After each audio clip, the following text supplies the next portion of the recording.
live Saturday afternoon, UFC fight night. Corey Sandhagen, TJ Dillishaw. I got Gavin with me. Other people will probably pop in and out throughout the day. It's a public show. I got the royalty-free theme music playing. Let's have a day. Why not us today? What's going on, Gav? Why not us, huh? And let's not complain about this weekend because it only gets worse next weekend. So let's enjoy this fight card. We got a couple of good bangers. It should be a nice one. So you're playing injured today. You're a little under the weather. But you know what, man? Sometimes you got to play hurt. I mean, you know what I mean? You got to do what you got to do. I'm not going to miss it for a Saturday. Come on, we're still up and breathing. Might as well do it. Right? I mean, listen, Ronnie Lott didn't leave the game, bro. He broke that pinky off. He went back on the field. It's what you got to do. So this card is not as bad as I thought it was. After digging into the tape, I think it should be a pretty entertaining day of fights. Some low-level fights, for sure. But I think overall we'll be entertained. I think we should see a lot of violence today. We could see some knockouts today, definitely. And it's a public show. And all I'll say is my entire betting day is built around, of all fucking people, Sijara Eubanks. It's not a great feeling, Gav. That's not a great feeling to have. Yeah, this card is not bad. You just had, we kind of make the joke about low-level women's MMA. I mean, dude, we have a multitude of them today, which was the tough part of the card because the top end, there's some great scraps, man. Even the new co-main, it should be a good one. It's a little bit underrated card, I think, the more I thought about it. Yeah, I agree. Initially, I was like, oh, man, this card's brutal. But then once you start digging into the tape, we should see a lot of violence today, and I'm totally here for it. So, but yeah, I have 3 plays on the spreadsheet. I forgot. Anybody that watched the main event video last night, I said I was going to throw the Sandhagen knockout prop from the video on the spreadsheet, and I totally forgot. And now the price is slightly worse than I gave it out on the video. So I might still get on it. We got to get through this Sijara Eubanks fight. Luckily for us, it's the second fight. So it's going to be early, and it's either going to set up a really good day today, or it's going to be fucking awful early. So welcome into the boys in the chat. DB Gnarly, Ronnie Lofton, Walla, Air Watto, my guy D Money, who, I don't know if you know this, Gavin, bought me the very hat that's on top of my head. Sent it to me because he appreciates me. And I wear it. I wear the shit out of this hat that he sent me. That's quite a sound investment he made. I mean, getting his money's worth for sure. 100% he is. You know how much airtime this hat's gotten? This hat's more famous than me at this point.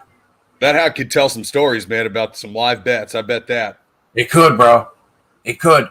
Now, we were not public last week, but last weekend's Fightcast netted 42 units for subscribers. Gavin gave out the 22-1 shot on Billy Quarantillo in round 3.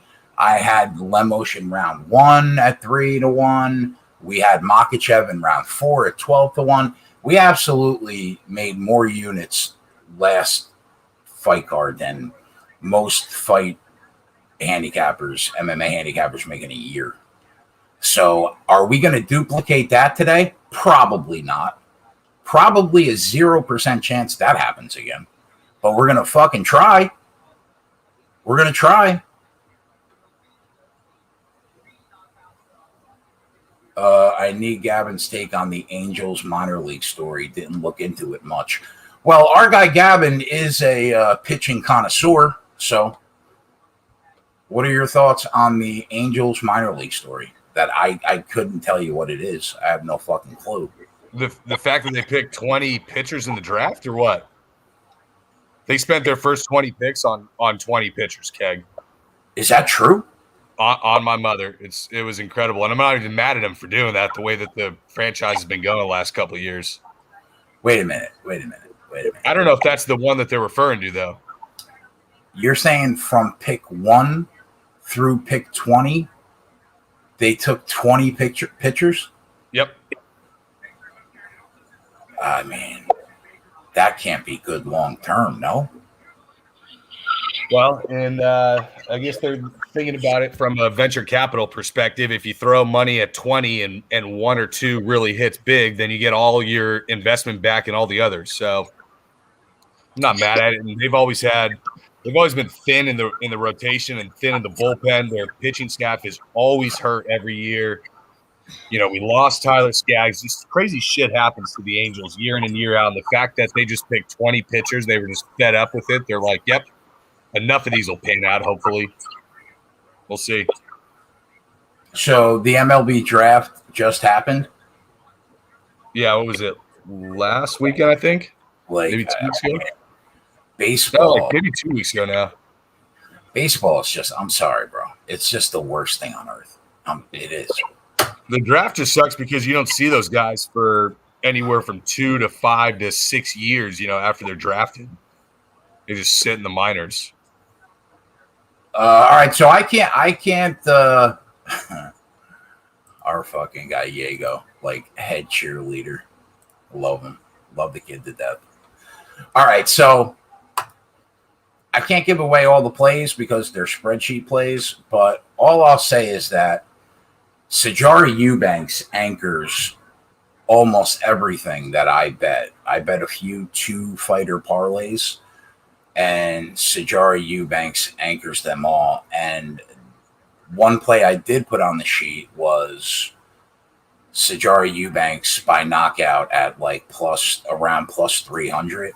Now, anybody that watched the last couple shows, Gavin and I were talking about this card, and I saw the price tag on Sajari Eubanks at like minus 350 before I had watched any tape, and I was like, I might fade Sajari Eubanks at minus 350 on general principle because she shouldn't be minus 350 against anybody.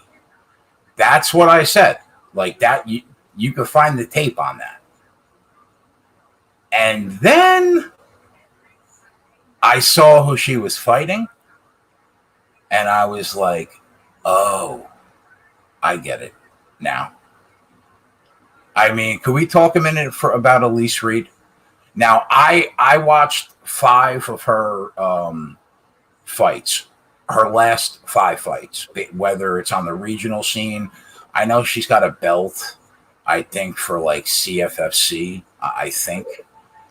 But here's the thing. She's really a natural atom weight, which is 105 pounds. And she's fighting Sajari Eubanks, who's really a 135er. She's really a bantamweight. But she dropped down to 125 for this fight. And the girl that she's fighting, Elise Reed, moved up in weight. And I mean, bro, Sajari Eubanks is basically fighting like a freshman in high school. Yeah, she went up an entire dollar on line value after the weigh-ins once you saw how good she looked, because that was the only concern of her coming down. And once she checked that box, the line just, skyrocketed even further. Elise Reed struggled defending takedowns at 105, much less defending someone like Sajari Eubanks at her size and her grappling prowess. Yeah, now Elise Reed, I think she's got a belt for a regional promotion at like 115 at strawweight, but she's really a 105er. She's a natural atom weight. So I don't see, like, if this fight goes a full 3 rounds, it's an indictment on Sajari Eubanks. I don't care if she wins a 30-27 unanimous decision. It's an indictment on her if she doesn't pick her up, drop her on her head, and end this fight by strikes. So one of the plays I took, which is absurd, I know, I took Sajara Eubanks by knockout at plus 290 because I think that she's going to be able to get her to the ground. And shouldn't she be able to just ground and pound this girl into the mat, bro? Yeah, it's pretty much however much Sarge wants to get it done. Does she want to ground and pound? Does she want to submit? It's kind of her choosing, really. Now, I will literally throw up all over myself if she finishes this girl by submission, because then I'll lose. I took that rather than take her at like plus 130 inside the distance. I shot my shot. I said we might as well take a chance. Take her at plus 290 to get it done by knockout.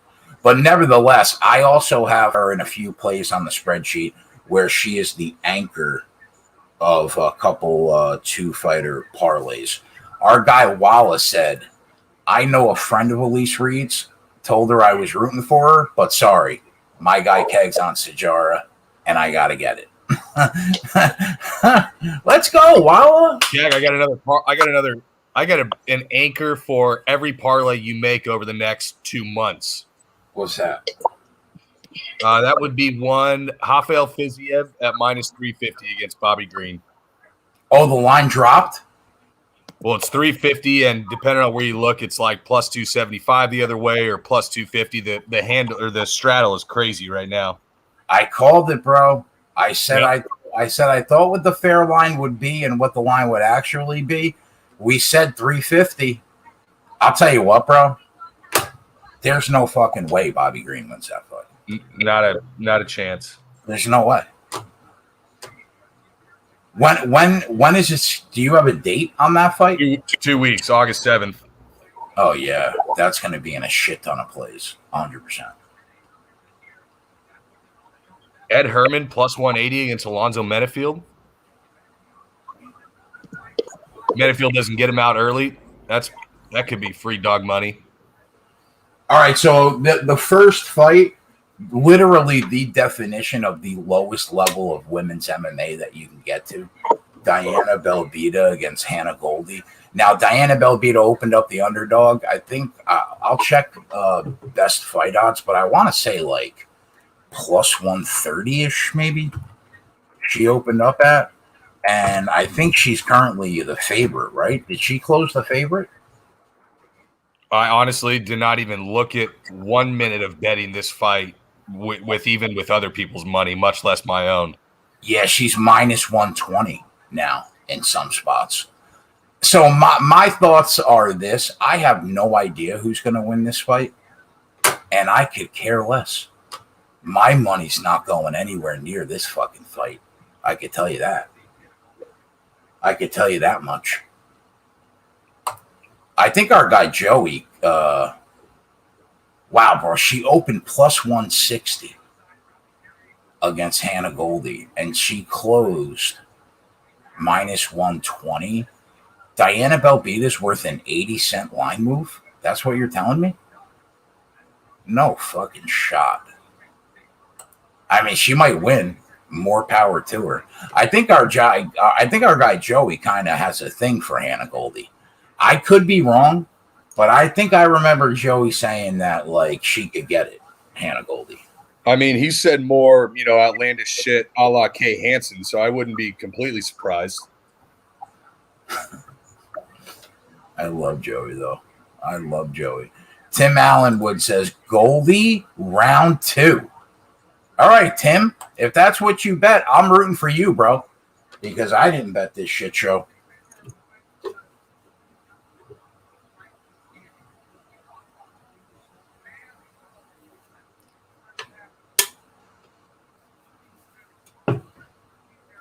Our guy Ramon Scott in the chat. What's going on, Ramon?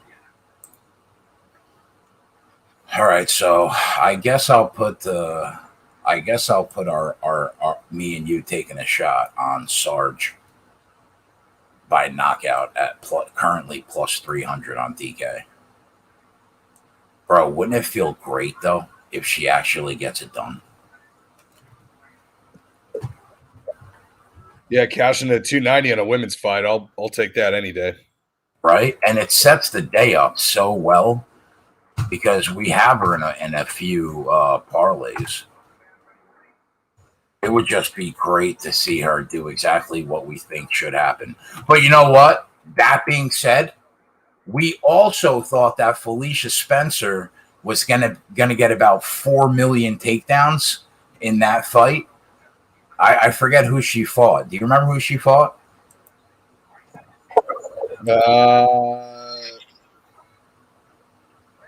Spencer's last fight, where we actually I remember. I know what she looks like. I can't think of her name right now. Oh my god, a Brazilian chick, right? Yeah, I'm looking it up right now. Oh. It was Norma Dumont. Dumont, there you go. Yep. And we thought that she was going to get about 100 takedowns. She didn't go for one takedown, and she lost to Norma Dumont. So it's women's MMA. Absolutely anything can happen. If Stars doesn't get this fight to the mat, as I discussed with you on text, this could be a TV out the window type of night. You think that you might break some shit in the house? Yeah, I'm gonna have to hide all sharp objects.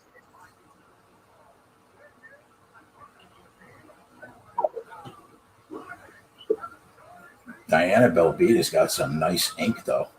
I'm digging that tattoo.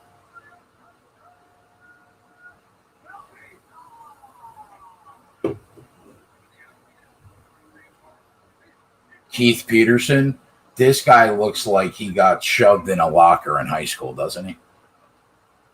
Like he looks like the kind of guy that had an awful high school experience. Yeah, our guy Herzog kind of gives off those vibes a little bit too, but still the GOAT. How fucking dare you? Jason Herzog is a bona fide G, bro. No, he's the best ref, no doubt. I mean, this guy looks like he got his head stuck in the toilet bowl more than a couple times in high school.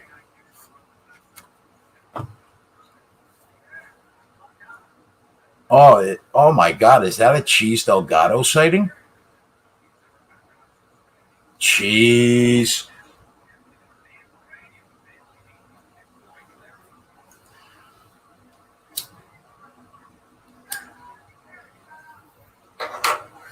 Cheese, I can't tell you how excited Gavin is to pay you $500 once you step into the Thunderdome and crush those 40 wings. Like, Cheese, I need you practice it now. Gavin talks to me about it like regularly.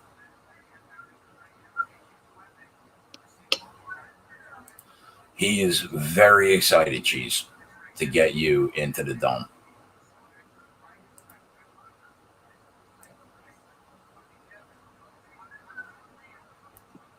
Jesus, man. Goldie does not skip leg day. I'll tell you that.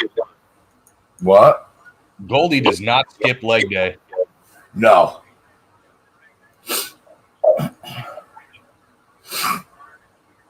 Oh, what's going on, Jersey? I mean, do you have the YouTube chat pulled up, bro? Yeah. Do you see what Cheese just said?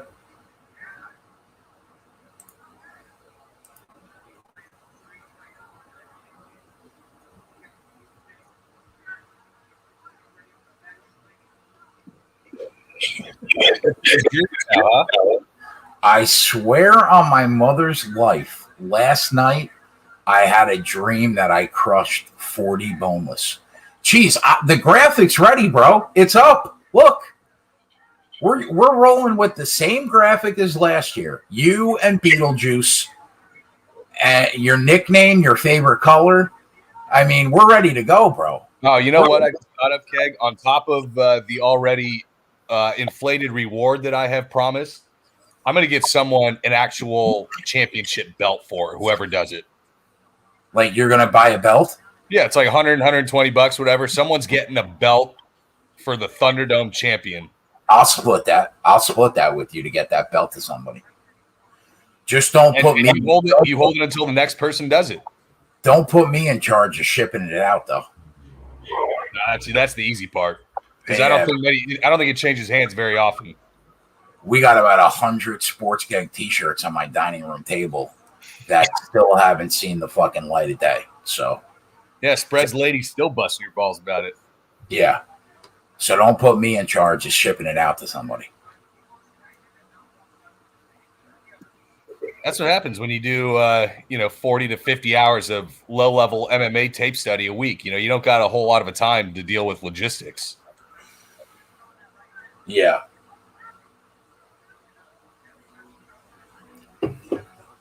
East said, Jay, can you send me Fred's email? We have to bro, Fred doesn't have an email. Come on. Dude, I don't know what is in Goldie's water. Look at the back on this girl. Bro, she's a shithouse. She looks like she has the back. Have you seen Puna's back? Yeah.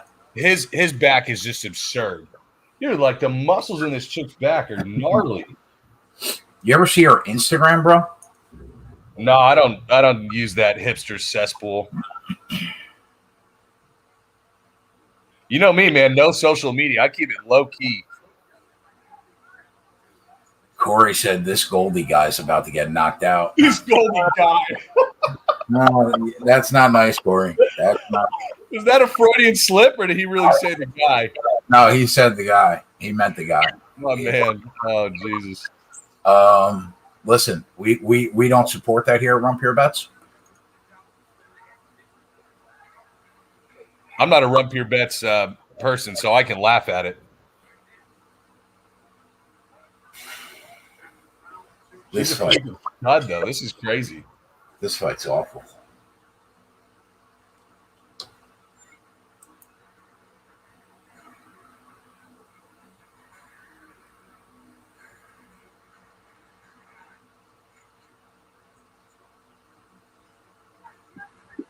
Goldie has minimal to no head movement. Oh, Delgado, are you calling in today, bro? I haven't set up the Google Talk in a minute. Oh, let me see. Hold on. I fucking forgot how to do it.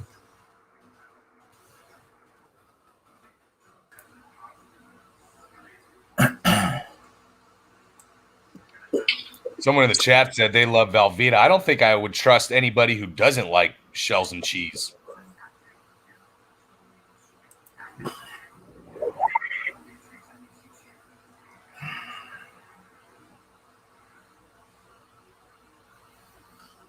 All right, give me a minute. What do you think Dana is doing during this fight? Just has his head in his hands, or do you think he just walked out of the room to go take a dump, or what? I think he's probably disgusted.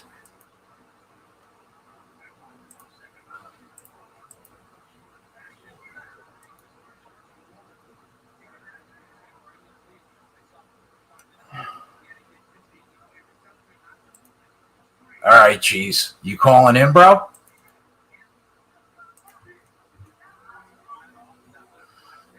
You're good to go, homie.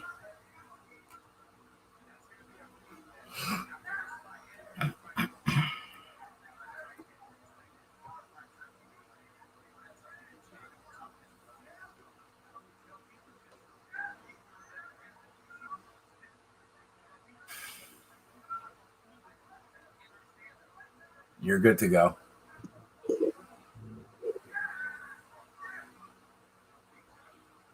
Diana minus 400, Bubba Wallace guy said, huh? Yeah, that makes sense. Well, like Goldie was able to win in the regional in the early circuit just from pretty much swarming people and just overwhelming with just kind of crazy volume and just wild strikes. But you can't just walk people down now in the UFC.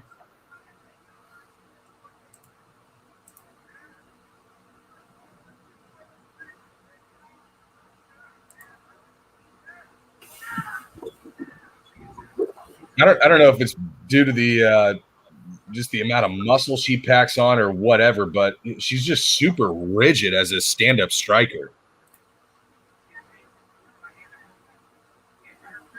She's only got 7 pro fights, Goldie. Yeah. The numbers in the chat.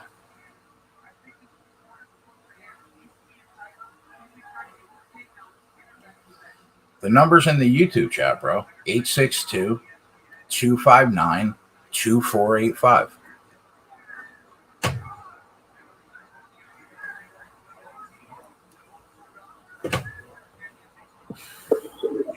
So while we have this worthless fight on Keg, I looked up this whole Angels minor league story. So basically the gig is that they're talking about, unlivable wages and working conditions and so on and so forth.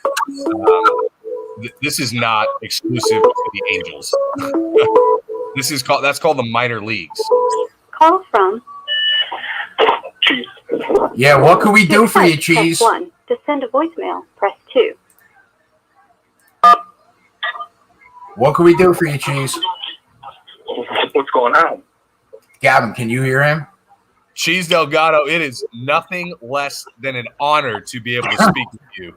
I mean, let's settle down. And I know it is. An honor? He only put down 31 wings, bro. It's not an honor yet. It would take me 3 days to put down 31 wings if I ate it for breakfast, lunch, and dinner. So, yes, an honor. Cheese, you think you got what it takes to hit 40 this year? Yeah, because I know exactly where everything went wrong last time. I studied the tape for hours, lost sleep over it. Now I trace back to where I fell off. And now, we were back in the lab. And now we're ready to go, ready to get it round 2. So you've been game planning, you think? I have a better strategy than I had my first time. Can we talk about the first time? The nerve of you to say that you were not only going to put down the 40 boneless, but also eat a hot pocket for spite. I mean, the nerve, bro. You better respect the challenge this time around.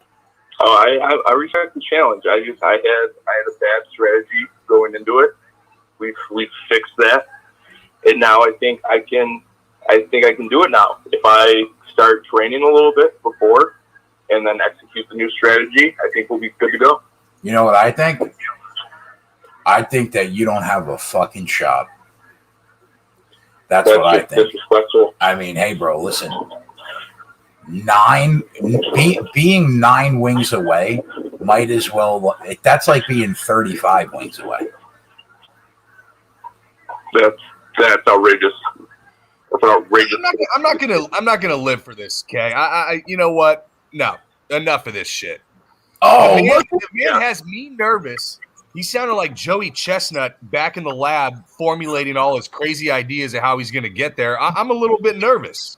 He said enough of this shit. That's what he said. I will not have this. No, there will be no Cheese Delgado slander for a human that can put down 32. You're slandering a man. You can't. I don't think you can eat 12. I couldn't eat 12. No shot. Nope. I ordered 20 to see how hard it was, and I had to. It was a lunch and dinner thing to get down to 20. So the issue I ran into last time is I took that break, and then once I took that break, all the breading started expanding, and it was over. That's when the shirt had to come off. The water went over the head.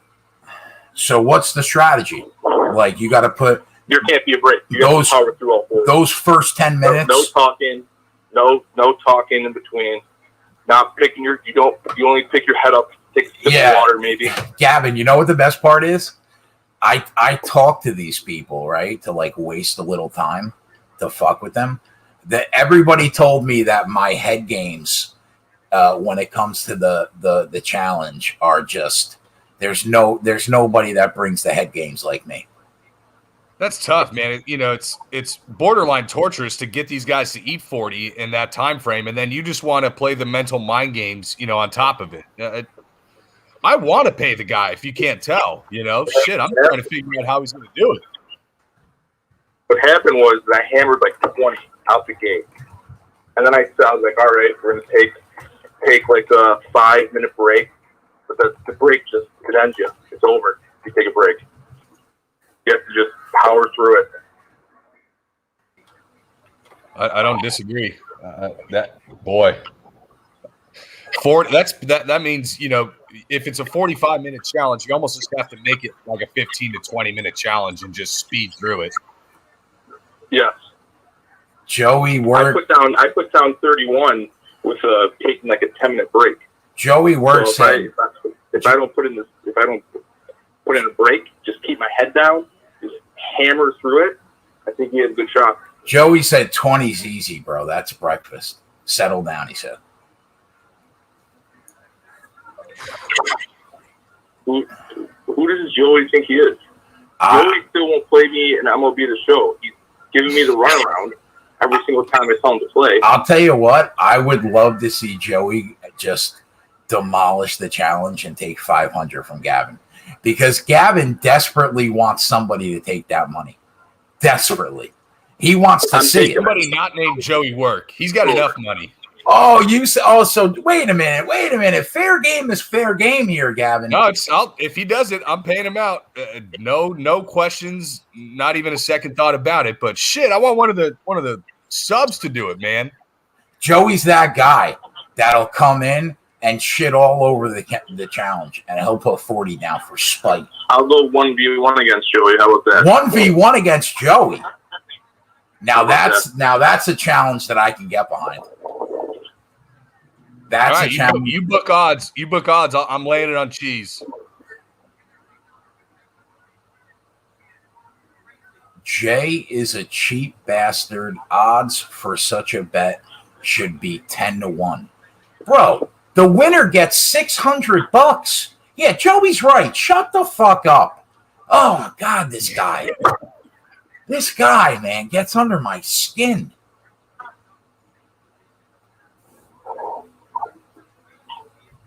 I'll tell you what, we could definitely book odds for a cheese. You have to book odds. A cheese. Pete Rose betting on hammering my own lines. A cheese versus Joey, a 1v1. I mean, that sounds like the Super Bowl right there. Super Bowl. It sounds like the preseason game for me. It sounds like a warm up. Walking that sounds like. Oh wow. Sounds like the backups are going in the second half. What? Now you're prime time now, right?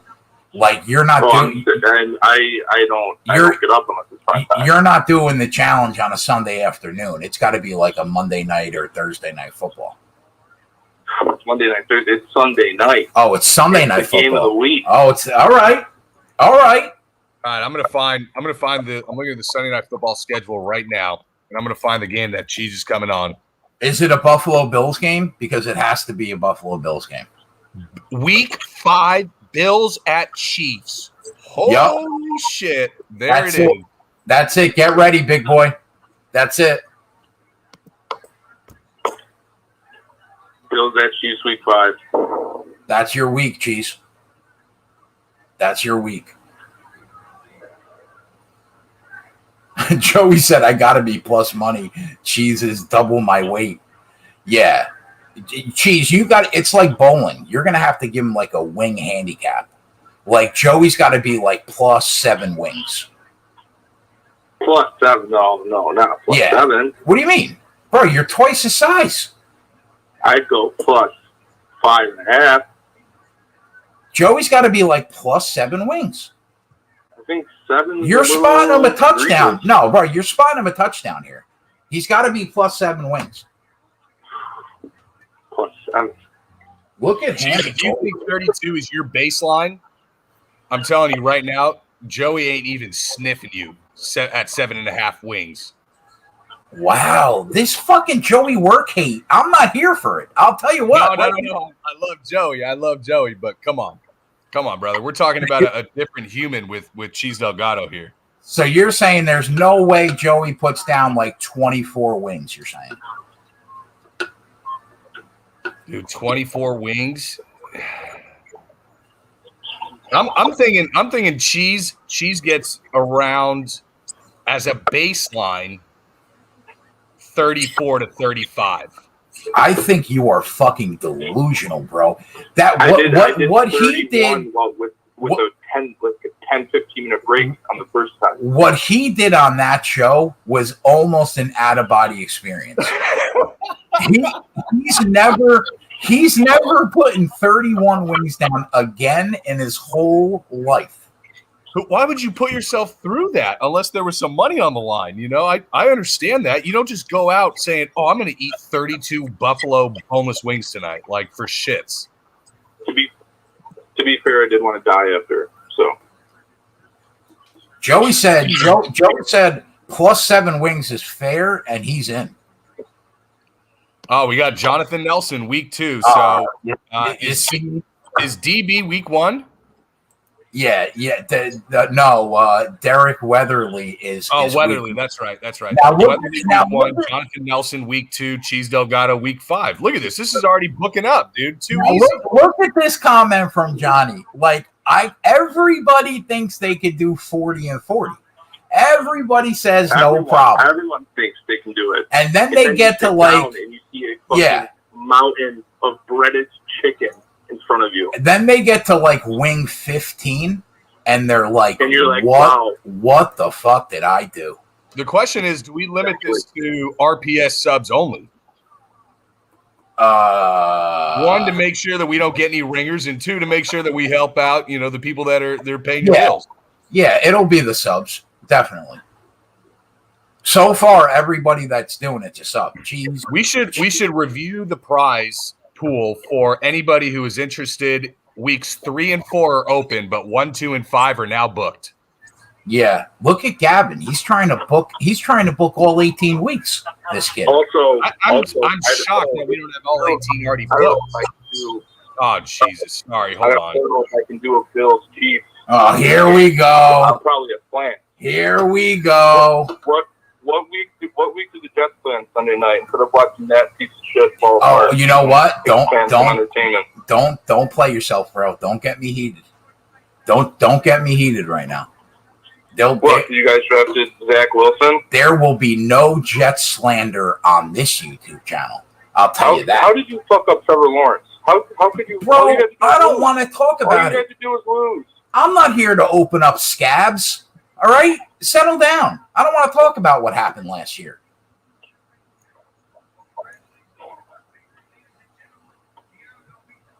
So we got to take it to every week in week 5. I absolutely cannot do this during the day. Connor Butler said, put me in any week, just let me know. Connor's in. Week 3. There it is.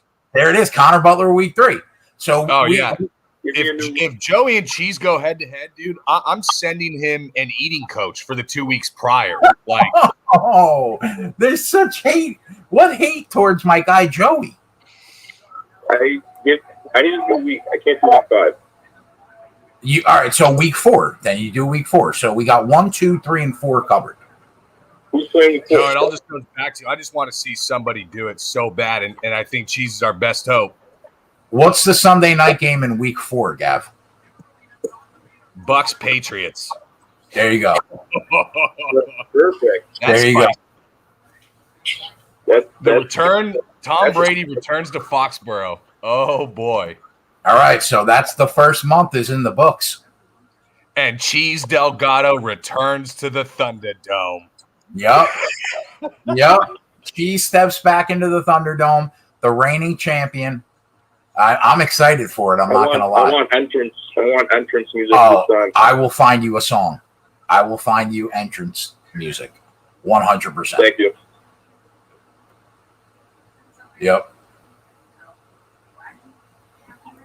Cheese, you bet any of these? You bet any of these fights, bro? Come on, you know I looked at the fucking sheet. My man, let's go. Big fight. This Sarge fight's next, bro. I know this.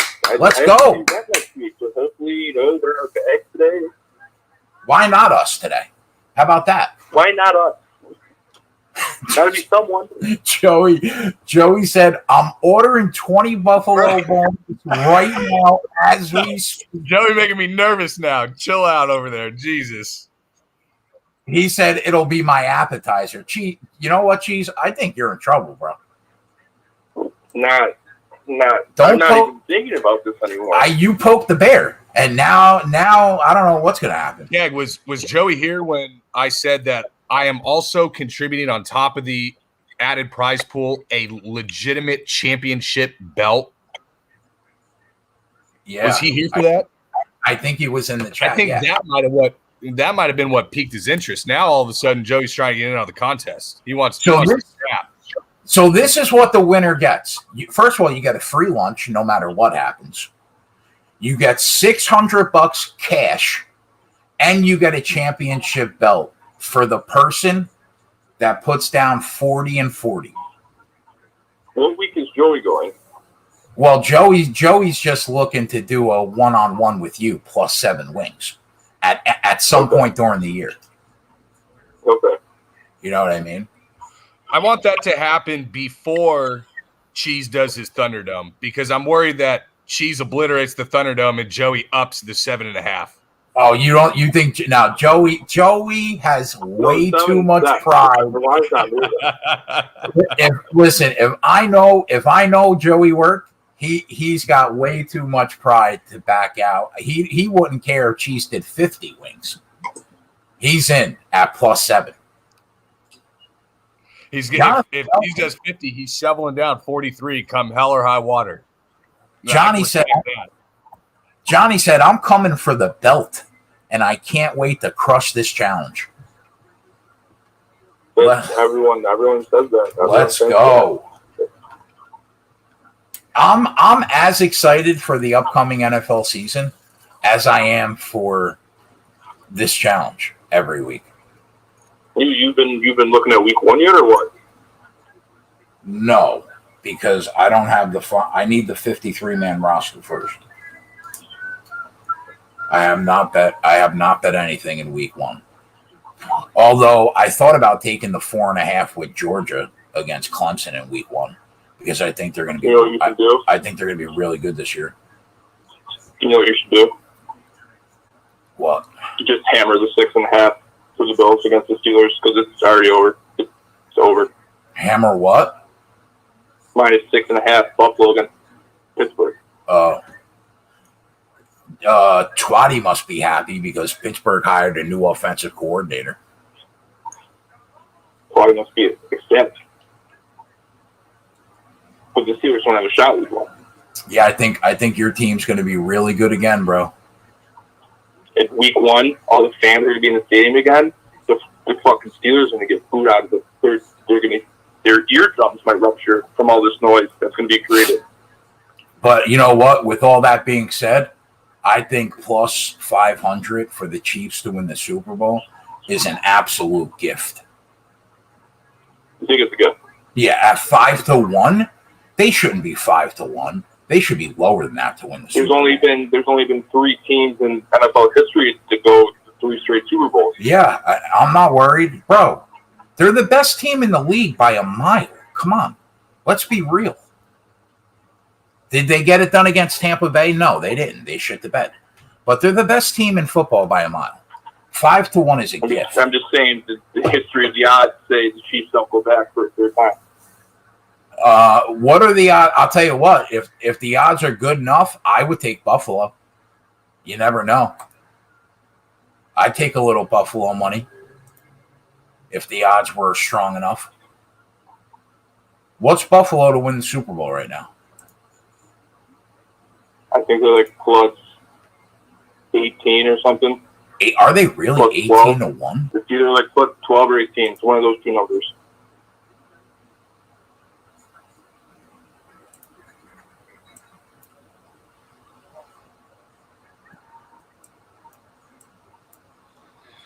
You know, we had our fun last fight, Keg, when there was just 2 cans, punching each other in the octagon. But with Sarge coming up, boy, we're going to have to clench our buttholes and focus up a little bit. This is going to be a little bit nerve-wracking. Yeah. We need this, bro. This could set the whole day up. First of all, she better not lose.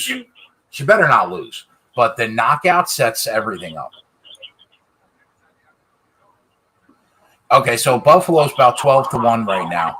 Who's coming? Somebody said, who's coming out of the NFC? Personally, Tampa. It's hard for me to think that Tom's going to be able to do it every year. But looking at the prices right now, the Rams to win the NFC are 6-1. San Fran to win the NFC 6.5 to 1. Seattle 10 to 1. Saints 12 to 1. I would say the Cowboys have value probably at 14 to 1. I think the Rams would be my pick at plus 600 to win. What's up with the Rams being plus money to win the West? They're the best team in the NFL, bar none. So we don't even have to discuss further. That's the end of the conversation. Done. Bro, the Rams to win the NFC. Maybe I'm biased. The Rams to win the NFC West at plus 180 is that's absurd. It's a gift. I bet it already. I slammed it. Now Tyler, my guy Tyler, disagrees with me. He says because of the Cam Akers injury, he thinks that San Fran should be the pick to win the NFC West. I think Darrell Henderson's good enough. They'll probably pick another running back up, and I think they're the pick to win the NFC West. They're going to sign Le'Veon Bell. Well, that would be awful because he's fucking terrible. They made Todd Gurley look like Walter fucking Payton. They don't need a great running back to succeed. Yeah, listen, man, Darrell Henderson's no joke. I think that he's good enough to carry that team. Here it is, Keg. James Robinson on her back. This is what we wanted. I said, give me 4 minutes.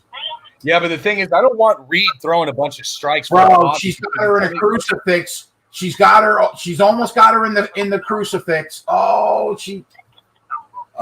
come on, Sarge. Come on. Just start raining. This ref will stop the fight. Just start raining. Yeah, she doesn't have that knee on the oh. Yeah, I'm a little bit behind you, but yeah, she didn't. If she would have got that crucifix in, we would have cashed it in the first round. I didn't want Reed throwing strikes from bottom because it would have allowed Sarge to pass way too easily into like a head and arm choke or something like that.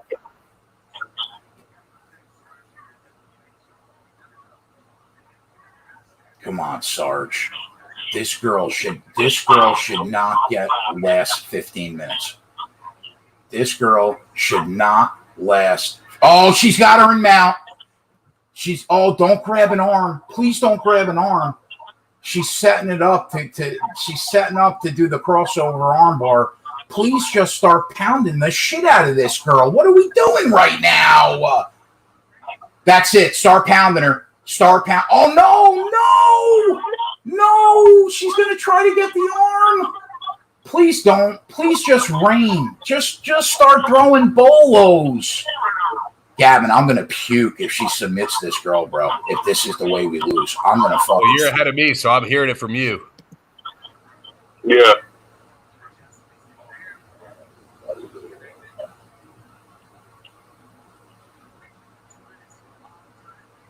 Two minutes is a long time. The ref wants to stop this. He's all.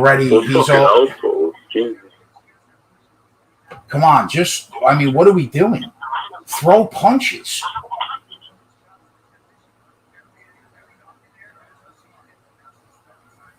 Oh my God. Any other competent striker ends this fight in full mount. Fucking what are we doing? Jesus Christ.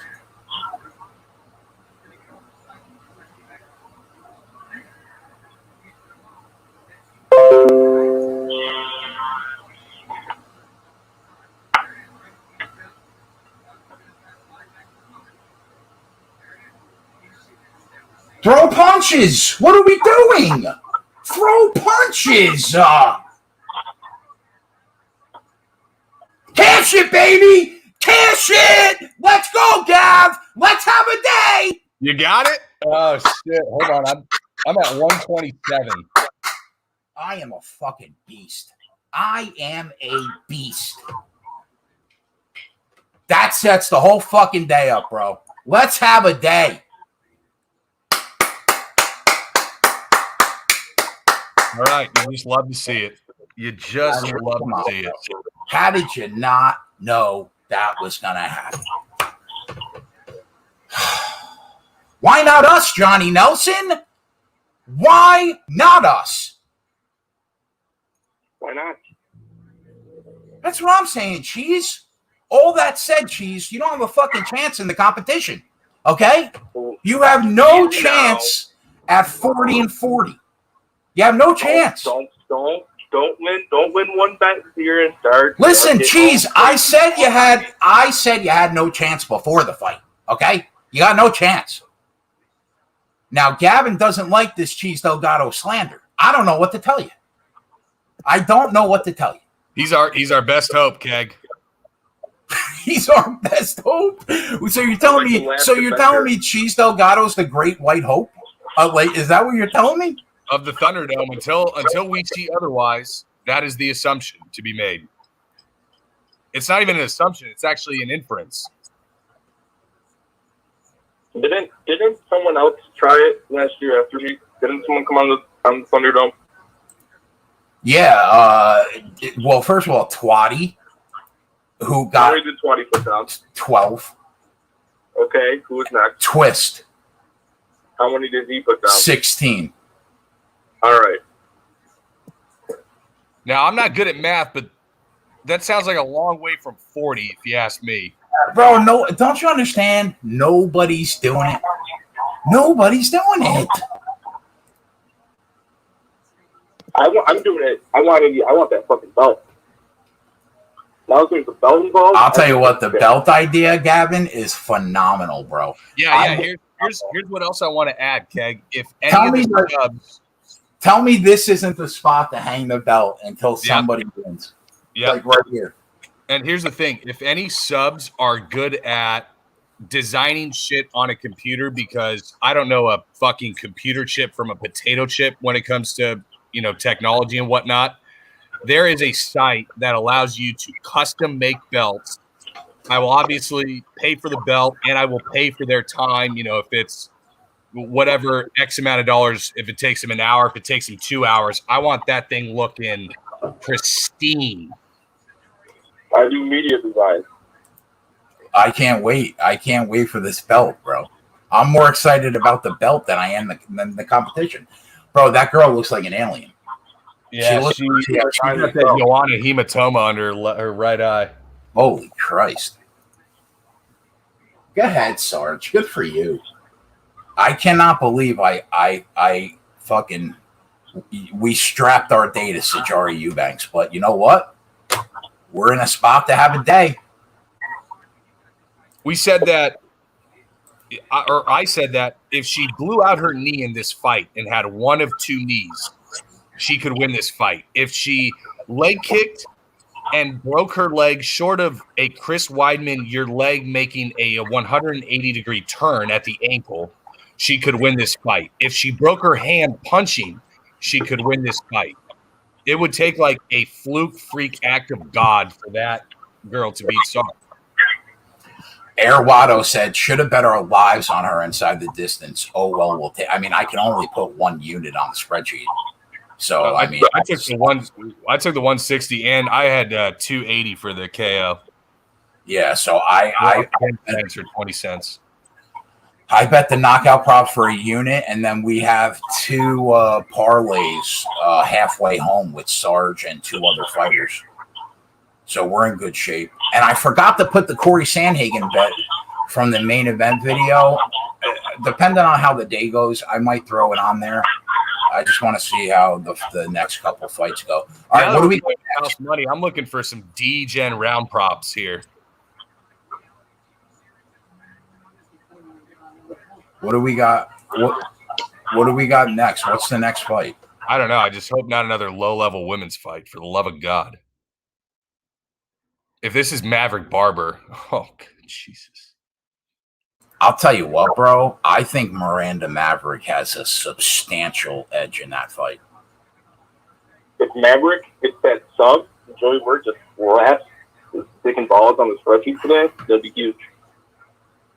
I think that Miranda Maverick is way better than Macy Barber based on what we've seen the last 4 fights. Oh, Julio Arce against Andre Uhl. Yeah, so here's the thing. Going into the fight tape, I thought that Uhl wasn't a bad dog at plus 180. After I got done with the fight tape, I was like, I don't know, bro. I think if Julio Arce is what he normally is, I think he should win this fight. Now, would I pay $220 for him? No. But if you're asking me, gun to my head, who wins the fight, I think he's going to win this fight. What were your DK lineups, Gav? Anybody in this fight? No. Well, in really high risk contests, the 100K to first, I had a little bit of Ewell, a little bit of Arce, but for the most part, I wasn't really getting anywhere near this fight. I think if it stays on the feet, it's going to be a relatively slow pace striking affair. Arce has the advantage, but I didn't think that he had the chance to end it as quickly as some of the other 9K options. So you're only playing Arce on pretty much a leverage, ownership play. At the end of the day, for me to back Andre Uhl, I think I would have needed like plus 225, not plus 180. I mean, could he win this fight? Yeah, he could. Especially since Julio Arce is coming off a bit of a layoff. But gun to my head, I think Arce should win the fight. I think he should win.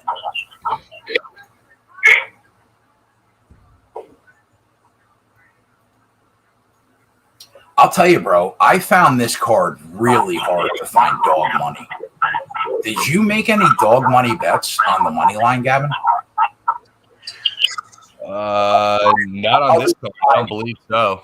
I know you've had Pive for a month, but you didn't realize that he was moving up in weight. Other than that, no, I didn't make any single dog money line plays this week. Neither did I. I think at plus 180, you could make an argument to take a shot on TJ Dillishaw at plus 180. But I think Corey Sandhagen is going to win. But you could at least make the argument at plus 180. I just think it's going to go longer than a lot of people suspect. You think the fight's going to go longer than people think? Yeah, I think, I'm looking at Sandhagen in round 4. I think it was 13-1 when I looked. You know what? I think I'm not going to argue with that. I have a feeling like that it's going to end inside the first 2.5 rounds. But I mean, if you told me it happens in round 4 with Sandhagen, I wouldn't say that's absolutely ridiculous. I think if you're going to bet TJ, you take him by decision because I think that's his only way. I think he has to wrestle fuck Corey Sandhagen to death. I don't see how else he gets it done. You think there's no chance of him knocking Sandhagen out? I you know what, bro? I think that Sandhagen's frame, being almost 6 feet tall, having a lot of reach advantage on him, I think that even though Dillishaw has the speed advantage, I have a feeling it's going to be hard for him to get inside to get the knockout. I think it's going to be hard for him to get inside. So my gut says Sandhagen by knockout or Dillishaw by decision. But I do think initially I was like, I don't think Corey Sandhagen could win a decision in this fight.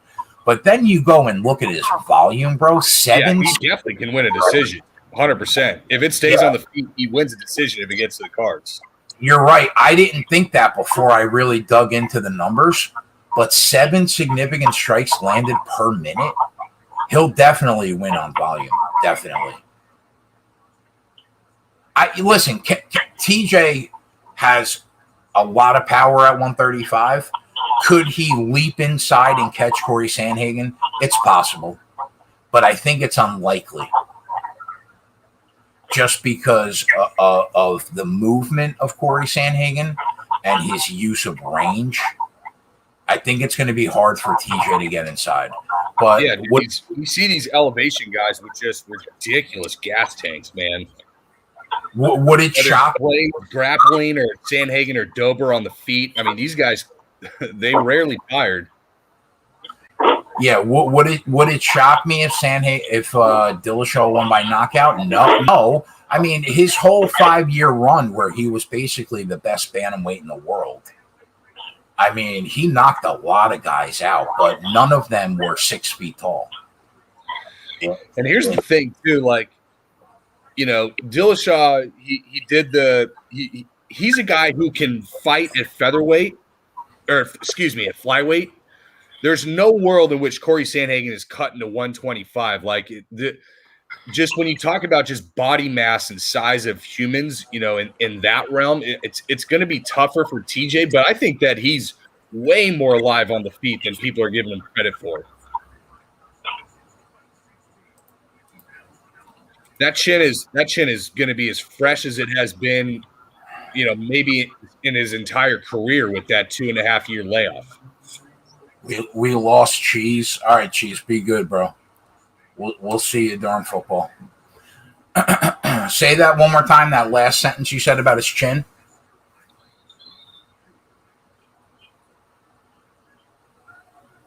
About TJ? Or I just think that TJ is way more alive on the feet than people are giving him credit for.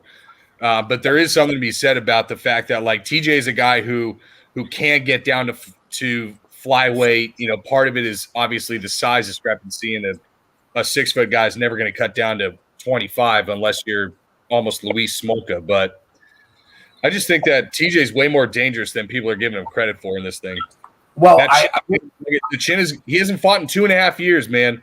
If he gets started with one shot, so be it. But I have a tendency to believe that he's going to be more durable than what his past durability has suggested, which is also has been – if you're going to have one Achilles heel about TJ, it's been his durability. You know, you guys got excellent footwork, excellent grappling, wrestling, power, speed, and we haven't seen really his submission skills. That would be the only spot where he may be weak. But I said it last night. He's a phenomenal mixed martial artist, and Jeff Nowitzki proved that whole run from 2014 to 2019 was completely legitimate and all TJ. And he ended up taking EPO because that cut down to 125 killed him. And that's what I tend to believe too. And if Nowitzki if he signs off on it, it's good. It's not even a discussion after that. Mm-hmm. And I agree with you. And I even said in the video last night, if they were the same height and reach, I would pick Dillishaw to catch him and drop him, because I first of all, like I said last night, half the fan base now are people that came in at the pandemic and never saw TJ Dillashaw live in a fight. He is world class on the feet. His striking is world class. He's incredible. I just think that he's going to have a hard time getting inside. Now, could he knock Corey Sandhagen out? Yeah, he could, definitely. But I just think that the one thing that TJ struggles with are people that have excellent movement. That's why he dropped that fight to Dom. And to a certain extent, at least similar or better movement to him, because he tends to always have that advantage. Right. And you know what? His footwork is excellent. I mean, his footwork is world class. But I think Corey Sandhagen has equally good footwork. And if you're going to tell me he's got a 4 to 5 inch reach advantage, 6 inches of height, I just tend to think it's going to be hard for him to get inside and find the button. But if TJ is consistently getting inside in that fight, then he has just as good a chance to knock Corey Sandhagen out as Corey Sandhagen has to knock him out. So I think, listen, at plus 180, bro, I mean, if we're talking about true odds and like implied probability, at minus 180, that means that you're telling me minus or plus 180. I'm sorry. At plus 180, that means that you're telling me that Dillashaw's got a 36% chance to win the fight. I tend to think it's more like 40 to 45. Yeah, I agree as well.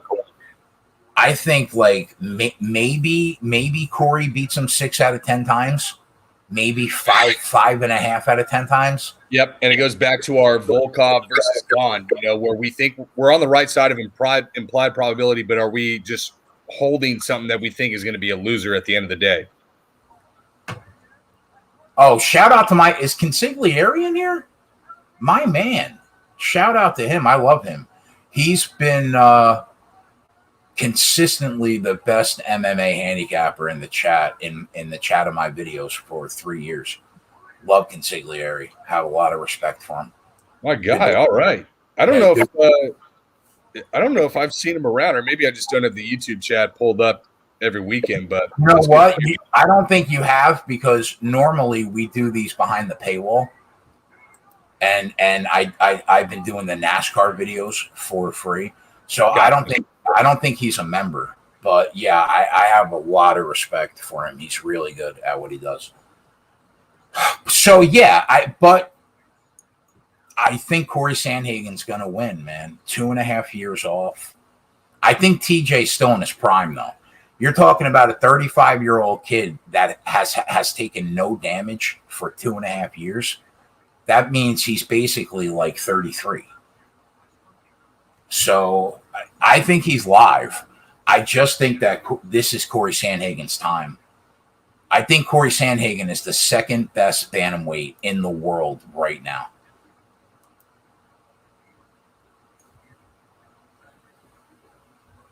Behind Piotr Jan. I don't think anybody's better than him right now. Don't tell me he's better than my guy Aljo. Come on now. Well, who? Jan? Sandhagen. Well, you know what? To be fair to you and your guy Aljo did beat Corey Sandhagen handily. So that's hard to argue. Okay, that is a miserable stylistic matchup for Sandhagen. The worst matchup you could possibly have for him. I also said that. You, bro, me and you are like on the same wavelength always. I said that last night. I said, Corey Sandhagen is very human on the ground. If you work hard enough, you can get him to the ground. And the one guy that got him to the ground submitted him easily. So okay. I'll give you Aljo might be the second best in the world right now at 135, and let's say Corey's third. But I'll tell you what, Aljo's going to lose to Jan in that rematch. I don't think Aljo has. I know. And then what's going to happen? Jan's going to fight the winner of this fight. It's either going to be Corey or it's going to be Dillishaw. And I tend to think it's going to be Corey. And then it's our guy, Rob Font, next, baby. Yeah. Yep. And you know what'll happen probably after Aljo will fight Rob Font, and the winner of that fight will get a crack at the title after the winner of tonight's fight gets a crack at the title. Well, so Aljo Font, I imagine, would be. Well, the thing is, if it's a main event and it's a 5-rounder, I think Font has a little bit more of an advantage. If it's a 3-rounder, Aljo smothers him, and Font doesn't have a shot in hell in that thing. If they're on a big card with another title fight, like a pay-per-view, and they're the co-main,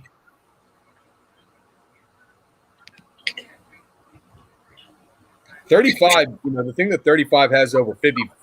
Over lightweight is being the deepest division, in my opinion. I think lightweight is the best at the top and the most top heavy. But bantamweight is just there are some brutal fights here for anybody. You think the top 10 of the bantamweight division's deeper than the top 10 at lightweight? I don't know if I could agree with that. Top 15 for sure. 10, yeah, they're definitely close. Because you got a couple of the dust balls up there with Dom Cruz and Frankie Edgar. But you also got guys like Kyler Phillips. I think Kyler Phillips ends up being a top 10 guy at some point. He's pretty solid. You got Jimmy Rivera's on his way out too. He's real good, Kyler Phillips. Real good. Bro, that Julio Arce's 1-2 down the middle is no joke. Listen, all that said, bro, I think that Paiva is – I know that you probably wouldn't have made that bet had you known he was going up in weight. But I still think at plus 240, that kid is liver than plus 240. Yeah, I should have remembered that he missed weight in his last fight by like 3 or 4 pounds. And, yeah, just for some reason, I just didn't – I don't know if Kyler was going down or what the case was, but – we'll see. I think that I see Paiva losing the first round, honestly, and I think he's going to be even better odds, at the second round beyond live-wise. And if Kyler Phillips is throwing a lot of his spinning shit early, I think it's going to bode better for us. So we'll see. Wait. First of all, Brandon Cola, I'm happy to see you, my friend. My man, exactly. He does not have a shot in hell against Aljo in a 3-round fight. In a 5-round fight. Everybody, settle down for a minute. Font's better striking than Aljo is. I don't care what he says. So what do you think? Do you just think that Font won't be able to stop the takedown? That's why Aljo wins. So we saw Aljo in his last fight against Jan obviously kind of go for broke earlier on, right? And unless he really works to fix that in terms of his cardio and his pacing and output on the feet or his takedown quality, then he's going to be susceptible in a 5-round fight when he's unable to either control the fight late or take it over late on the mat, So, but in a 15-minute fight, Aljo is going to be in your face with his arms wrapped around one of your 2 legs for as long as he needs to put you on your back. He kind of reminds me a little bit of Zabit in that sense, where they're so good at what they do over a 15-minute span that it's hard to see a lot of people.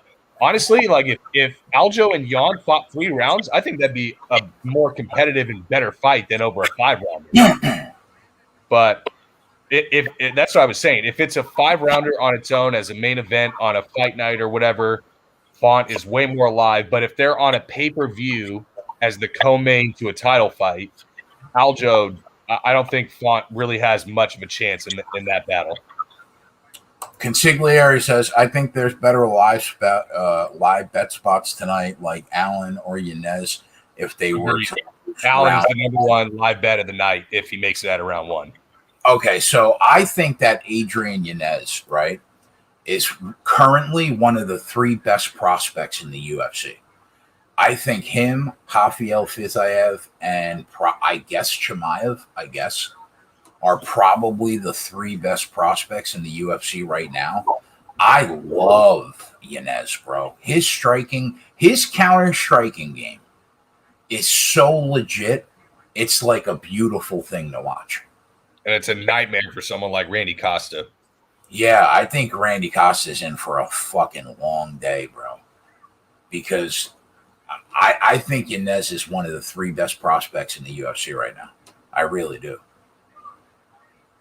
I'll tell you, I almost put Soriano on the spreadsheet because I thought that minus 105 was a fair price. And then you and I were talking, and I was like, what about Soriano in round 1 at plus 350? or round 2 at plus 550.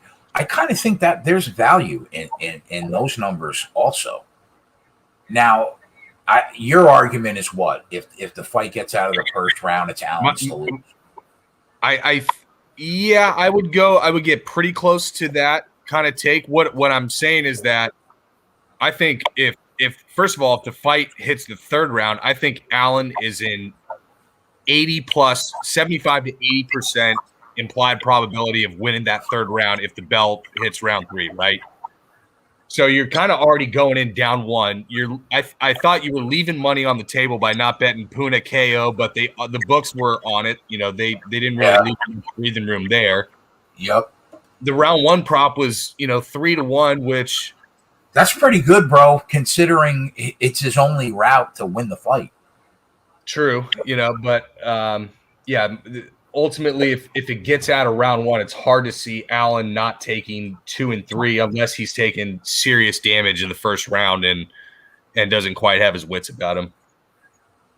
I think Allen could definitely get knocked down in round 1. There's no way Brendan Allen goes through the Sean Strickland 2.0 of just standing on the feet and just eating shots from a better striker until he gets knocked out. There's no way he does it. Where did you end up? Where did you land on the Minner Darren Elkins fight? And you know what, Consigliere, I'm interested to know what you thought about that Minner Darren Elkins fight too. Where did you land on that in the end? Kind of in a similar spot as the Puna fight, in that Minner, if you're going to bet Minner, you're probably betting him sub and you're probably betting him early. I have problems seeing Minner winning a decision against a guy like Darren Elkins that possesses 2 things that work well against Minner's style. One is obviously his chin. It's incredibly hard to put the guy away. And 2, he's not going to beat Charles Rosa on his back just accepting guard. Elkins is going to work his ass back to his feet as quickly as possible. He's fought a lot better wrestlers than Minner. Arce 1-2 knockout, by the way. Yeah, that straight left, man, is. Woo-hoo. Here's my problem with, like, there was a couple years in Darren Elkins' career where he crossed over from being a guy that didn't give up and just takes a ton of damage. He crossed over for about a 2-year span where he was a really good fighter. But then you look at Elkins, he's 1-4 in his last 5 fights. I kind of feel like it's Minner's fight to lose.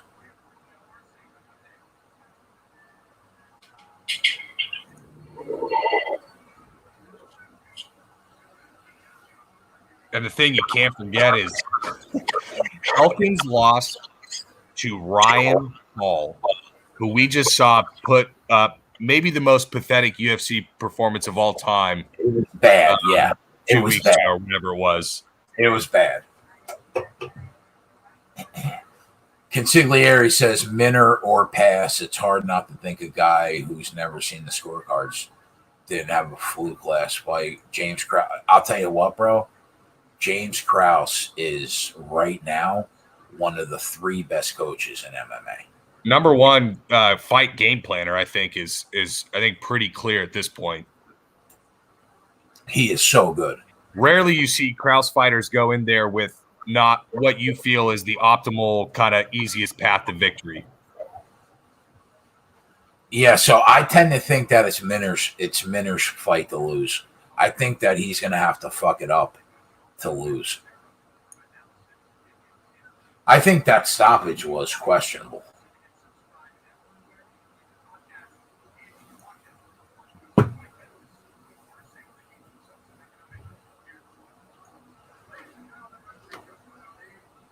All right, so far, what? Has every favorite cashed? Actually, who won that belt? Who won the Goldie fight? Balbita. Yeah, so all 3 favorites so far have cashed. Oh, I think every favorite on the card cashes until our boy Hallian Paiva comes in and throws his first punch and sparks Kyler Phillips and Phillips retires. I think that's how it goes. I'll tell you, I'm rooting for you, bro. Maybe that's a little bit hopeful. I heard, Keg, you have to get on Paiva every other day for a month. So I'm glad you didn't. That's why you're the betting deity out of us too. I'm rooting for you. I almost feel like I have to throw something on it just to ride it with you.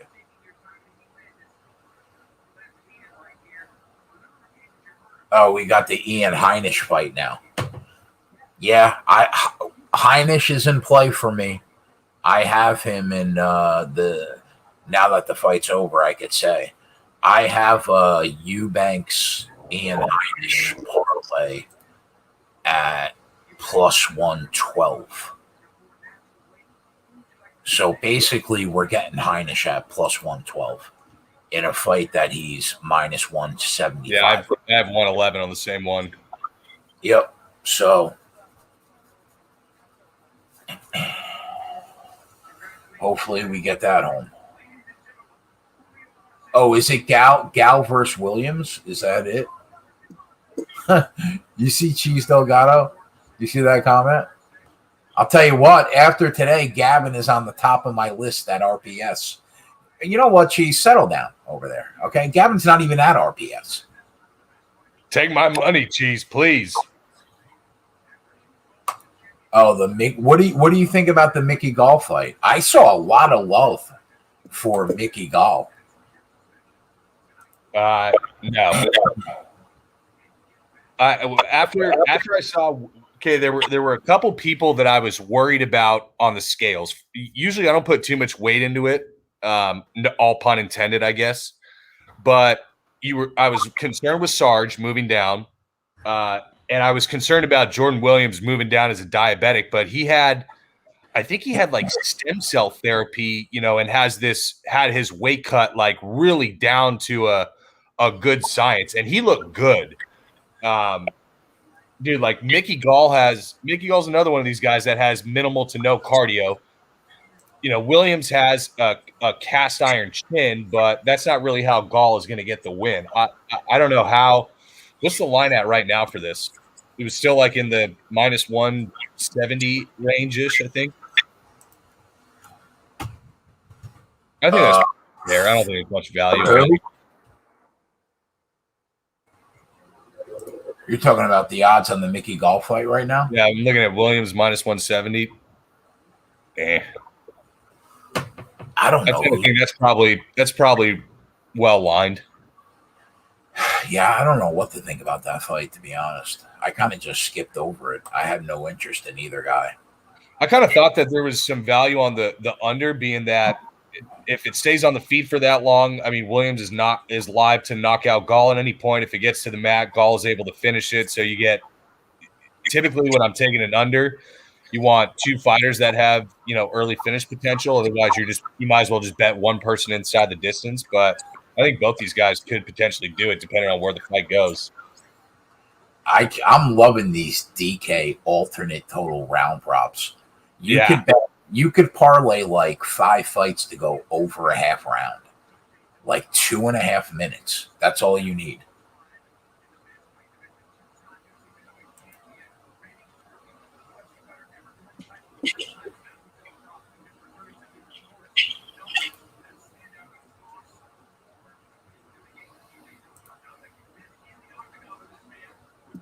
There was a really good joke about 2.5 minutes being all you need, but this is a public show, so I'll keep it relatively low key.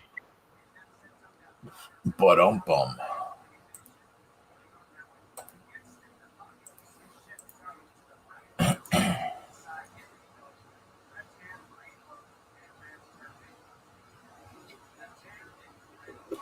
I can't believe that the Run Pure Bets website has been live a year on August 1st. It does not seem like a year already. Flew.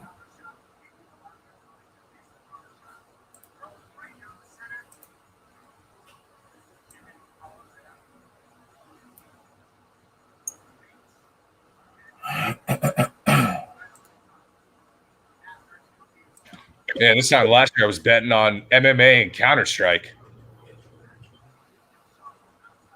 Counter-Strike.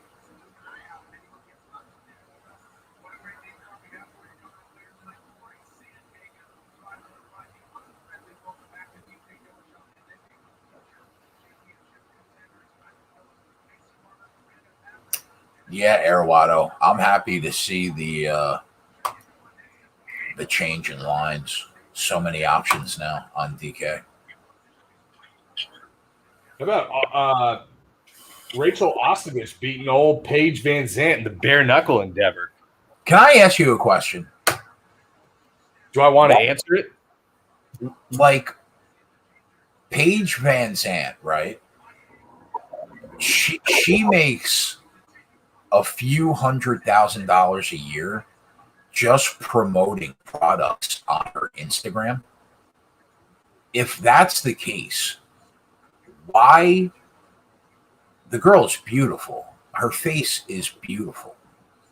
Why do you want to go bare knuckle fighting where in a year from now, your face is guaranteed to be scarred to shit because your knuckles cut faces way more than gloves. Especially with the tape that they got on their knuckles. So why?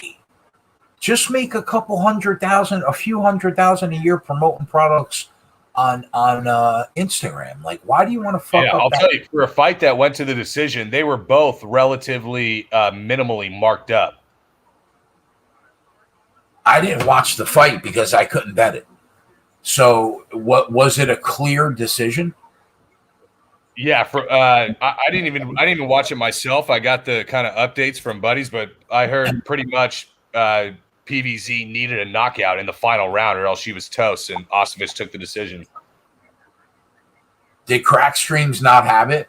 No, I can't figure out how that fucking website works. I'm such a dipshit with like internet and pirate streams and whatnot. I can't do that. I love it. I'm 30 going on 80 when it comes to technology, dude. It's so bad.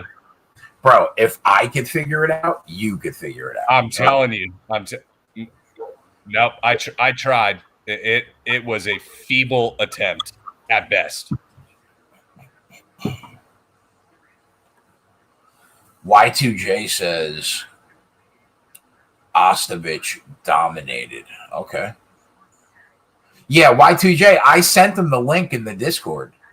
Or at least I Crack Streams, I told him had it. Oh, that could be why. If Corey's saying that it got taken down, because I was having major issues with it. Wait a minute. Well, there's a couple Crack Streams, right? You have to use the .is is the one. What is that, like an Israeli-based website or something, or what? What's the IS? I don't know, but that's normally the one that works for me. Let's not get the website in trouble, this being a public show. Let's not tell people how to pirate shit, yeah? Yeah, fair enough. Always thinking, Gav. Just always worried about liability. Yeah, I could just never pay for an event. I don't care if I make 10 grand on that card. You're not getting my $80 for 5 hours. I'm sorry. I refuse to do it.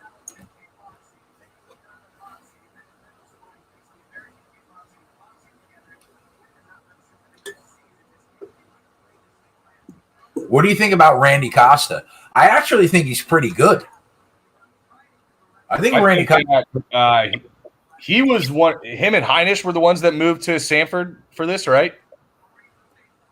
I think so. I'd have to check. I think working at a gym like that and working every day with guys who are going to expose him if he's going to start throwing wild, crazy shit all the time, like in sparring and whatnot.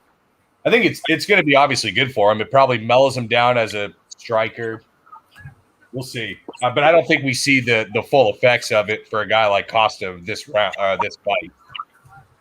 I think that Costa could beat a lot of prospects in the UFC. I just think he got a bad draw, man. I think Yanez is super legit. Those hands are crisp, man.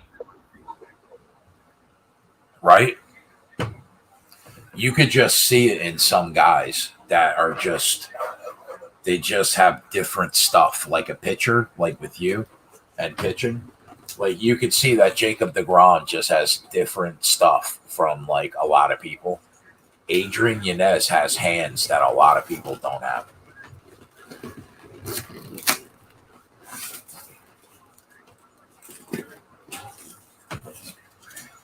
I can't stand Mickey Gall, by the way.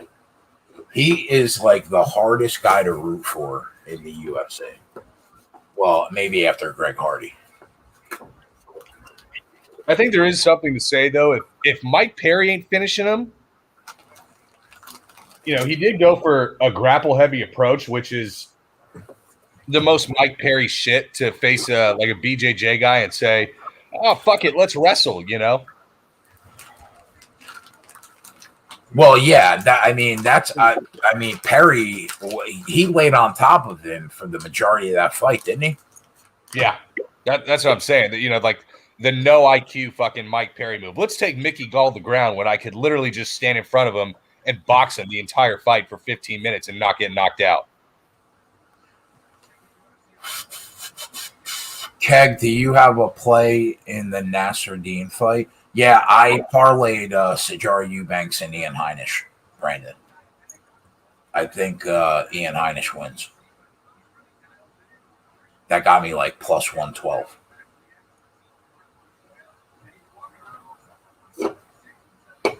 Could be wrong, but I like him to get it done.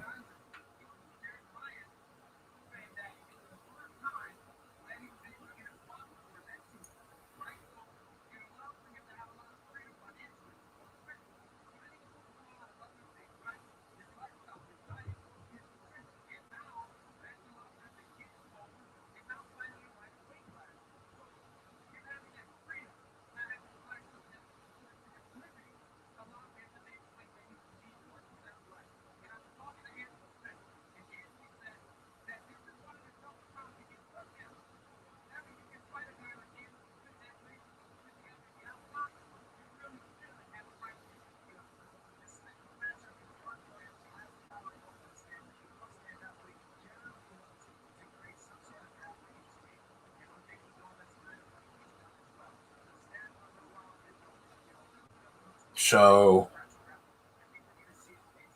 you want to hear a funny story, bro? We fucked up, though. Why? We could have had Scarge and Rafael Fiziev at around 138 as a parlay.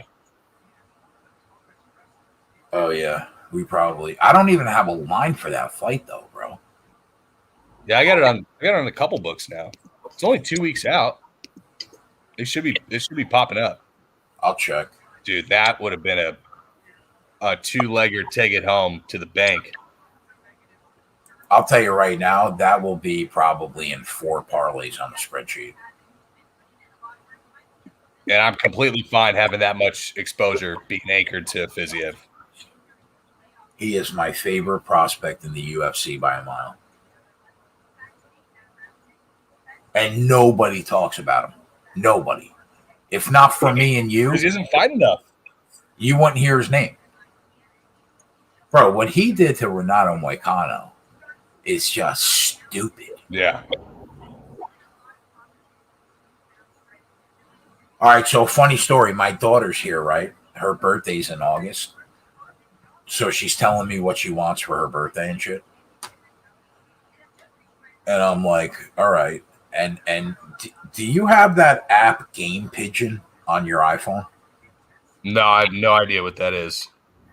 It's basically an app where there's like 50 to 100 games that you can play with people, right? So this little 12-year-old hustler, while she's in the room next to me in her bedroom, laying in bed, says, let's play darts for money.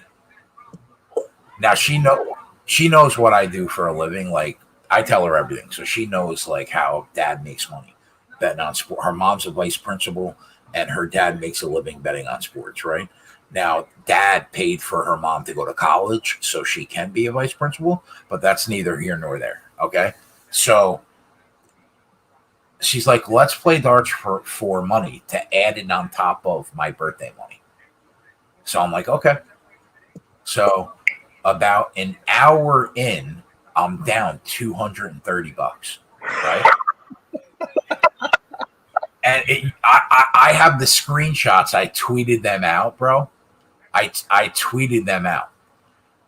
So you could see like her and I talking. So I'm down 230. That's hilarious. Chip off the old block. Holy shit. So then it got to the point where I was down 400. And I said, all right, you know what? Double or nothing. Either I owe you 800 or I owe you nothing. She's like, okay, let's go. Just snap called you? Oh, I would have been shitting myself if she snap called me on that. Bro, I'm telling everybody everybody now how you took me for $800 last night. 4/5 of a unit down the drain. There it goes.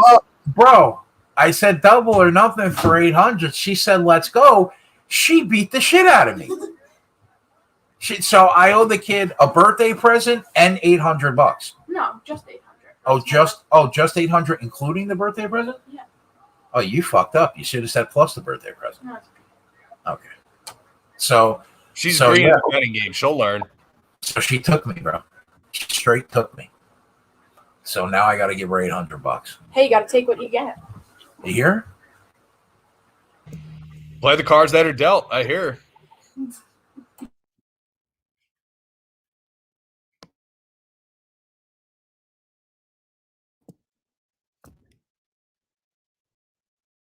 Oh, Herb Dean is reffing this thing. That means someone's going to have to die in the ring for it to stop.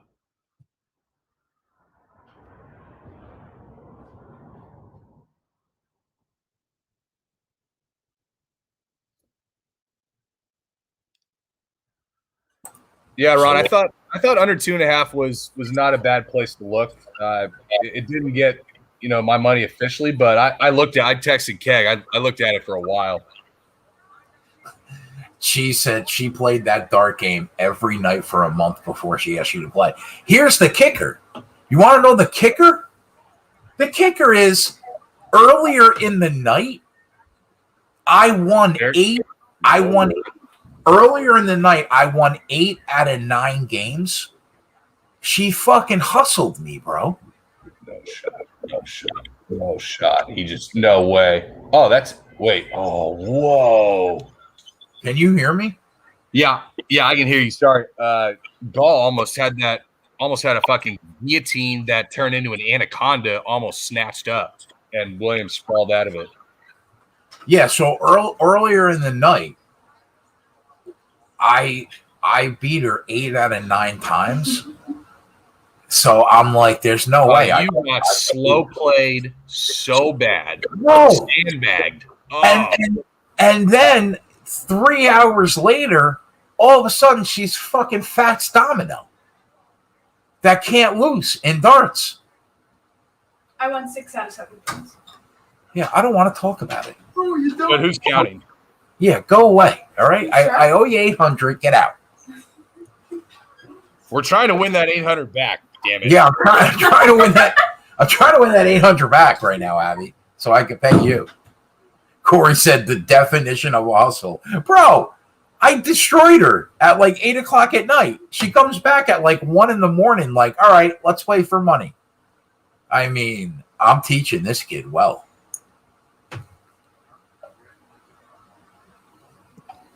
No, just have her move to New York, set her up in Central Park, and have her play the shell game. She'll make $100K a year. Seriously.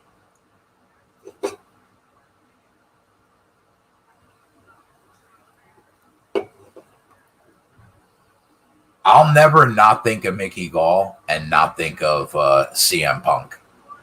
Like, I will always think of CM Punk. Yeah, it's hard. It's hard not to attach him to that.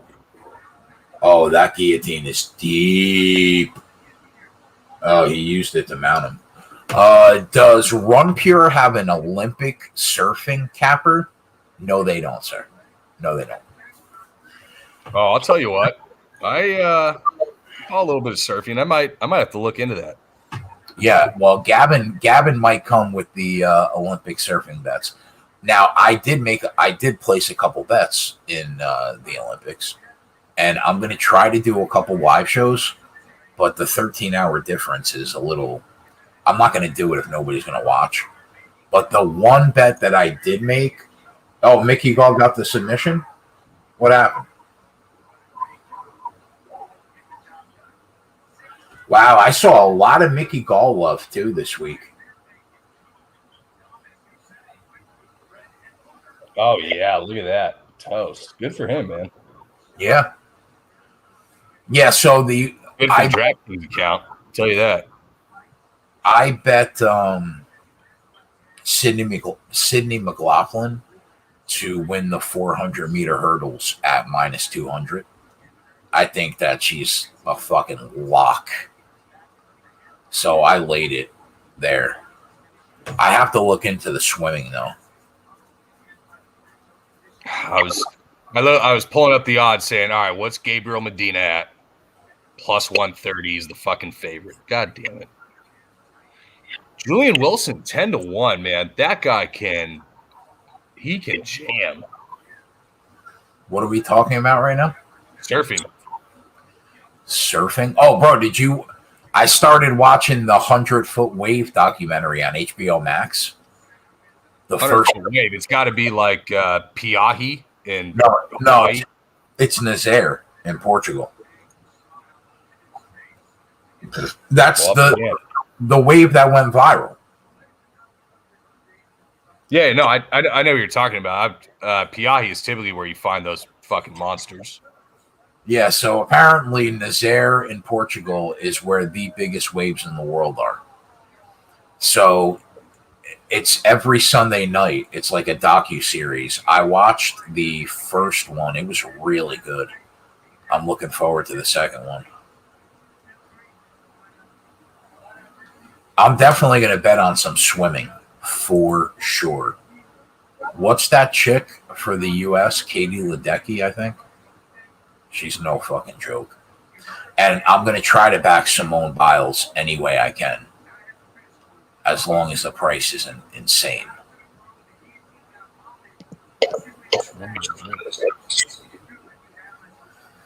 I usually do 20 lineups. I only did 5 today because the DraftKings was just ass. But I do got a Stars Mickey Gall lineup. That's I think you're going to need that going forward. What else? Who's left on that lineup? Soriano, Minner, Yanez, and TJ. That's a good lineup, bro. Soriano, you can get that extra money with an early first-round knockout. And then Yanez could get a first-round knockout. Minner can get a first-round sub. I mean, you might have the nuts. Whoa. Chill. Imagine you have the nuts. Matt, what are you going to do if you see a Soriano first-round KO, a Yanez first-round KO, a Minner first-round sub, and you're sitting on TJ to ship? I'm probably putting like 5K on Sandhagen. Yeah, you have to put 5K on Sandhagen. That's what you got to do. Exactly. At whatever odds, don't care. How much do you spend? Like, how much was the contest? So usually I do like 5 lineups and pretty much all the big GPPs, and then usually a single entry main.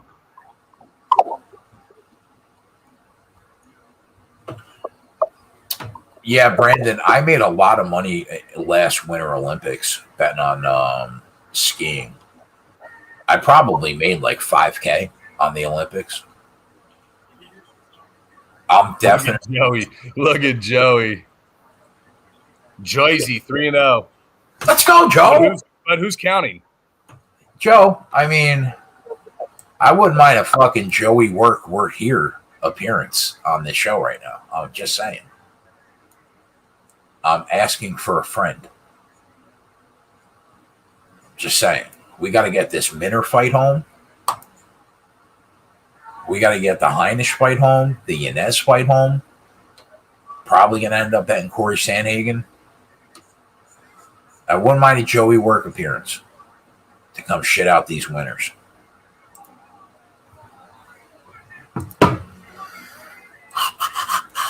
I'm picking up my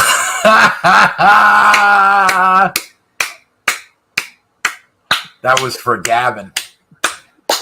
I'm picking up my B-dubs right now. I know Joey's got that fucking heart of a lion, so I am worried that he would train and potentially, you know, topple my guy Cheese, but we'll see.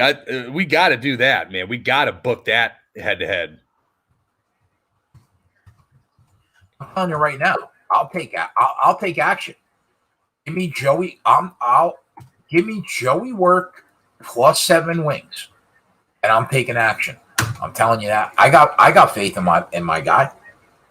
I'll ride with Joey work to the fucking death. Give me Joey work plus 7 wings at like even money, and I'm in. I'll hold it.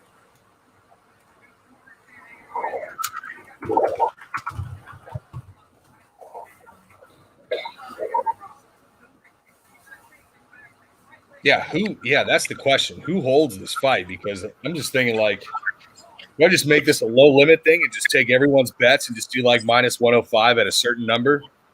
Just make it more fun kind of thing for everybody, for shits.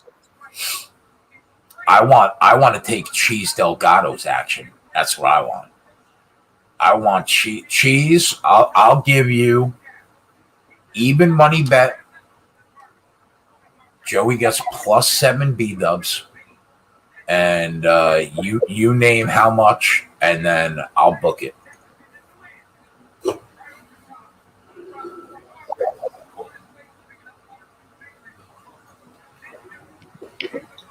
Oh, Cheese. 3 Chick-fil-A sandwiches is a long way from 40 Buffalo Wild Wings. You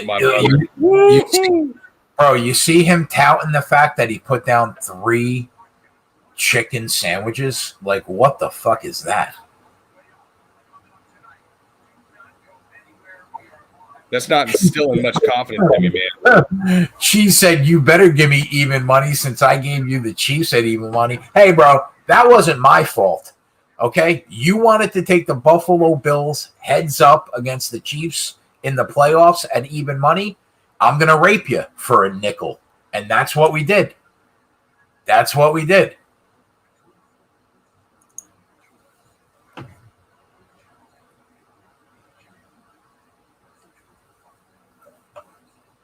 Even money, Joey plus 7 wings. You tell me how much money you want to bet, Cheese. That's it.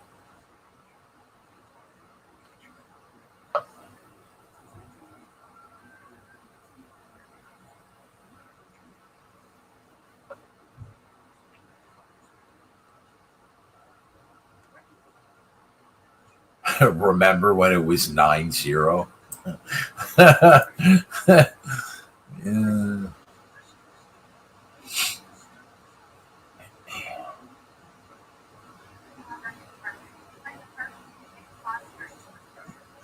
Gavin, are you deep diving right now on the beach they're going to surf at? Yes. Don't fucking judge me. We're on commercial break. I mean, what are we doing? Are we going to bet Olympic surfing? Is that what's about to happen? Yeah, I didn't even realize that was bettable, and then someone brought it to my attention, and now I am hook, line, and sinkered. Well, I'll bet it right now. Who am I betting? I'm looking right now. I have no idea the dynamics of this beach or the waves or the predictability. Oh, for the actual waves. I mean,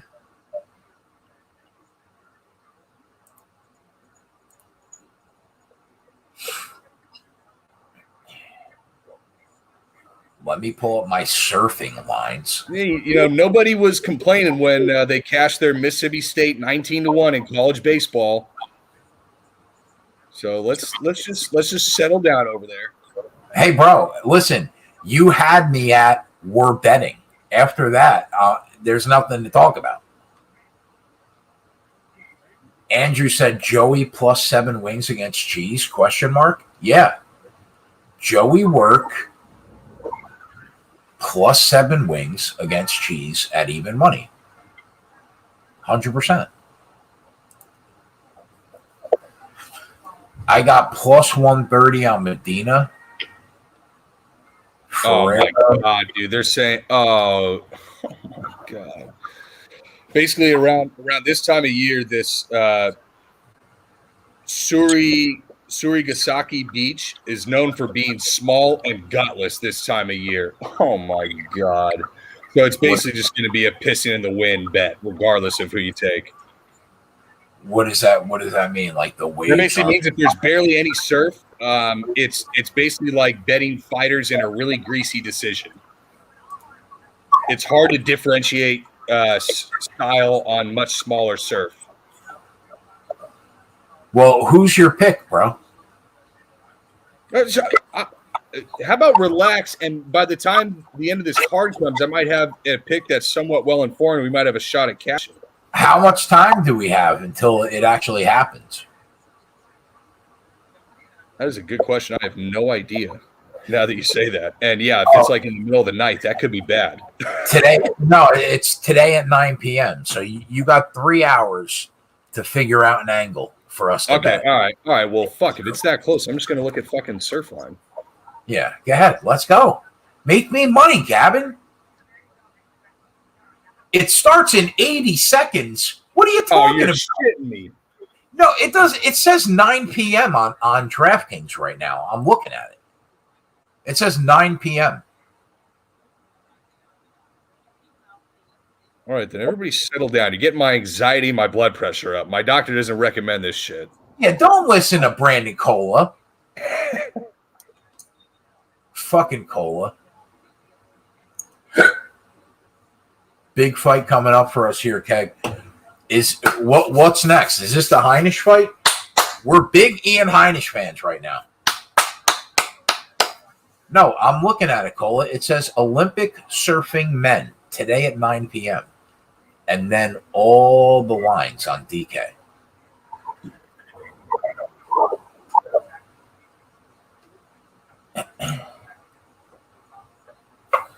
Anthony Smith in the booth, huh? Just retire, bro, please.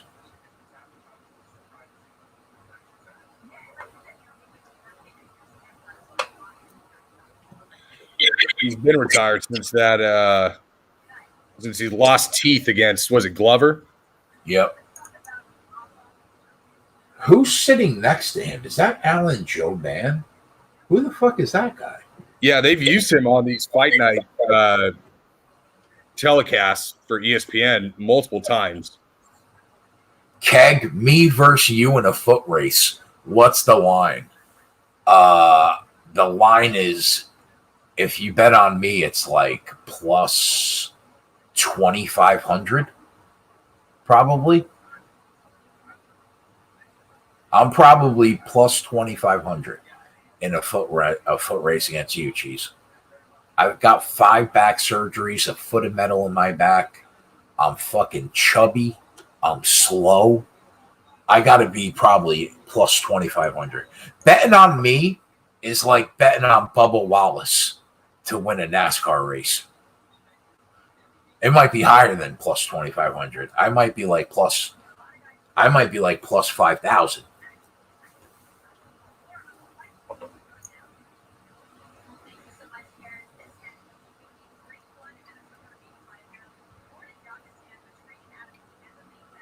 Corey said, always take Kelly Slater. I don't even think Kelly Slater does this anymore. Brother, Kelly Slater is a fossil. What's he like, 50 now? How old is he? He's got to be, dude. He had a video game when I was maybe 10. That's like saying, give me Laird Hamilton in the fucking Olympics. Don't you disparage that man's name. Oh, my God. But he's not winning the fucking 2020 Olympics, bro. That man was a goddamn trailblazer for big wave surfing. Yeah, take it easy over there. But you know, the guy that they focus on in that HBO documentary is McNamara. Do you know who I'm talking about? Yeah. Hold on, wait. I'm trying. Why is Surfline being a pain in the ass, dude? I'm trying to find the conditions and the set size of these goddamn beaches so that we can win some fucking money. It says no results found on Surfline. Well, that's fantastic. Definitely under 6 monsters on a Saturday fight card. Come on, jeez. What do you want to put me in the fucking grave?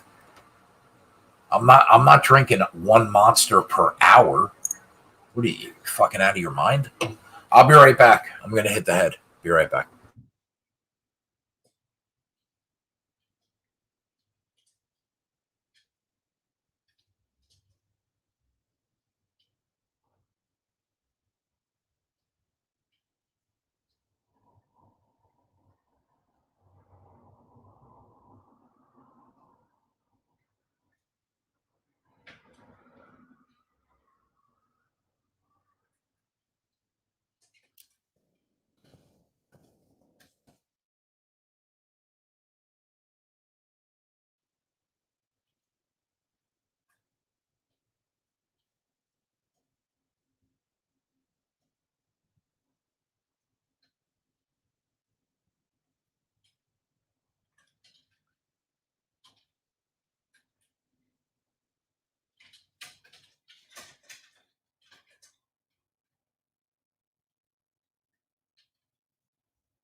Where I could find the surf conditions for thousands of beaches around the world on Surfline, but I can't find the conditions for the fucking Olympic surfing. Like, what?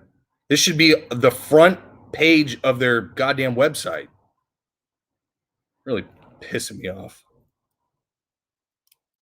You gotta keep copy and pasting because I can't spell this shit.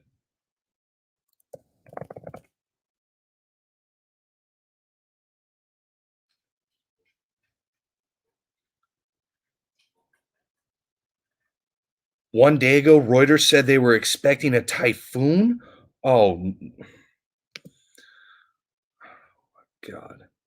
Nothing could be further from what that first article said in terms of expecting it being flat, gutless. Oh, my God.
No, I can't find a freaking consistent report from any of these articles. I need a live feed. I can look at a beach in the middle of freaking Brazil on a live cam on Surfline, but I can't find the Olympic fucking beach on that website. It's just baffling.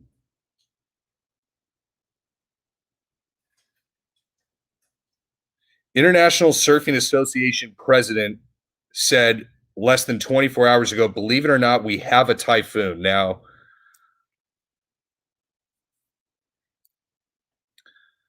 Jesus Christ. Typhoons, especially when there's wind accompanied in it, makes it a shit show for surfing. Not to mention, you don't want to be surfing in the ocean when it's raining or just after it's rained, because all of the pollution that collects from cars and factories, that sits up in the clouds, then especially if it hasn't rained in a while, then once it dumps into the ocean, like when you're surfing, you can get like hepatitis and shit surfing after rainstorms.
God, I hope John Florence wins that shit, man.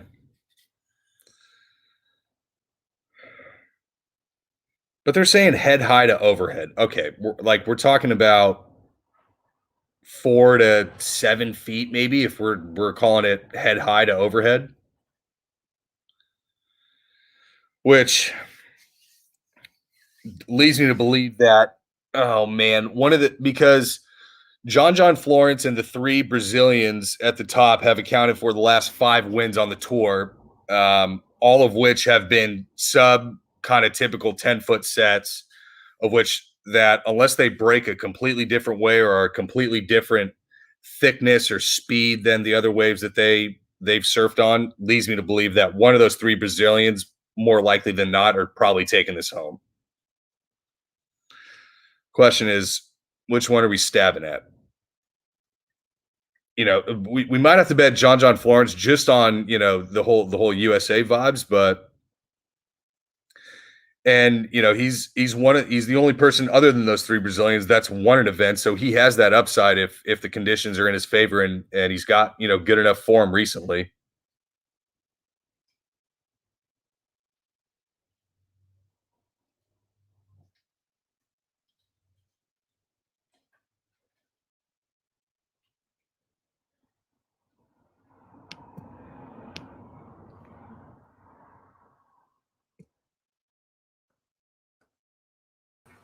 All right, boys, we're here.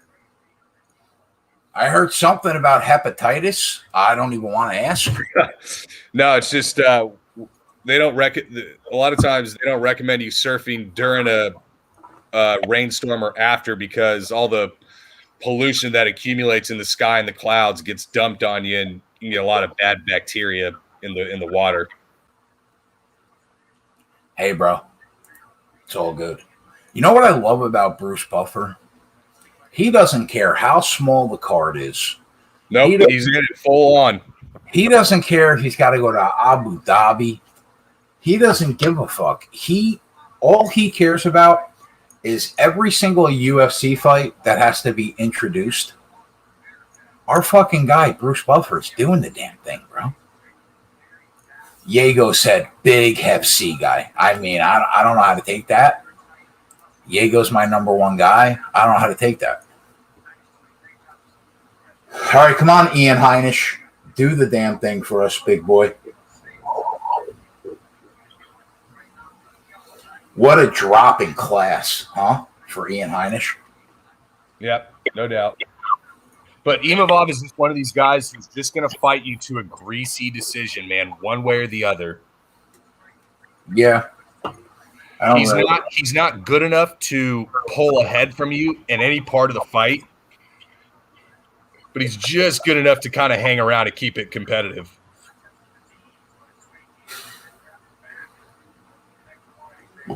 I'd hate to give a unit back on the spreadsheet if Ian Heinisch loses this.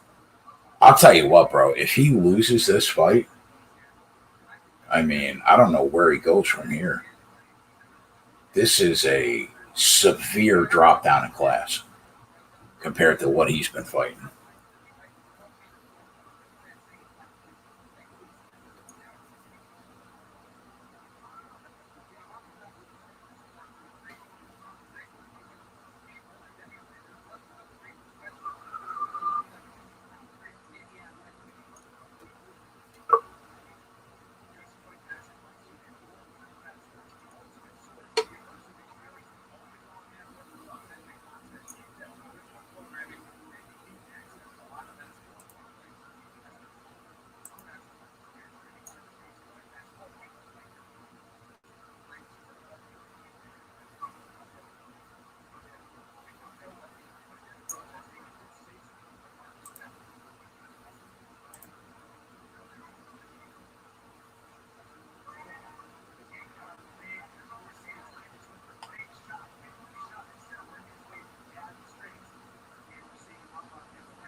Significant strikes right now, 14-7 in favor of Evolve right now.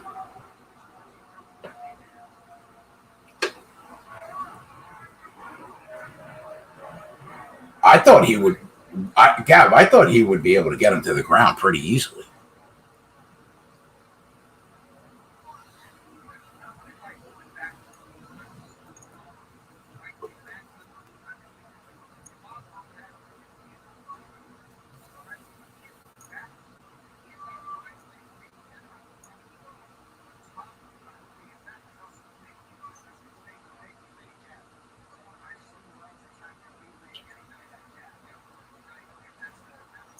Yeah, Airwado, he's having a problem taking him down.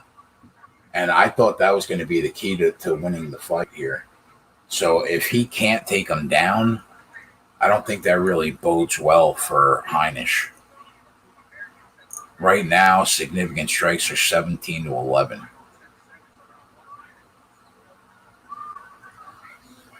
I'm thinking Ian Heinisch lost round 1.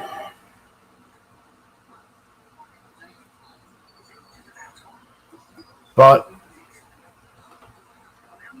if we drop this parlay on the spreadsheet, we're still up 2 units, so we're all right. But I'd like to get this one.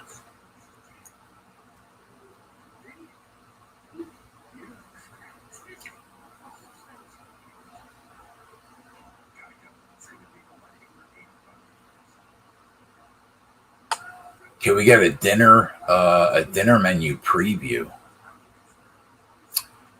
Well, I'm not ordering because my sister is coming over and she makes the most ridiculous Jersey Shore cheesesteaks. Like, it's literally like eating a cheesesteak at the boardwalk. So she's coming over. Free sticks and send them over to me. Yeah, she's coming over and she's going to cook a bunch of cheesesteaks for her, me, and my sister. I mean, my daughter. So.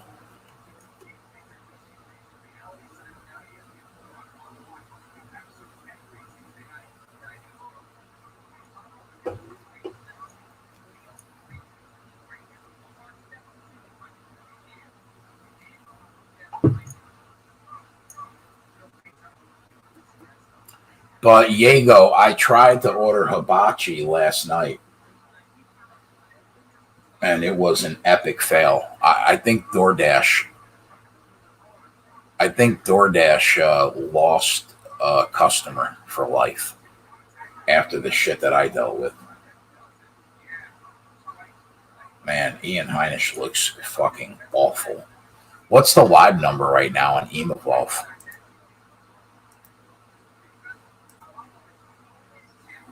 Minus 200.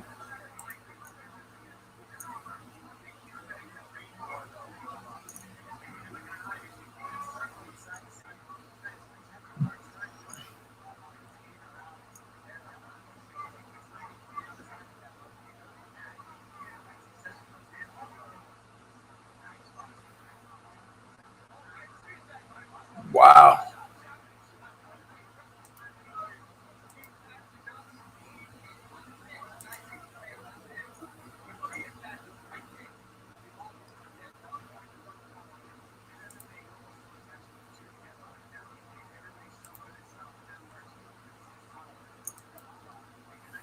I actually might lay it and take them live to get my unit back.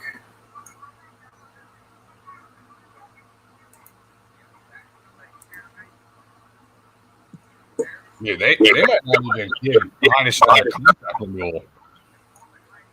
What's that? They might not even renew Heinisch's contract.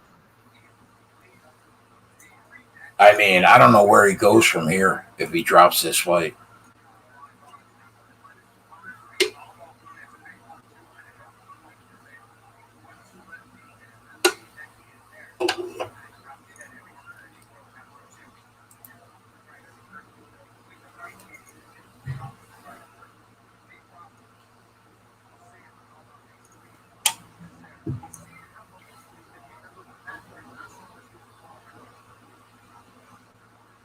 He looks terrible.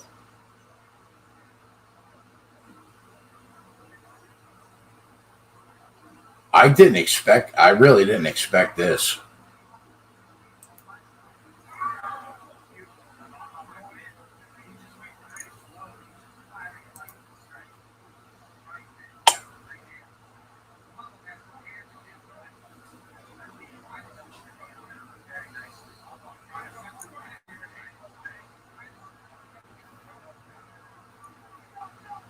It's over. Couldn't even get in live. Well, that's an L, boys. Drop a unit there, unfortunately.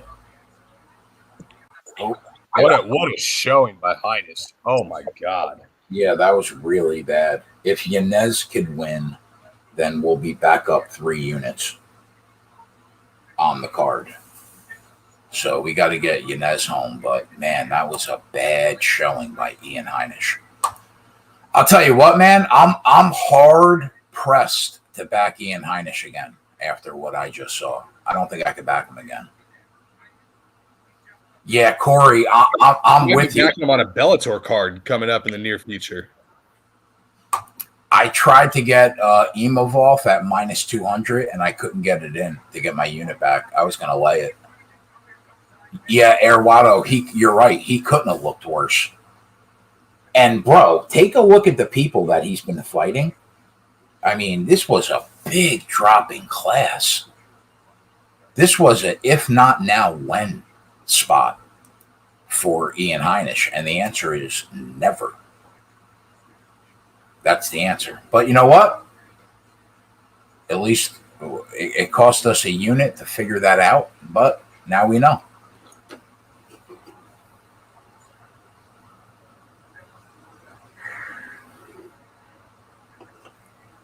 By the way, A Quiet Place 2 was phenomenal.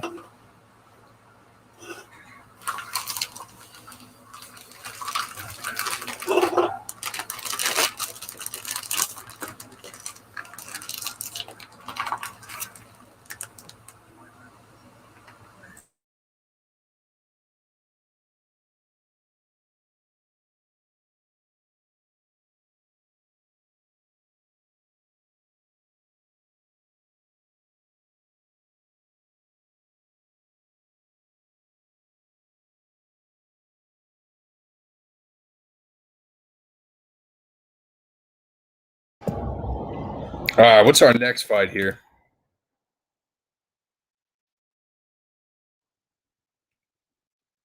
Was that the first one of the main or the last one of the prelims?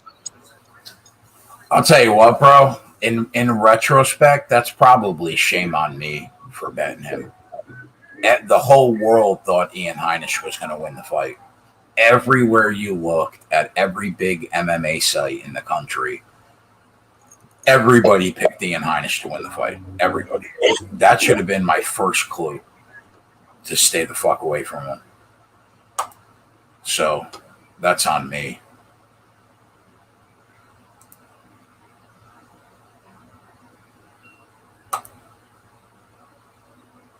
Oh, I think we got Puna and Brendan Allen right here.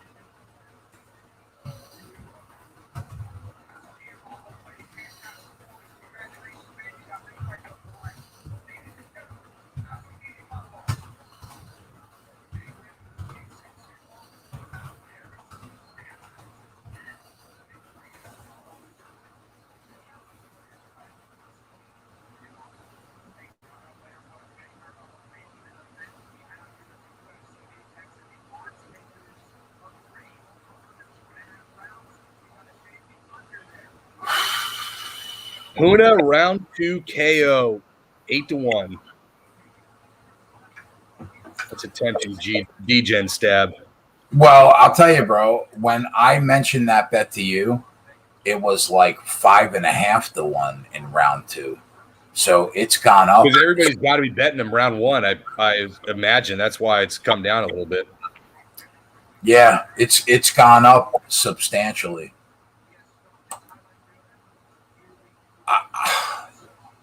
I think Soriano's the right side. I really do. I almost put him on the spreadsheet at minus 105. I don't know what kept me off in the end. I think it's probably. Do you think Brendan Allen has faced better competition? Brendan Allen doesn't really leave his chin out to be hit, and I can't imagine that after the Sean Strickland experience that he had, that he goes out and says, yeah, let's continue to just trade. Like, that's the way that Puna's going to get it done. But yeah, if Brendan Allen does strike, if he stays on the feet, he's striking until he gets knocked out. He has to think that he has to get this to the ground. Now, one bet I'm looking at right now is Puna plus. You ever do these point spread bets? Puna plus 3.5, minus 115. What do you mean plus 3? Plus 3.5 what? So on points. So basically, if he does not get finished and does not get 10-8'd, or he gets 10-8'd and wins a round. Wait a minute. What are the odds on that? Minus 115 both ways. That has to be a misprint. Where is that? I've never seen a bet like that in MMA in my life. Where is that? Online. I typically don't bet this, but I'm pretty sure this is how these work. If you take Puna plus 3.5, if he gets finished, you lose. If he loses every round and gets 10-8'd one round, you lose. But short of that, you win.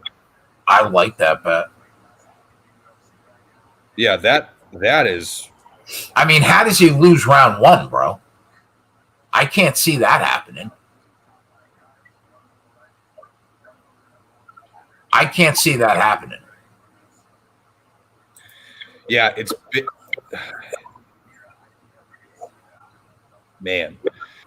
Puna gets finished or he gets 10-8'd. I think that, maybe there's a chance in the third round that if he's gassed, that Brendan Allen can score at 10-8, but that's also assuming he loses round 1, like you said. We get finished, maybe I'm getting a unit down on this. Bet online minus 115. Puna Soriano. Wait a minute. Brandon Cola says no. It's plus 3.5 for all 3 judges. So it has to be 29-28, 29-28, 29-28. That changes things a little bit, if that's the case.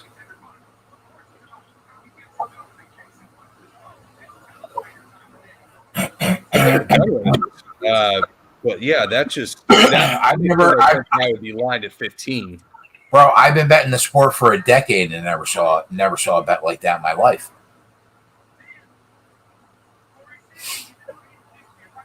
Pinnacle Funding says fight to start round 3 plus 140. Same bet, better odds.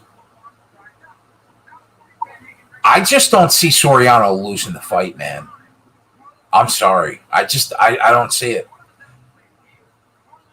I think he wins. I don't understand this plus 3.5 for all 3 judges.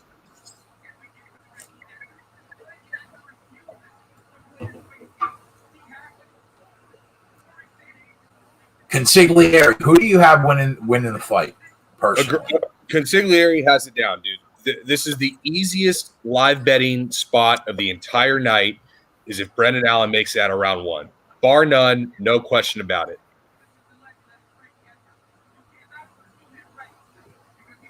I think Soriano wins the fight. I keep coming back to that. Bro, Consigliere is right. If you go back and watch the tape on Brendan Allen, he is extremely hittable. Doesn't move his head off the center line ever. Always walks forward into danger. I think Soriano's going to fucking flatline him. I really do. I got it. Okay, that makes sense, Brandon. Thank you. Thank you for breaking it down to someone dumb like myself. That's a very easy way to understand it. I'm betting Soriano, bro. I'm betting Soriano. By the way, I have enough Soriano on DraftKings and FanDuel. I mean, it's if he wins this fight, he is going to be optimal on both sides. Can you read that comment? Can you read that comment at the bottom from Joey Work? What should I have for dessert? I just ate 20 B-dub in 11 minutes, and I'm not even phased. I mean, I'll tell you what, Cheese better be nervous. I am gonna literally rape Cheese's bankroll with Joey at +7 wings. Like, I'm gonna rape him. I think Cheese was onto something in terms of the pace that Joey had. You have to have that pace. You have to do about 40 in 20 to 25 minutes, because every minute that ticks beyond that 20-minute mark, you're just going to get in worse and worse shape. Like, you just have to almost power through before your brain realizes you're full. All right, so listen, I'm taking Soriano. Joey, come on, bro. When you're done eating, come hang out for a little bit. I'm going to take Soriano at -110 on the money line. Now, for people that don't want to bet that, if you don't want to bet that, but you still want to kind of take a little shot on something, I would say that the round one Soriano knockout at +350 and the round two knockout at somewhere between 6-1 and 8-1 would be the way I would suggest you go. Because I'm okay with taking Soriano at -110. And if we have to take Brendan Allen live to get that unit back, so be it. We'll do it. That's how I'm going to approach the fight. I'm taking Soriano right now at -110. Just letting everybody know right now. And I'll throw that at the bottom. If we have to hedge off, I will. I'm going to kick myself if he gets that first round KO at fucking +350. That's going to suck. But I'm taking Soriano -110. And I went quarter unit, round one KO 3-1, quarter unit round two KO 7-1. There you go. I bet it one way. Gavin bet it the only other way that I would bet it. So I'll hedge off if I have to. You know what's crazy, bro? Like on Tuesday, I sent you that message too. Soriano round one, round two seems like the way to go. I don't know why right now I'm just going to take him at -110. But I'm happy you took him in round one and round two. Yeah, dude, FanDuel always has those like Puna in round one or round two, you know, those kind of funky, almost quasi props bundled into one bet. You know what I mean?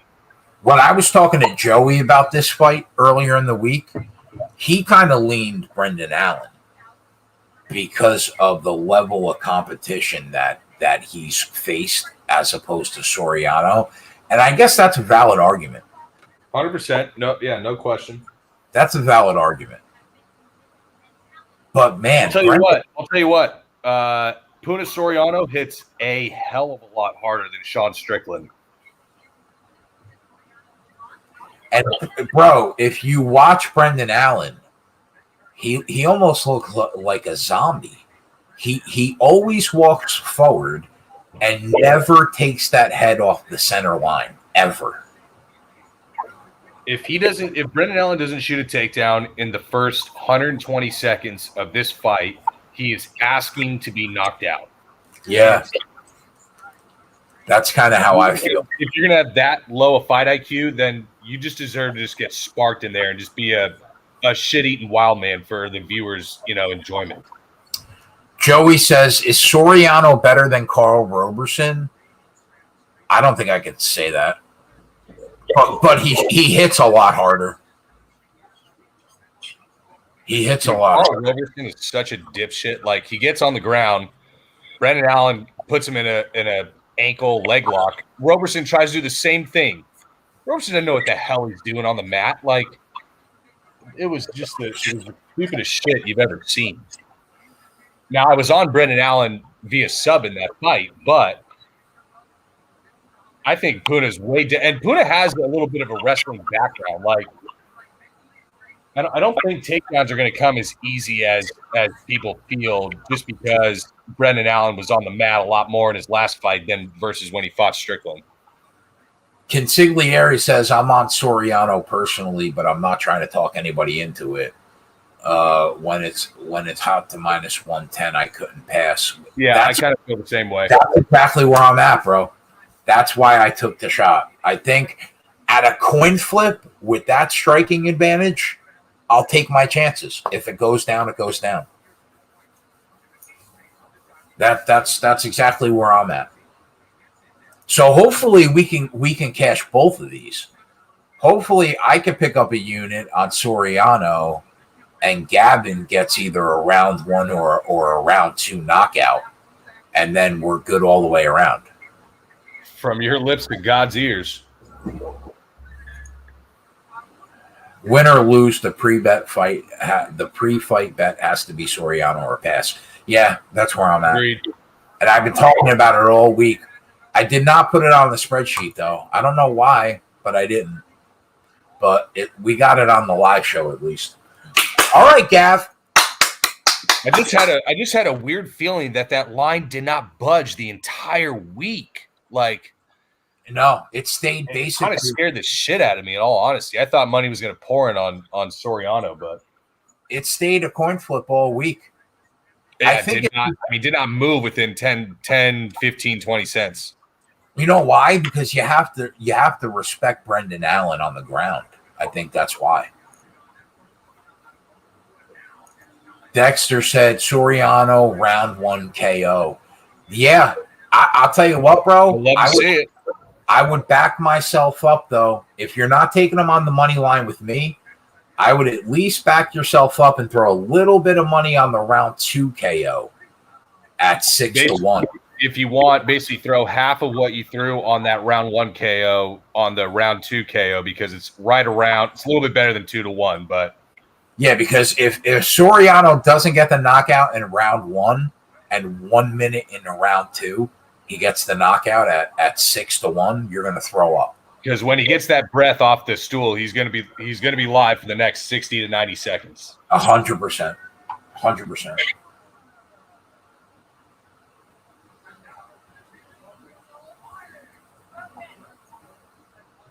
All right.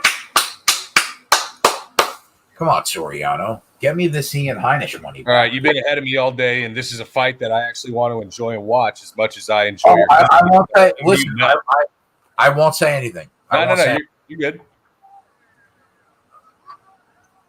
You're not watching it on UFC Plus. You're watching it on TV, right? Yeah. All right, good. We've got it on the ESPN Plus stream. Oh, the guy that gets stuffed, the guy that gets stuffed in the lockers back to ref this fight. Look at this. Oh chick. God, they're punching each other. That girl is just smoking hot. All right, here we go now.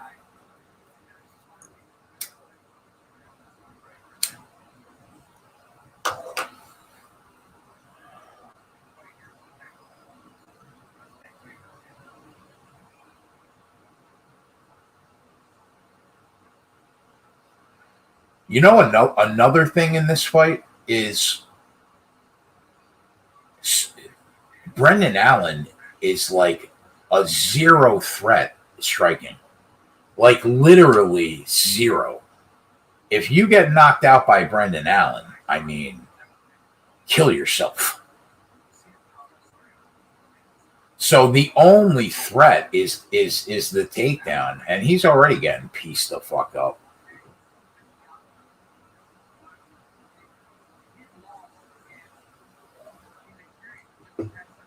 Has not gone for a takedown in the first minute of the fight.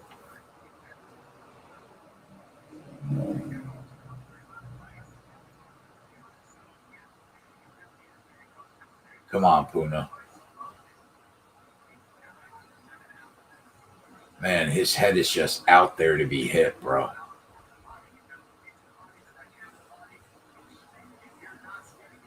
Never off the center line, ever. Chin up in the air. Just like, let's tap that chin. What are we doing?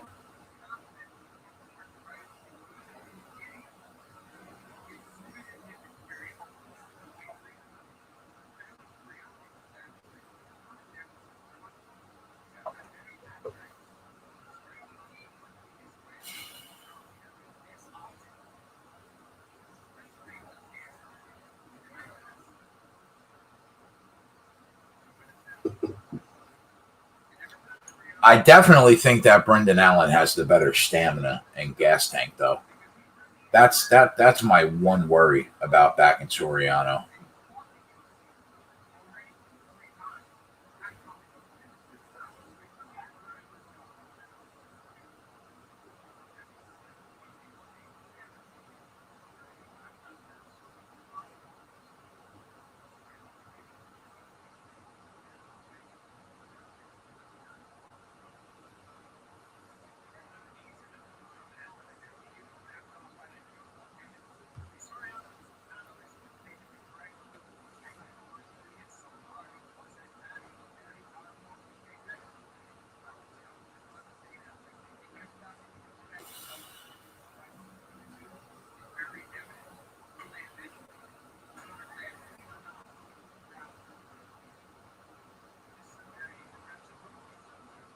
You got to give Brendan Allen props, though, for sticking in the pocket and throwing hands.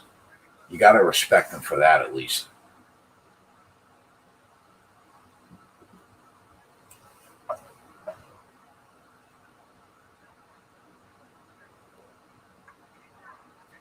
And it looks like he's got no intentions of taking this fight to the ground, like at all.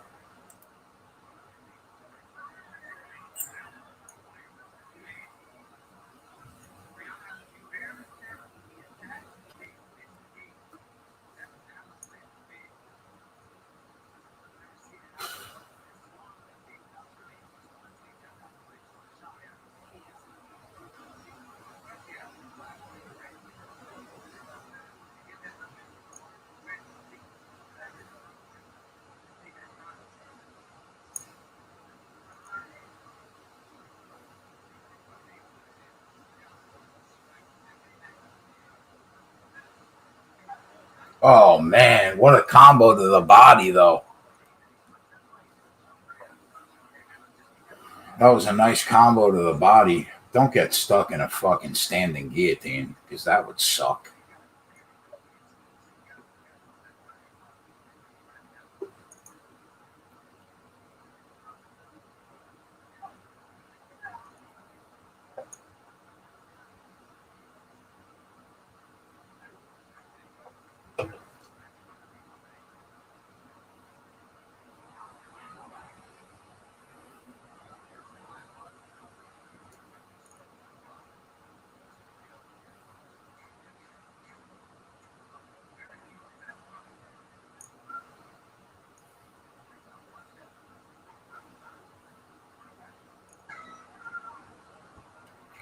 All right, so round one, 30 significant strikes for Soriano, 29 significant strikes for Brendan Allen.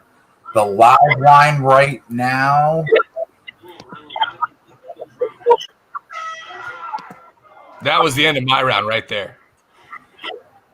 The live line right now I'm seeing is Brendan Allen minus 160, Soriano plus 120. They just showed like Soriano minus 330 on the ESPN broadcast. I know, but you know what? That's not what I'm seeing. Now, and DK has it the same way, plus 120 for Soriano, minus 160 for Brendan Allen.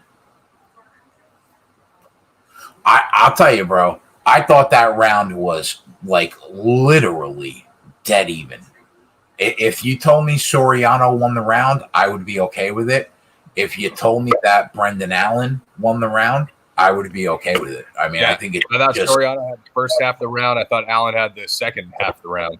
Yeah, it's hard to get any closer. I mean, they literally both landed 30 out of 58 significant strikes. Both guys, 30 out of 58. Wait, Keg, is that a bet on FanDuel? Sandhagen KO in round 1, 2, or 3 at plus 230?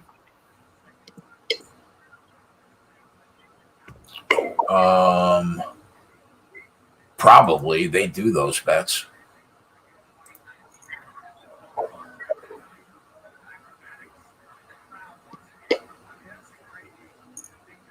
Yeah, Allen's invested in the body, man.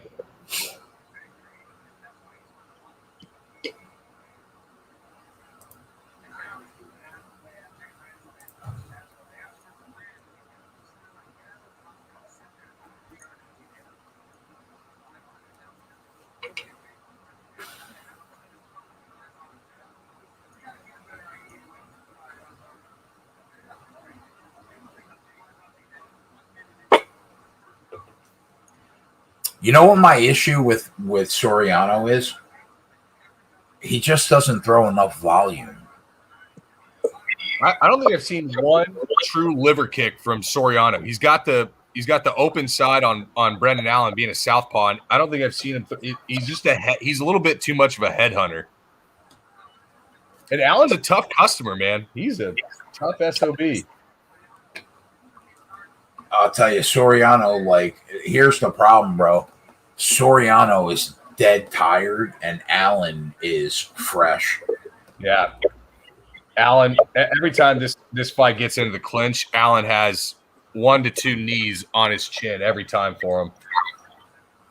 Yeah, I think my guy Joey might have been right on this fight. I think in the end, it might be the cardio that gets Allen over the finish line.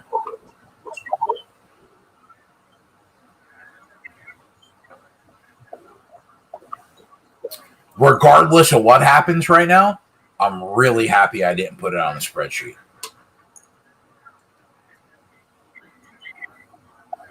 Yeah, I mean, if the first round told us anything, it was this thing's going to be a fucking coin flip. Either way.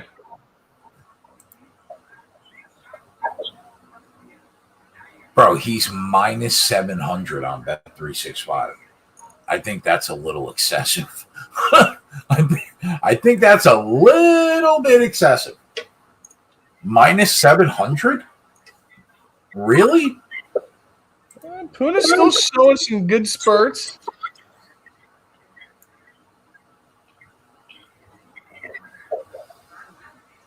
He might be, but he might have been toast after that last exchange.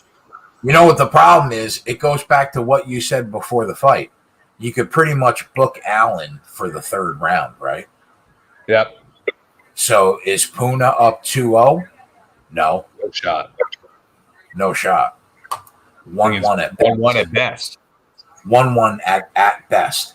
If you gave him the first round, he lost this round.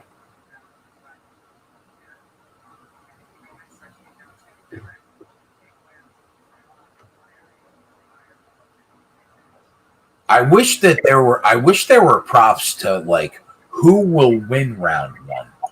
Who will win round 3? Because we can clean up on those kind of bets. Yep. You know, you could pencil Brendan Allen in for the third round, 100%.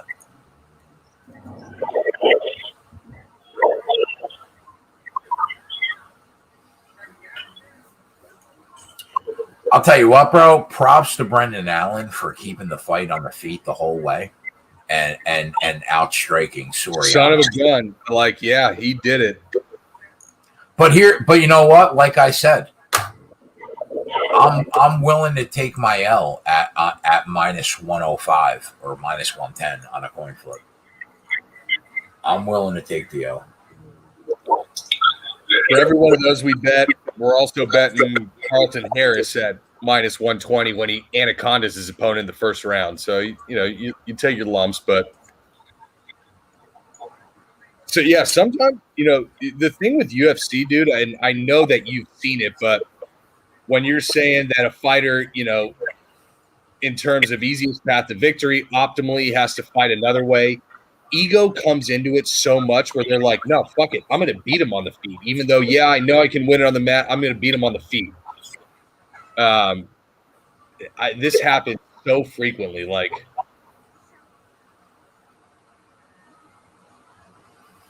Bro, do you know that DK still doesn't have a Bobby Green, Rafael Fiziev line? I think I have it on Bet Online and what was the other one I had? Bet US. Can you tell me what the line is for Fiziev and Amanda Nunes together? Yeah, hold on.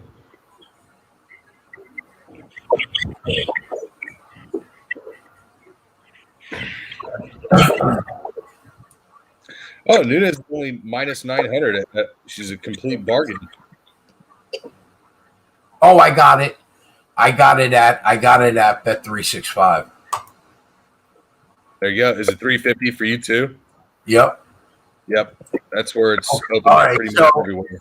All right, so Rafael Fiziev and Amanda Nunes is minus 225, right? So in order for me to pick up 2,000, what do I have to lay? 44.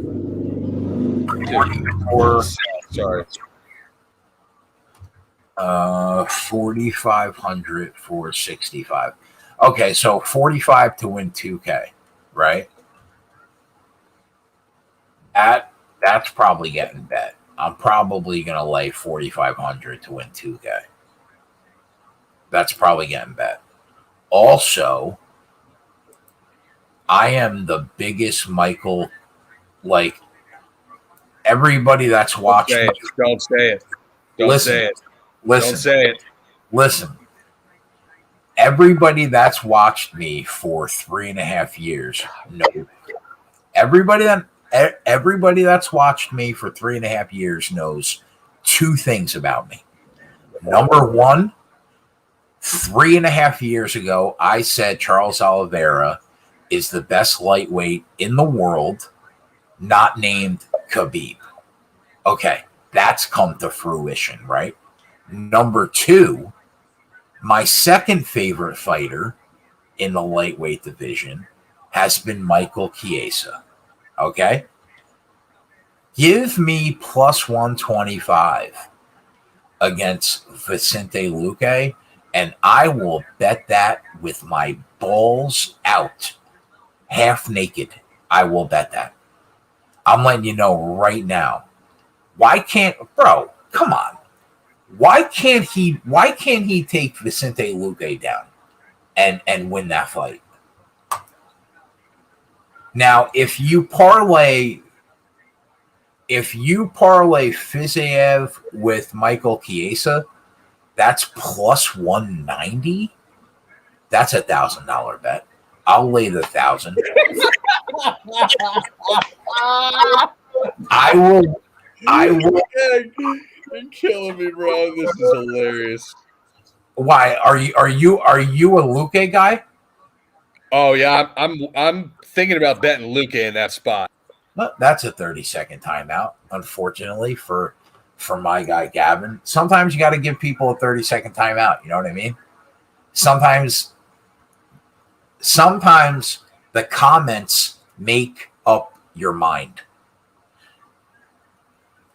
If anybody backing Vicente Luque against my fucking guy, 30-second timeout. 30-second timeout.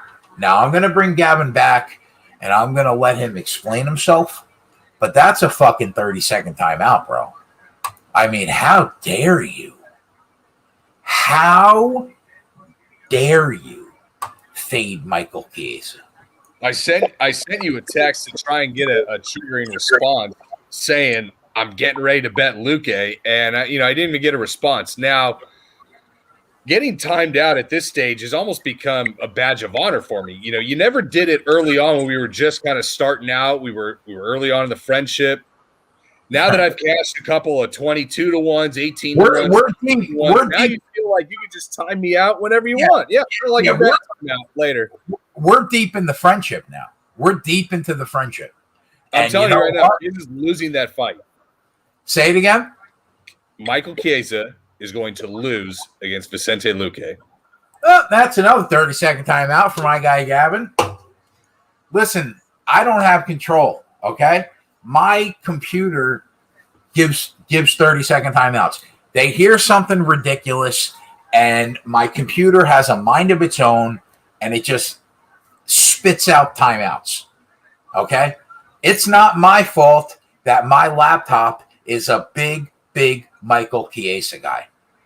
I can't help it. I can't help it. Okay? So now I'm going to bring Gavin in again, and I'm going to hope that my computer doesn't give him another timeout. I'm bringing him back in. I can't guarantee it, though. Okay? I can't guarantee it. Sorry, Gav. I mean, my computer just is. My computer's a big fan of Michael Chiesa. I can't help it. It must be that YouTube Nightbot. Fucking Nightbot. By the way, did we lose this fight? I believe so. I didn't even watch the third round. So but I'll tell you what, if we did lose it, I'm gonna give Joey work props because he told me like Tuesday that he was leaning towards Brendan Allen. So props to my guy Joey Work. I mean, do you have a Tatiana Suarez line yet? Oh, that's the other one I'm looking out for, and I do not. I mean, what a shame. I don't even know if that fight is officially booked, honestly. I think they were talking about it. I don't know if it was ever officially signed up. Bro, if we had a line on that fight and we can get a Suarez Fiziev parlay, I would bet $10,000 on that parlay. And I'm not even joking. And I would post the ticket for proof. That's a $10,000 parlay.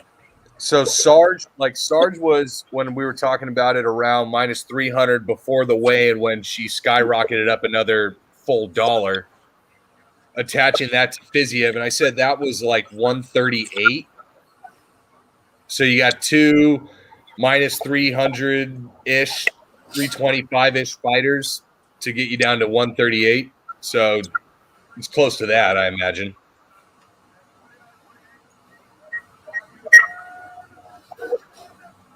I'll never back Soriano again, by the way. So there's been two people here on this card that I had to pay about 1.5 units total to figure out if I'm ever going to back them again. And I'm never going to back Ian Heinisch again. And I'm probably never going to back Soriano again. So you live and you learn. As long as we get this Yanez fight home, bro, that's 3 units on the spreadsheet. And that's all I care about. I might have to bet Miranda Maverick, too, because she's way better than Macy Barber, in my opinion. Okay, hold on. So, Keg, so when we going back to that point spread, the 3.5, right? So Allen went 30-27, 30-27. That's 6 points right there, right? Right. And then 29-28 is 7. I think that's how it's calculated. We should look into those because I can't imagine all of those are going to be efficiently priced. Now, that makes sense. Who do you think? Brandon Cola for helping us out, for helping my dumb ass out with that. IC says, so you like Rafael Fiziev? I think he's the best prospect in the UFC right now, my friend. I know Chimaev gets all the fucking hype, but I think that kid is the best prospect in the UFC, in my opinion. And I think that he is going to put Bobby Green to fucking sleep. That's what I think. Yeah, to the point where if I have 5 to 10 units of exposure on Fiziev through different bets and parlays, I wouldn't even feel bad about it. I mean, bro, is there a better prospect at 155 pounds than that? Well, the other thing is it's an optimal fate on a guy like Bobby Green.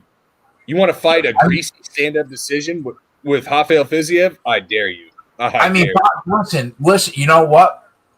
If we're being fair to Bobby Green, he's strung a few wins together, but he's 100 years old, and this kid, bro, is just a different kind of prospect at 155 pounds. He is going to murk half the division. I'm telling you that right now. That kid is a perennial top 10 guy at 155 pounds in the UFC, without a doubt in my mind. Now, Tatiana Suarez, who, bro, I'm not even joking, and I'm not even joking. If you go to my old Sports Keg channel, okay, and you go back to the very first Fightcast 1, 2, 3, 4, 5. In 2018, I was talking about Tatiana Suarez will be a champion in the UFC at some point in her life, right? She gets hurt. Obviously, she had cancer. She beat that. She gets hurt again. She's out an extended period of time. And the smart girl that she is realizes I'm not beating Amanda Nunes at 135 pounds. So I'm going to come back at 125. And I'm going to be the only fighter at 125 pounds that could beat Valentina Shevchenko. The only prayer the UFC has tonight. The only girl at 125 pounds that can beat her is her, because her wrestling is Olympic world class, literally. So there's no doubt in my mind that she's going to pick Valentina Shevchenko up and she's going to drop her right on her back. The second best female in the history of MMA. Tatiana Suarez is going to come in. She's going to pick Valentina Shevchenko up, and she's going to drop her right on her fucking back. Now, can Valentina win the fight? Probably. I mean, it's Valentina. But the only hope that the fan base has to knock Valentina off that perch is Tatiana Suarez.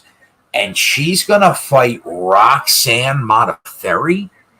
I will put my daughter's entire college fund on the fight that I mean, bro, Roxanne Modafferi, if they fought 100 times, she would lose 100 times.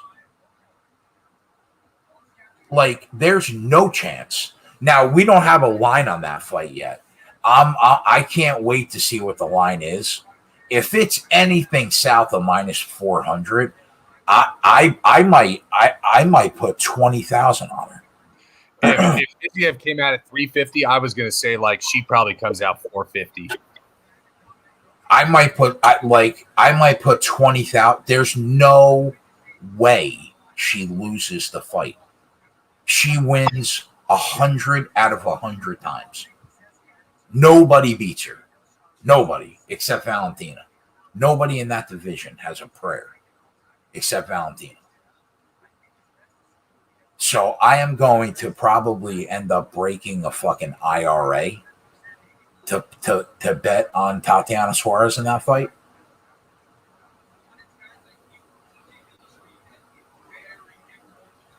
It's just a shame that we can't parlay her and Rafael Fiziev together. That sucks. Bro, I'm thinking, you know what I'm thinking they set that line at? Like minus 550, minus 600. I'm thinking that's where the line is.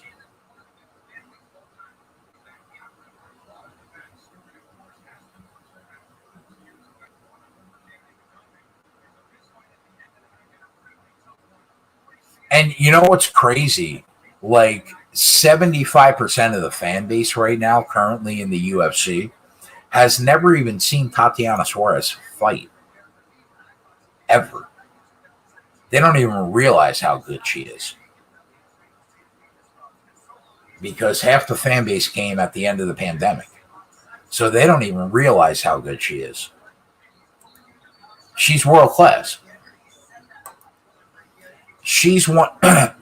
Right now, if I was going to rank fighters in the UFC, Amanda Nunes 1, Valentina 2, Rose 3, Weili Zhang 4, Tatiana Suarez 5. And you couldn't change my fucking mind any different. Those are the 5 best women currently in MMA. Nunes, Shevchenko, Nami Yunus, Zhang, Tatiana Suarez.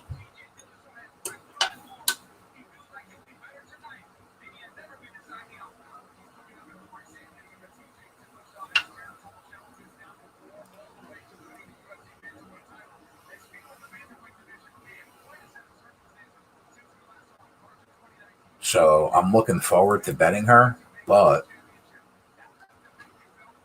I don't know when they're going to drop a line on that fight.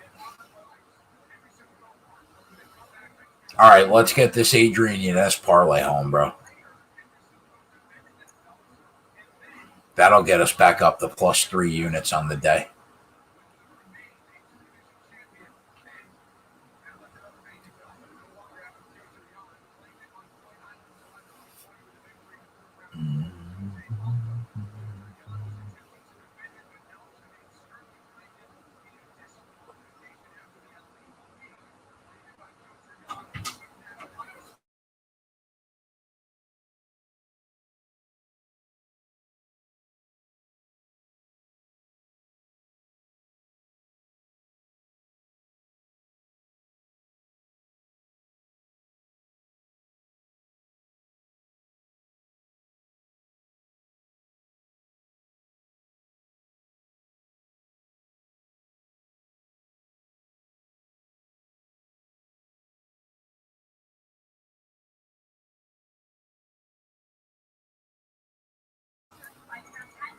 How lucky is Joe Benavidez, though? Imagine going home to Megan O'Leary every night.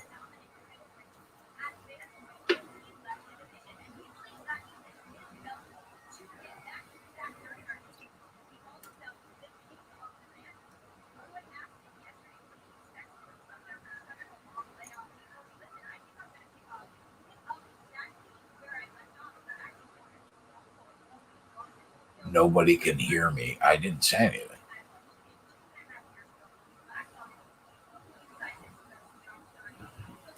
Daniel McGill says under Joey. Under what? I don't know what that means.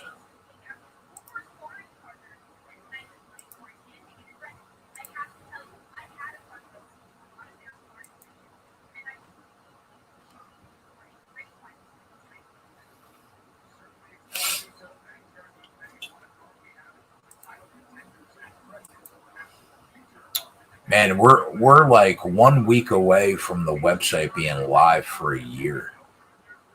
It's crazy how time flies, huh?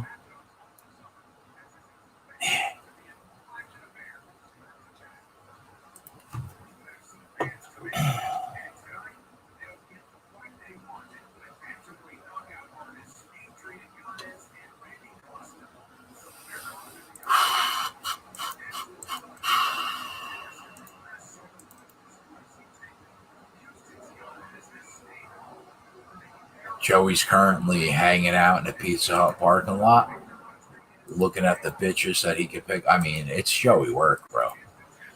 Joey Work he's an enigma wrapped in a riddle, wrapped in an enigma. That's what Joey Work is. It's what he does.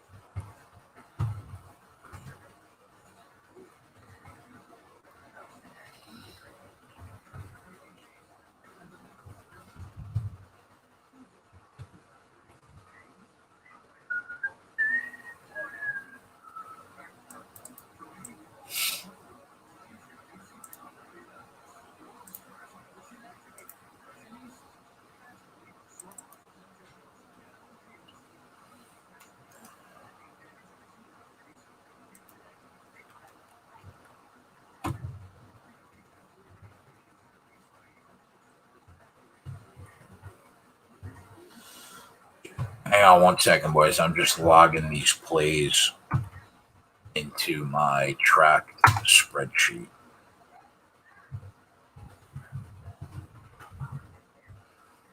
All right, so we won the Eubanks plus 290. We dropped the Eubanks Heinisch play.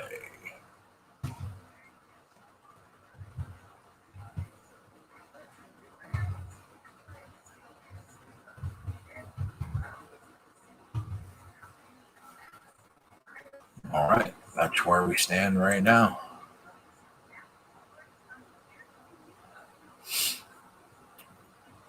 One week away from a year on the Rump Here Bets website. And I'm up 73.5 units out of 78.3. It's a pretty good year. We'll take it.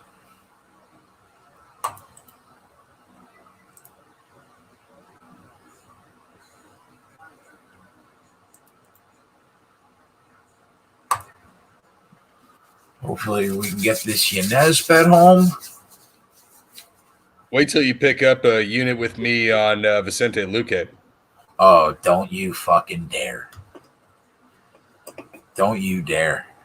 You know what? I'm excited for that card because I'm going to be at your fucking throat if Michael. You better hope that he doesn't win that fight, bro. I'll never let you live it down. I mean, you're going to fade Chiesa, bro? How dare you? There's according to me, there's been two main fights that we've disagreed on over the past couple months. And one was the Benitez Billy Quarantillo. You got me. But I still got you. You're welcome. 22-1. So. You're welcome on me dragging you over to the Quarantillo side so you can cash a fucking 22-1 ticket. You're welcome. What's the second one? Brad Riddell, Drew Dover. We're 1-1, brother. Oh, yeah. You're right. I shit the bed there. Other than that, I don't think that we've disagreed and stood on our stances. Well, I'll tell you what, you're about to be in a bad way. You're about to lose some Vicente Luque money, bro. Okay? I get Vicente Luque to bring me to 2-1. Wow, that feels good. Can we get this? Can we get this Yanez bet home right now?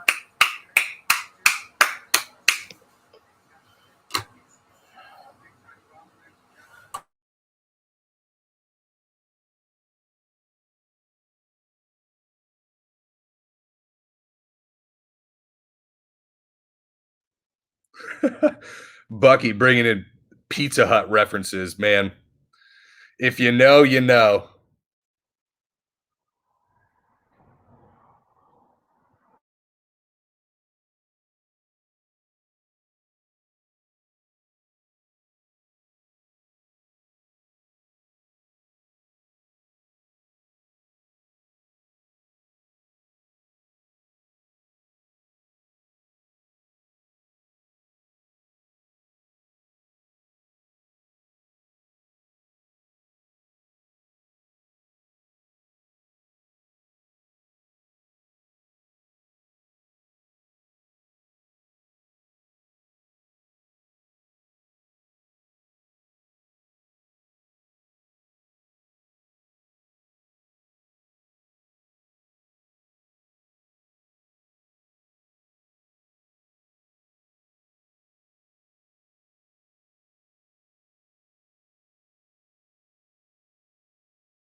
What do you if Yanez gets past Costa? What's next? You got to give him a ranked guy, I guess, right? Top 15 guy. Is he, if he beats Costa, is he a top 15? I mean, Costa's not a top 15 gatekeeper by any means. I think you beat a gatekeeper, and then you probably get the top 15.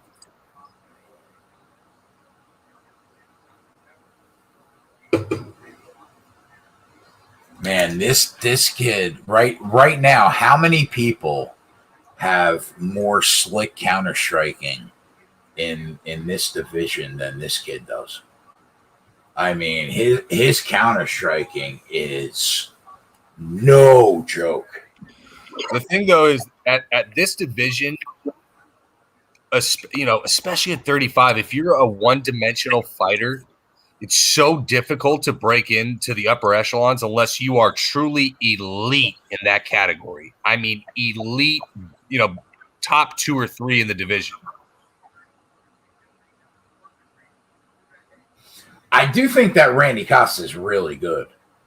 I think he's going to be good when he learns to settle down and learns how to set up strikes a lot better when he hangs out at Stanford way longer. I totally agree. He's a little bit more wild. I totally agree with that. But long rangy kickboxer with good fire in his feet, man, 100%. He has good potential and upside. Yeah, I think he's a great prospect too. I do. I wish they weren't fighting each other, where we could have grabbed Yanez against somebody else. But I still think that Yanez is better than Randy Costa. But I guess we'll see. I guess we're about to find out.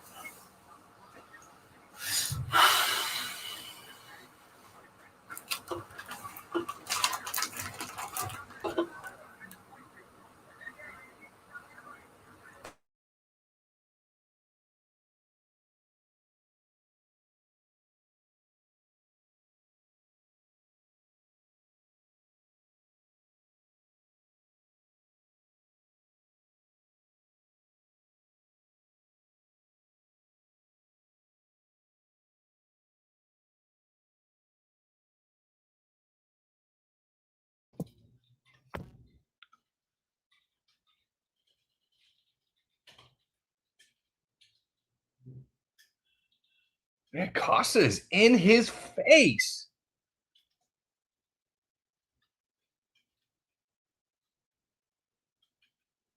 Dude, he's so long, like Yanez can't even he can't even counter because I don't even know if he can reach him. He's just sitting on that jab.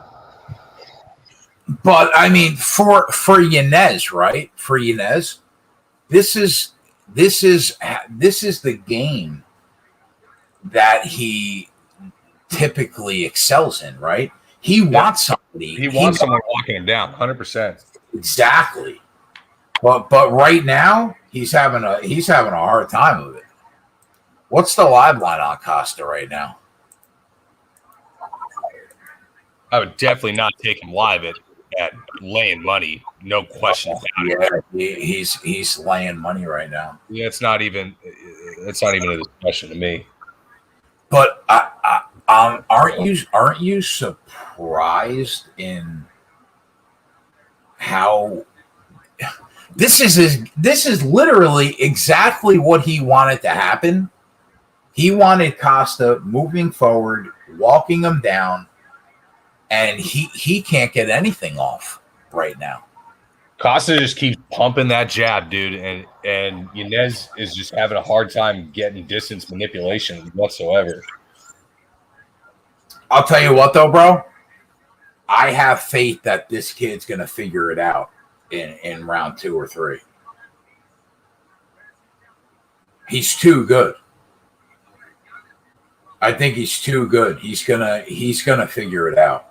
Here's the thing, though, is I think I've seen one head kick by Costa in the first 3.5 minutes, and it was a head kick that was inches from landing, and had it landed on the back of a combination when Yanez was retreating, very well, at least puts Yanez down, if not out.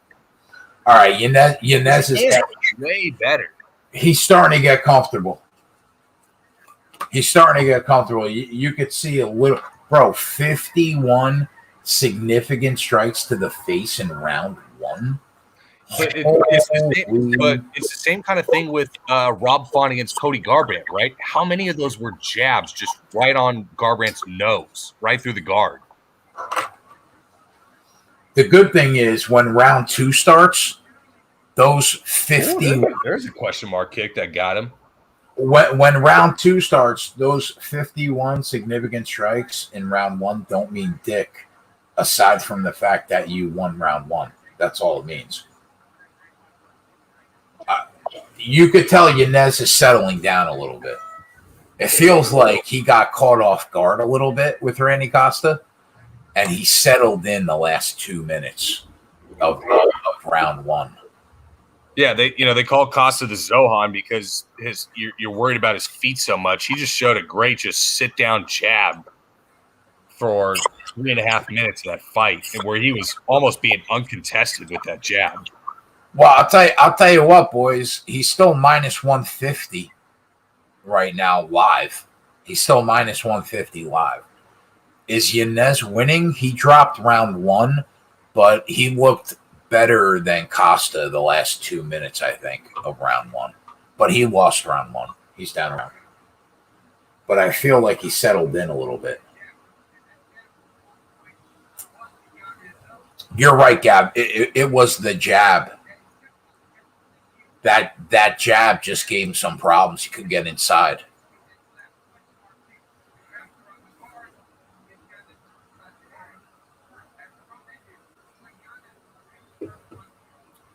Are we really wiping the blood off of him? Like the referee did that for real? I mean, what are we doing here?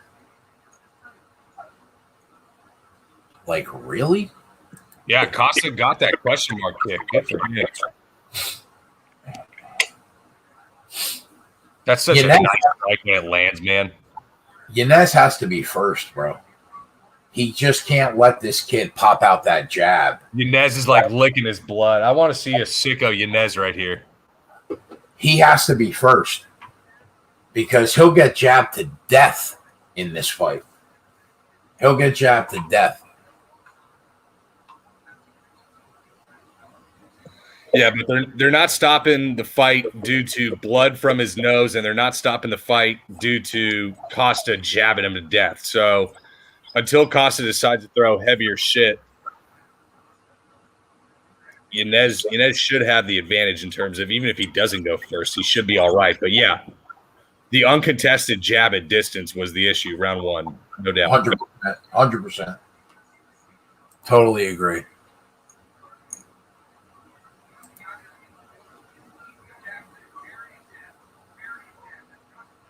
He's not used to having to be first, but he's got to be first. He's got to be first right now.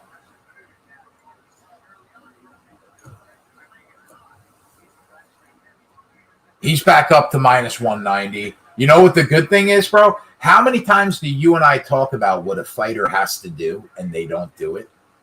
This kid realized he has to be first, and that's exactly what he's doing right now. And he's back up to minus 200. He realized he's got to be first. I love that, bro. These kickers on their back foot are much different fighters than they are advancing or just playing in space. This kid's fight IQ, bro, is no joke. Oh, look out. He got dropped. Come on, Adrian. Come on, Adrian. Come on, Adrian. Stop this fight, ref. Put it on the board. Congratulations. We're back up 3 units. One time for the boys. You just love to see it. Bro, that kid's fight IQ is no fucking joke. You know how many people don't realize in that situation that they have to be first? That kid realized he had to be first. That's why he's one of the 3 best prospects currently in the UFC right now. My buddy texted me right before the fight. I bet Yanez via KO. And after the first round, he says, favorite getting fucking smoked right now. My God. I said, relax. Yeah, bro. I mean, relax. These people, though. But here's the thing. This is what makes him a top 3 prospect is how many people would have just got picked apart by Randy Costa's jab for 3 rounds that wouldn't have realized that they have to be first. That's the difference. That's what makes this kid a legitimate prospect. Man, I love MMA, bro. I need to see him develop more of wrestling and mat game if he truly wants to break into the upper echelon of that division. Like, football will always be my number 1 because I played it. But man, I fucking love this sport. I do. It doesn't make me as much money as NASCAR, but I still love it way more. I love this sport. All right, now I used to go to the wrestling meets of the Oklahoma State team, dude.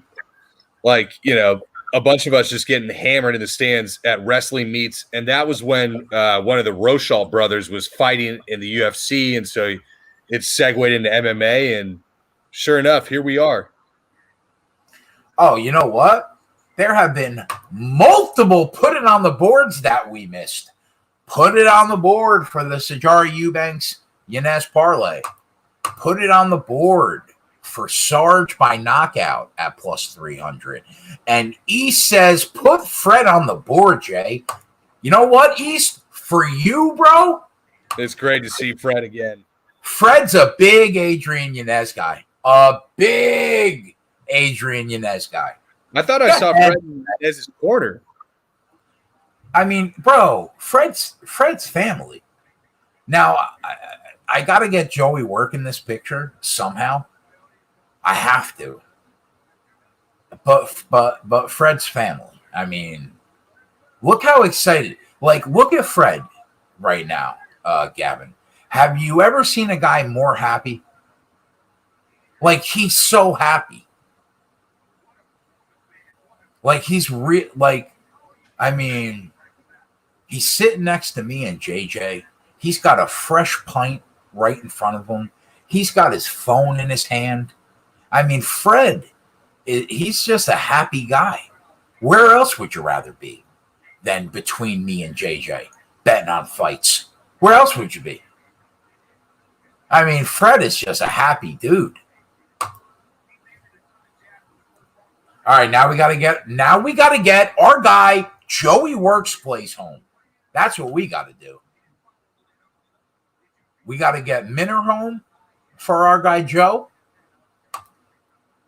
Joey also, I know it's a public show, but I'll give it out. Joey's got a half unit on Miranda Maverick by submission at a fucking juicy plus 750. Which I think is a possibility in this fight, 100%. Totally understand why Joey bet it.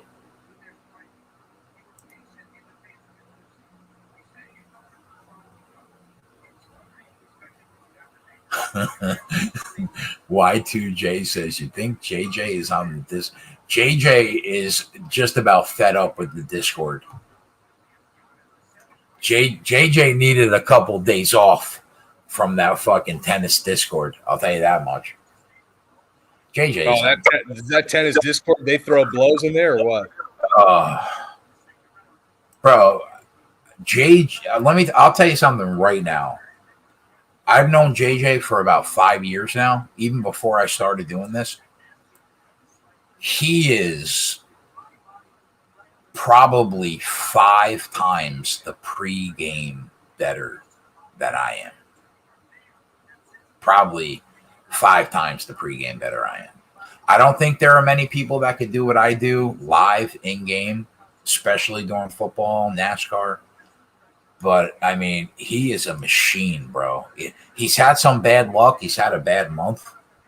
But I mean, JJ is really good at what he does. Really good.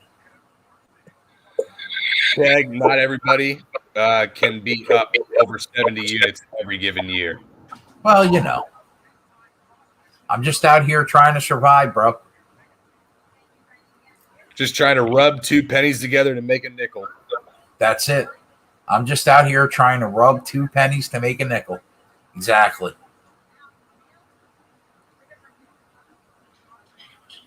Andrew, cheers to you, my friend. Fathead said, "Yeah, poor JJ. Yeah, he's all right. He'll be all right." But yeah, I mean, listen.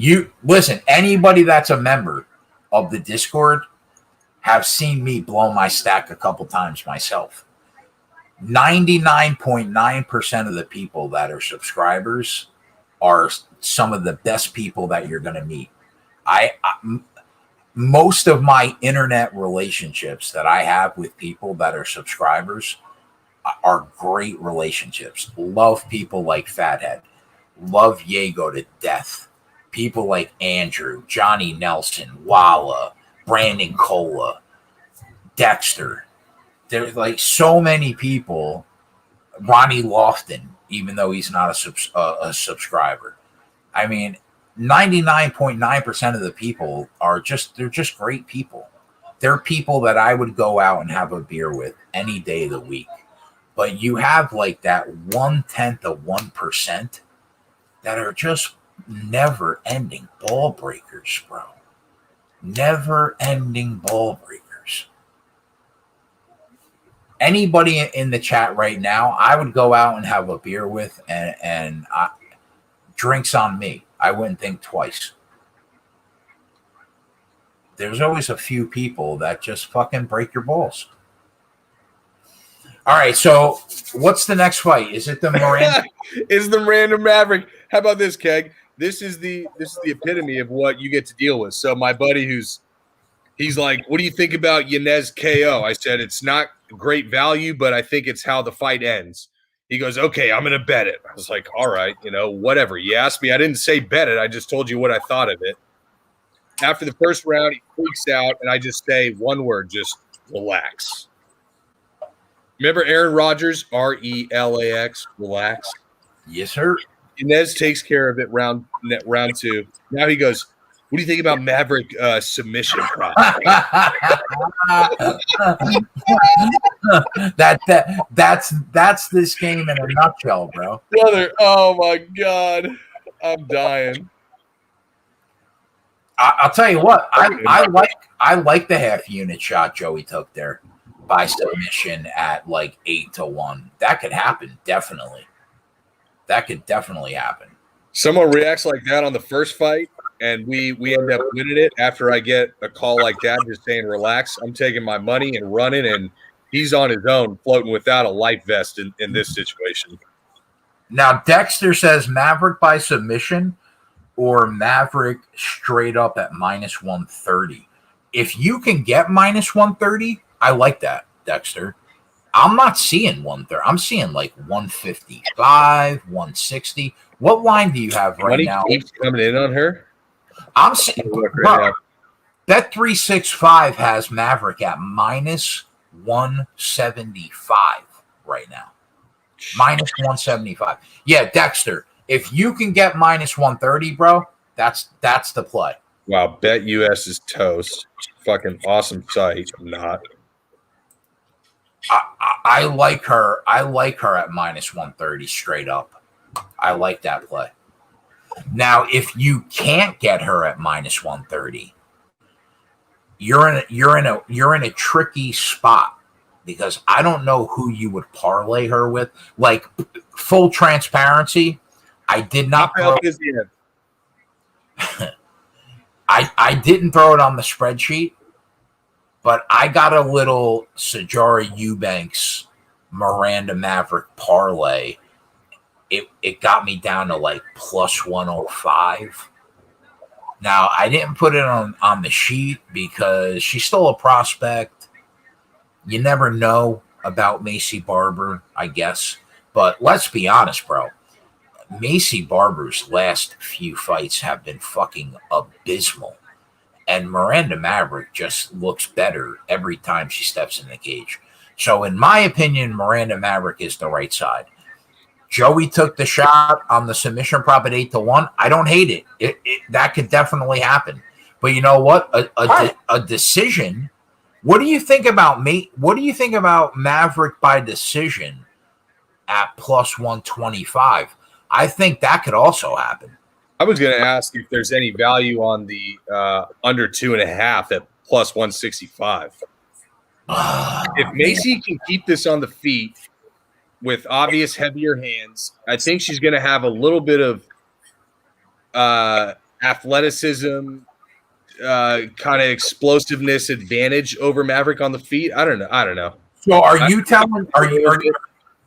you telling me that you think that Macy Barber's a better striker than Miranda Maverick? I think either one of these girls can knock each other out on the feet because this is low fucking level women's MMA. I'll tell you what. Here's what I think. I think that Macy Barber has way more power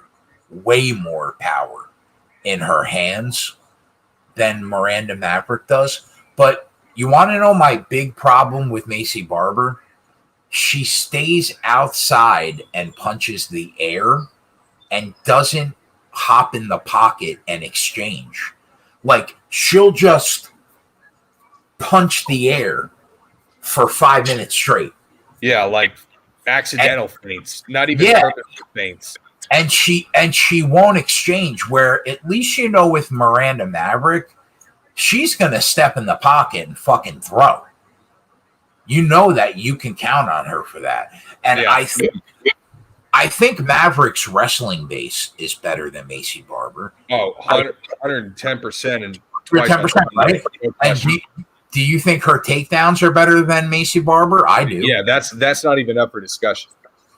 So now that's kind of why I like Joey's submission prop at 8-1, because if she does get her down to the ground, right, it would not shock me to see her go for an arm bar if she gets full mount, and it wouldn't shock me if she grabbed a rear naked choke in a scramble while Macy Barber gives up her back to try to get up, right? You don't get as much of the kind of if you're betting when I bet Ben Rothwell against Huggy Bear via submission, you basically get a ton of implied value and probability on a club and sub, but a club and sub is so unlikely in not even low level women's MMA, but just lighter women's MMA, right?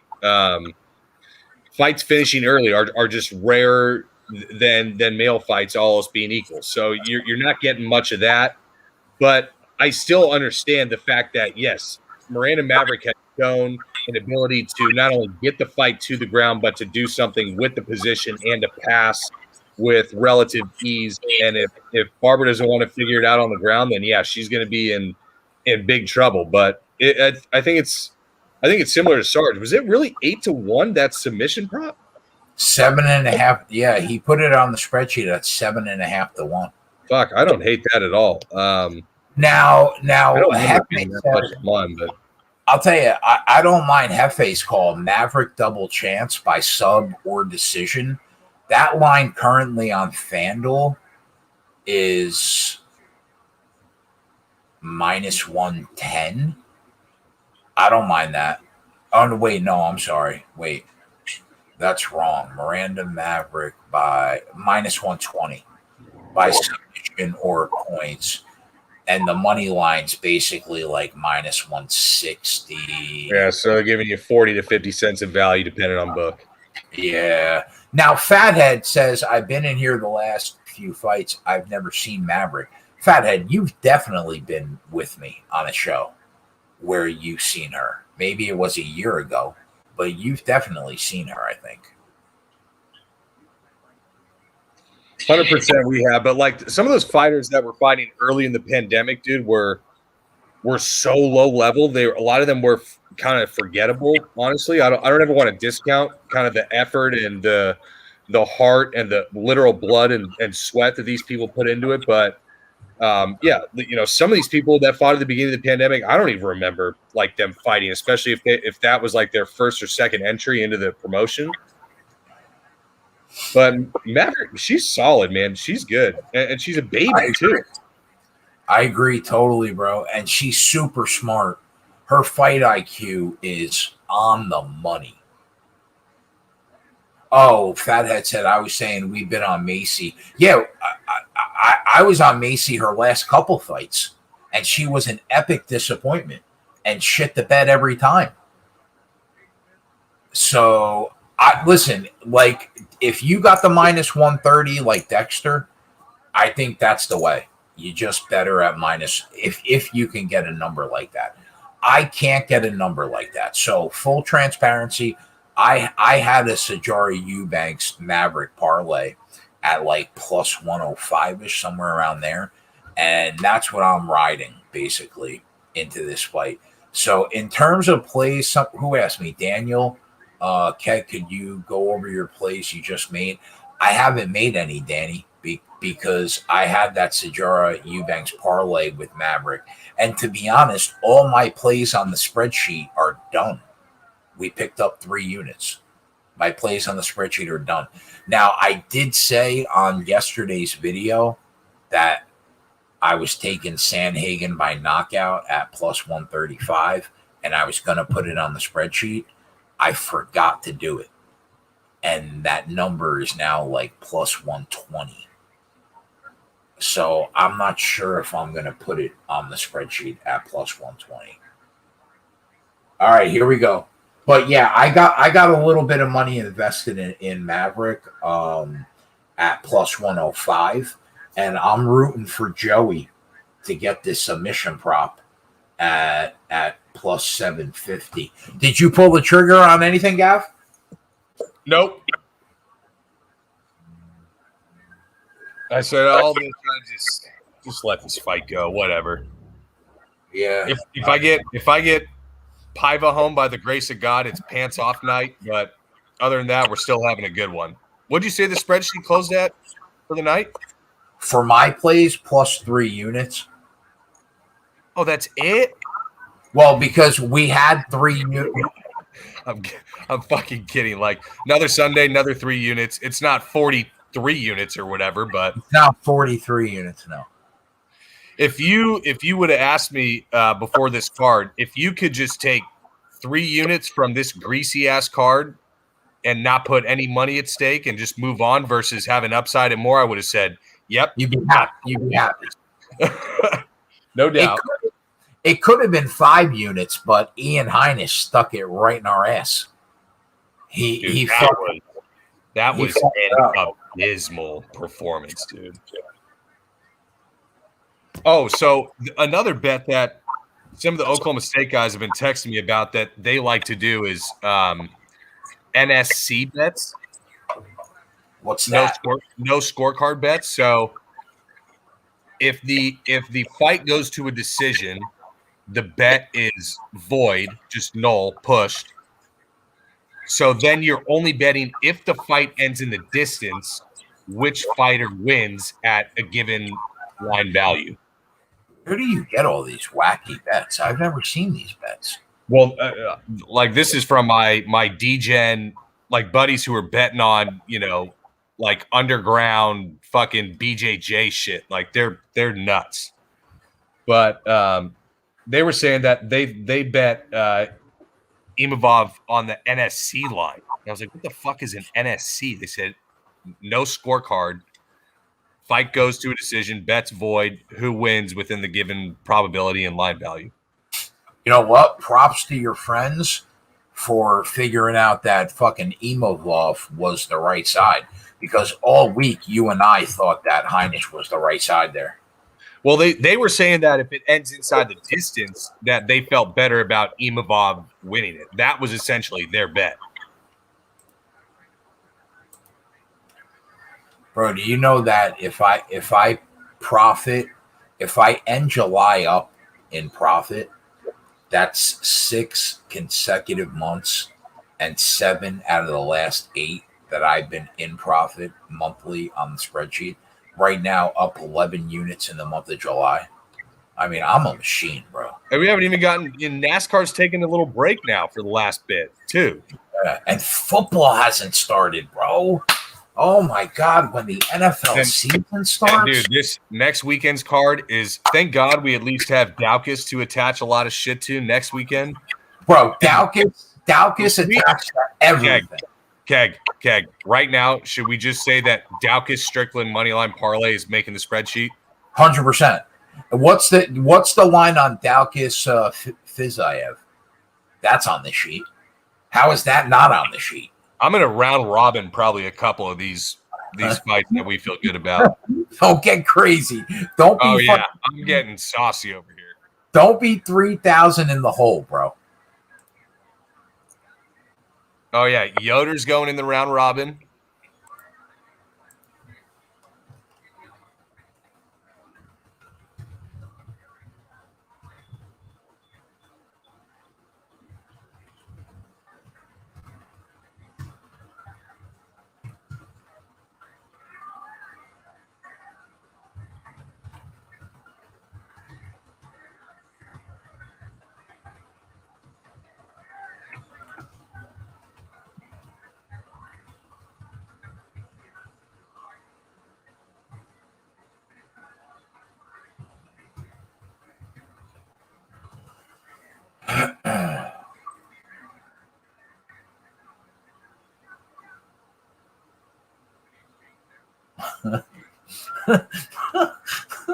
my guy Diego is DMing me right now on Twitter saying, listen, man, if D Money could send you shit, I want to send you shit.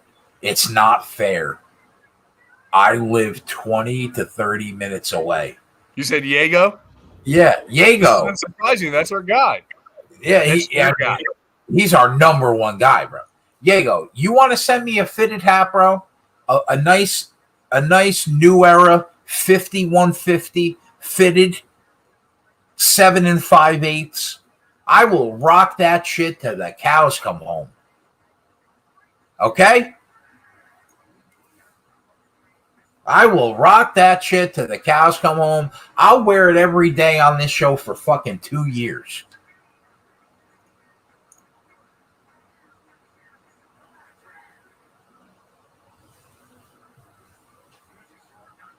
Rico's couch says, Keg,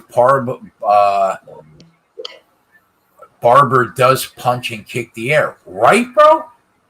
That's what I'm saying. I don't know much about this UFC stuff, but if you don't punch or kick the other person, it's hard to win fights from what I understand about it. I mean, until she does. She never engages, ever. She never steps in the pocket, and she just punches the air. Like, bro, Miranda Maverick is a legit prospect. This girl is a real deal. All right, Keg, I got a good hypothetical to pose for you for another fight for two really good prospects. Go ahead. If Kyler Phillips wins tonight, okay, he's ranked like 14th right now. Phillips Yanez, who do you like more as a prospect long term? I think Kyler Phillips is probably one of the top 5 or 6 prospects right now. I tend to lean Phillips because of how much more well-rounded he is than Yanez. You could be right. It would be a banger, and I bet you the odds in that fight are close to even. Don't you think?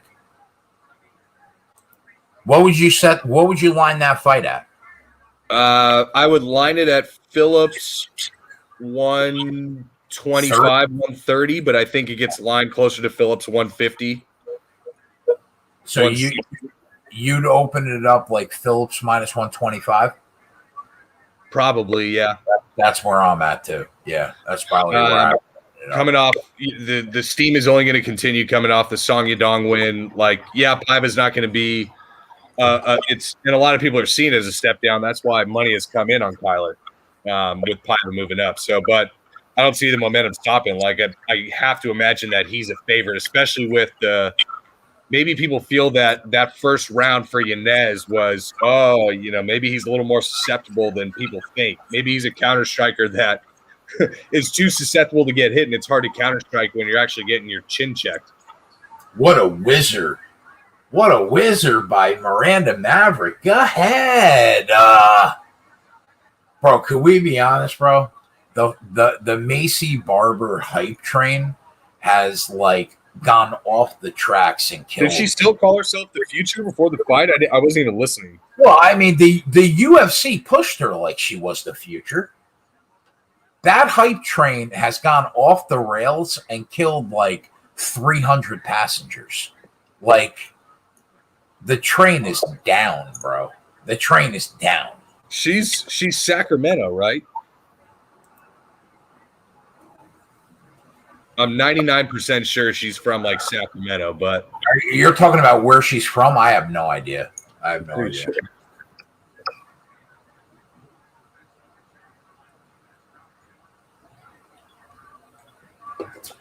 Miranda Maverick won round 1 easily, and I thought she won the first 2 minutes of round 2, first 2.5 minutes.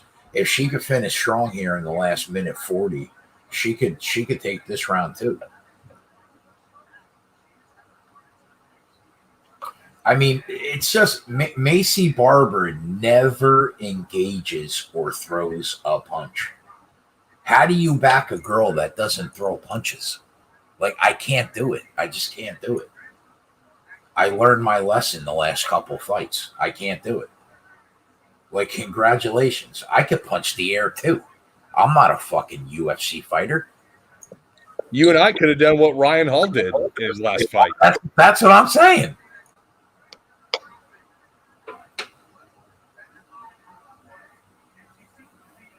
Oh, nice takedown. This kid is a prospect, bro. Let's go, Joey. She's got her back. She's got her back. She's got the fucking body triangle locked in. Oh, give me a submission. Just got the takedown. Jesus. Give me a submission for Joey Work with 28 seconds to go. Bro, I swear to God, I will fucking flip out. I will fucking lose my shit if Joey catches the submission, bro. Dude, I'll tell you what, Macy carrying the weight of Miranda Maverick right now for the last 30 seconds is only wearing on her gas tank to be susceptible to being choked out later in the fight. She's so bad, bro. I mean, come on. She's so bad. No, she never quite panned out to what people thought. She needs to go fight in Bellator and get a nice – Bellator gives out, good contracts. Go make some good money there, but it's just not panning out in the UFC. Imagine backing Macy Barber in this fight, though. Like, for the people that back Macy Barber in this fight, that means you have never watched either of these two women fight before, and you took a shot. That's the only conclusion I can come to.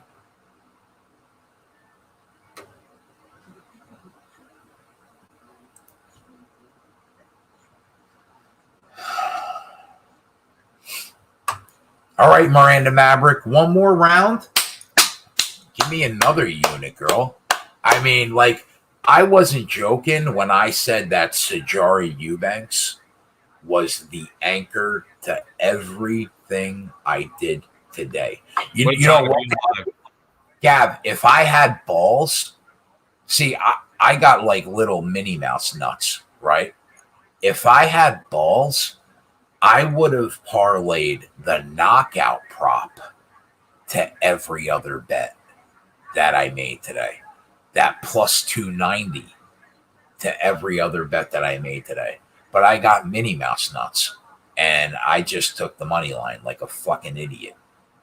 Yeah, like I said, you had to have bet it before the weigh-ins because she went up another full $1 after she looked incredible in the weigh-ins, dropping down to less. I had the knockout prop and 4 parlays bet before the weigh-ins even happened. But here's the thing. One of the worst bets I've ever made in my life, Keg, and I think a lot of it has to do with my Irish love and bias. I actually bet Joe Duffy at about a 3.5 to 1 favorite, trying to pick up a unit against Joel Alvarez, and he fucking shot right into a guillotine. And I said, never again will I lay 3.5 to 4 units to pick up one in the UFC ever again. And I just got skittish off that Sarge. But well, I mean, could we pause? Let's pause. Who the fuck lays 350 on Joe Duffy? I mean, what were you thinking? Joe Duffy's nails. Nails to what? What are you thinking?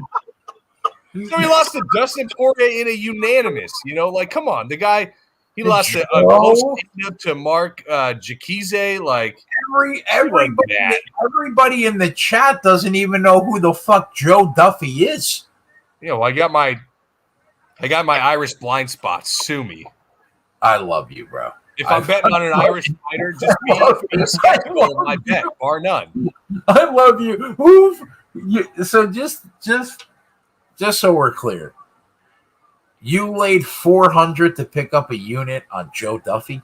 Yeah, I think it was like minus 380. Is that the worst UFC bet you've ever made in your life? Oh yeah, bar none. Second worst, I think, was Vulcan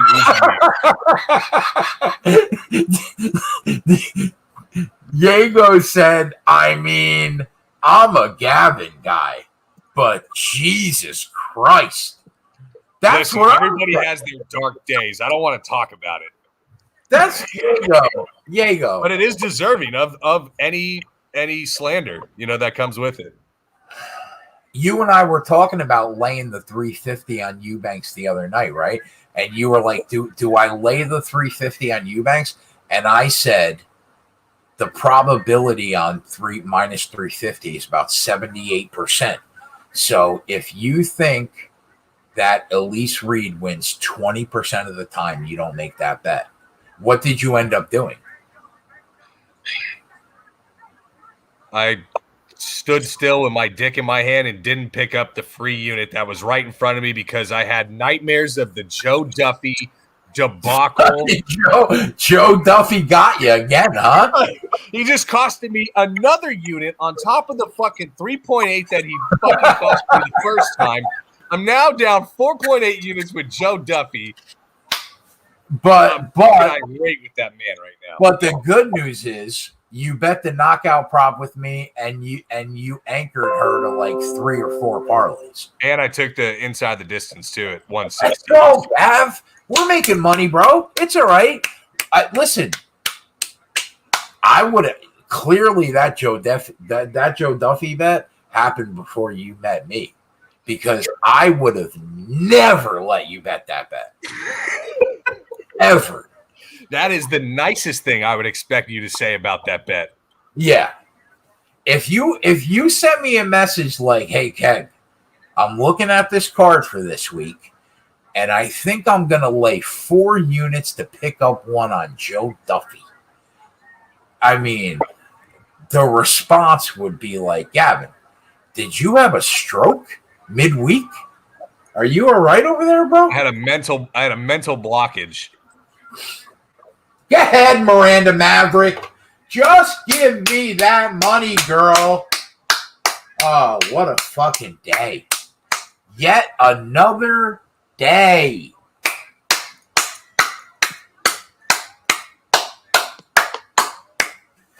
Man, Mason. I lost my 87-1 parlay because Andre Ewell got starched. I mean, I think Macy. Why do you even keep me around? Macy Barber needs to think of another line of work. She's almost at that point. Her only saving grace is she's a baby, and she's like 23. That's literally her only saving grace, because she is fucking terrible. Our guy Charlie Olives, he took his lumps early, man. Bro, not as bad as Macy has taken. You know how many people in the Discord have told me that I'm already out of my mind for saying we're taking Charlie Olives over Dustin Poirier? Like 4 or 5 people have been like, they're giving us underdog money, Keg. Underdog money. Plus 155 on the best There's lightweight. money coming in on Poirier? Okay, hold on. I gotta sit up and recheck Bet Online. plus 150? He's the best lightweight in the world. And it's not even close. Now is not the time for us to get gun shy with Charlie. Oh, bro, I don't like olives, but I eat them because of Charles Oliveira. All right. Would you say that in the first 10 minutes of a fight, Michael Chandler is much more, or maybe not much more, but Michael Chandler is more deadly in the first 10 minutes of a fight than Dustin Poirier? Deadly, yes, but way less skilled. Oh, I just asked deadly. Yeah, deadly, yes, definitely. The kill shot's live from Chandler more than Poirier, but Poirier's so much better overall. And over a 20. Oh my God, they gave it to Macy Barber. No way. Bro, Miranda Maverick closed a minus 1,000 live favorite. Bro? What? Bro? Wait a minute, bro. Wait a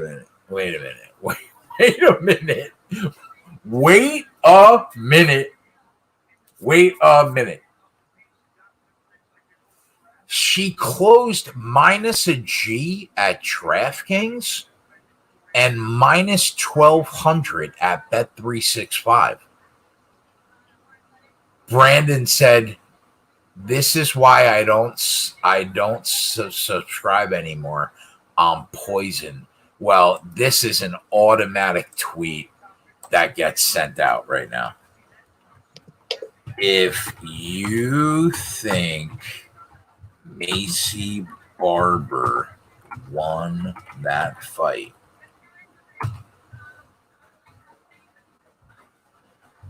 seek help.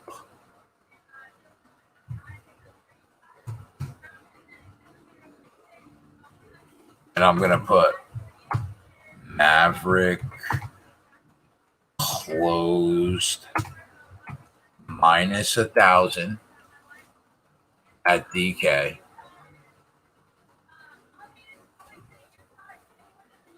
Wow, I feel bad for Miranda Maverick, bro. I mean, we're up thousands on this card, so I don't really care. That's for a really girl that's much more promising than the girl they just gave that greasy ass decision to. I feel bad. I feel bad for anybody that took Miranda Maverick with any amount of real money. I feel bad because that is fucking terrible. Anybody who bet on Miranda Maverick on the money line this week, which means that you probably laid a decent amount, versus betting an 8-1 submission prop. You and I are sitting together with one another after I lost my Sean O'Malley via decision on the most horseshit stoppage. This is what we get to deal with in this 4-ounce glove game.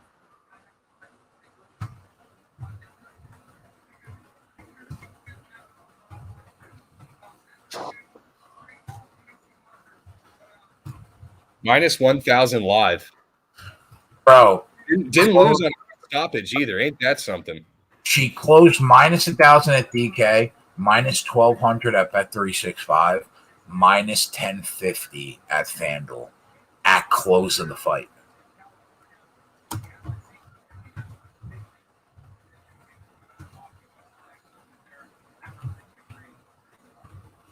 If you bet Macy Barber, you better go play the fucking lottery tonight. I'll pay you $10 to go buy me 10 quick picks.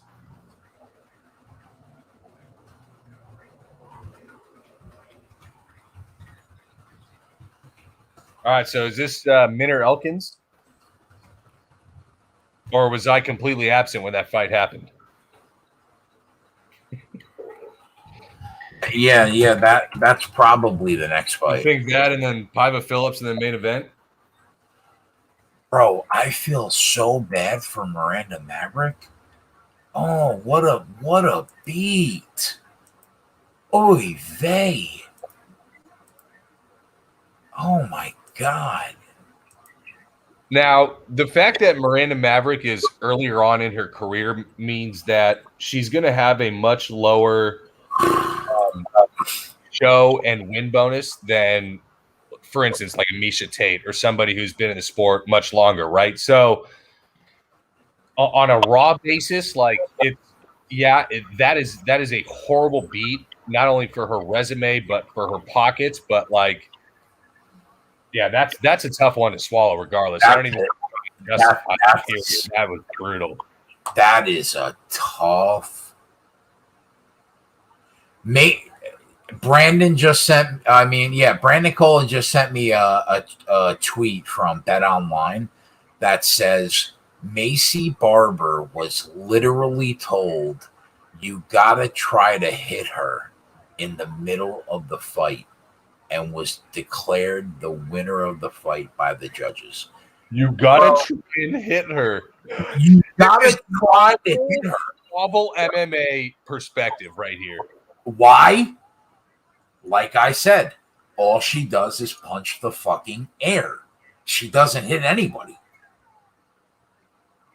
Can you imagine your corner saying, "Hey, your only shot to win this fight is like putting her down. You got to try to hit her," and then winning a decision?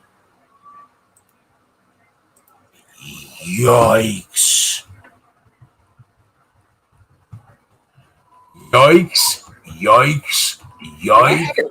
With the stand-up style that Sean Strickland has, where it's much more of an accumulation, volume-based attack versus one-shot power, where he's never, ever overextended on any kind of one particular punch. He never puts himself in a bad spot. And the other thing is, he never really fucking walks backwards. So Uriah Hall is going to be on his back foot the entire time. I don't lay 220 often, but dude, that very well could be a spot that I do it. I have a really hard time seeing there's no takedown threat whatsoever. And even if Paul had the idea to try to take down, I mean, Sean Strickland's takedown defense is incredible. So I think that's completely out of the question. Short KO, Sean Strickland walks in this fight. Brandon Cola said, "Have a good night, everyone." Cola, bro, you got no luck. You have literally no luck betting on sports. Like, no luck at all. Well, I was going to tell Cola what I bet in the surfing Olympics, but now I don't even know if I want to disclose that because he might just jinx it. Wait a minute. Adam Meyer, my guy Adam Meyer says. Where's Adam been? Wait, yeah. Okay. Adam Meyer's a top 10 guy of all time, right? He says, "Imagine me not finding the live stream until now." I'm calling complete bullshit on that, Adam Meyer. No, I did not put it in the Discord, right? But the link was on the spreadsheet. Clearly, you're checking the sheet today for plays. And it's a public show on the Run Pure Bets YouTube channel. So, I mean, bro, I need you here when I start a show, Adam Meyer. You're an integral part of the chat, bro. Chris says, "I just found it." What are we doing? What do you mean you just found it? It's a public show.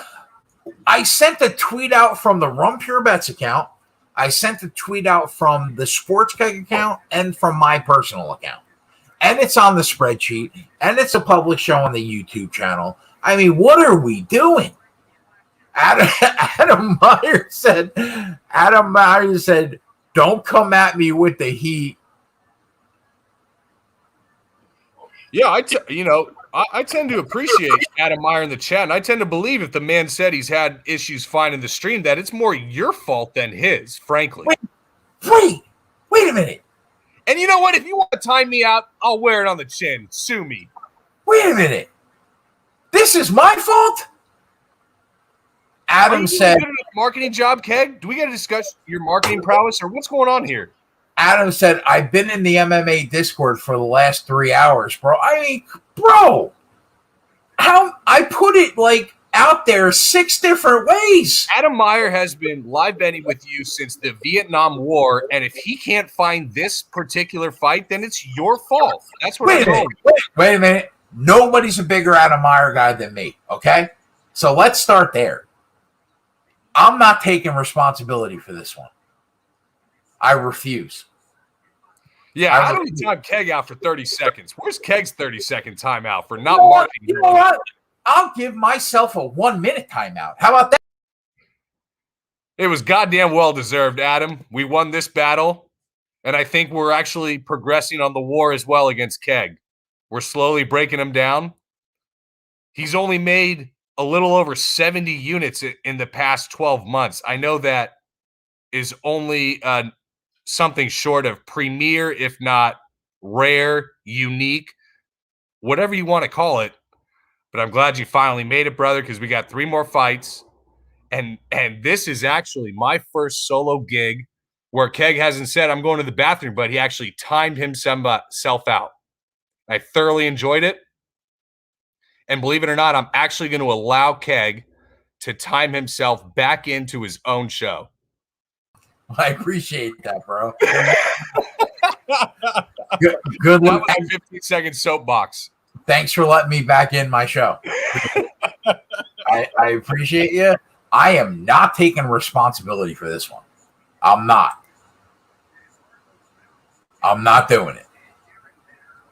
Adam said I'm a big gabbing. All right, you know what, Adam? You be a gabbing guy. You don't want to be a keg guy? Don't be a keg guy. All right? You're always going to be top 10 in my list, regardless if you could find the show or not. Fathead said, I agree. Time out. What's happening right now? This is a mutiny. That's called a mutiny. Exactly. This is a mutiny. I mean, for fuck's sake.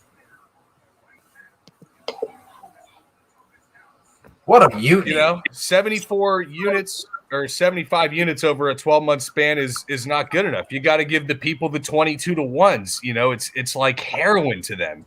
I mean, this is a legitimate mutiny.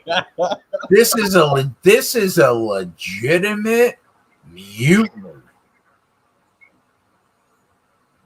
Wait a minute. Wait a minute.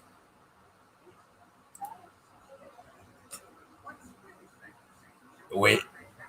You can't possibly be. Is that real? Is this real life?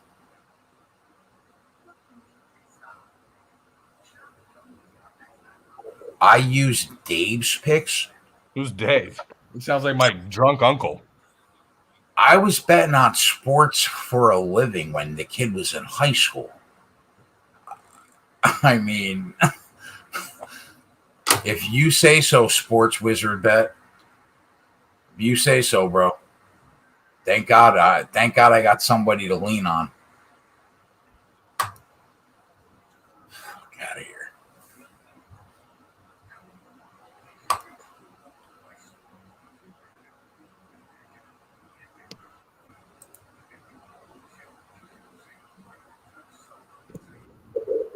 Yeah, East. It's a public show, buddy. Yeah. It's a public show.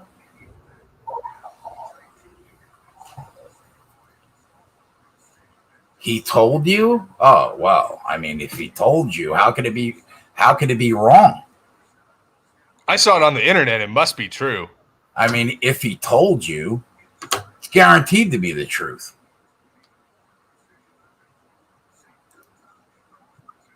He said he told me. Our guy must have been a criminal justice major in college. I don't know what I would do without Dave. That kind of inference. I don't know what I would do without Dave. I mean, Dave is just, God bless him. He's my guiding light. I mean, if I showed you what I made on one betting account in 2 years, I would blow your fucking mind. Like, this is what I made on FanDuel in 2 years. $232K. You want me to go to DK and fucking bet 365? I mean, come on, bro.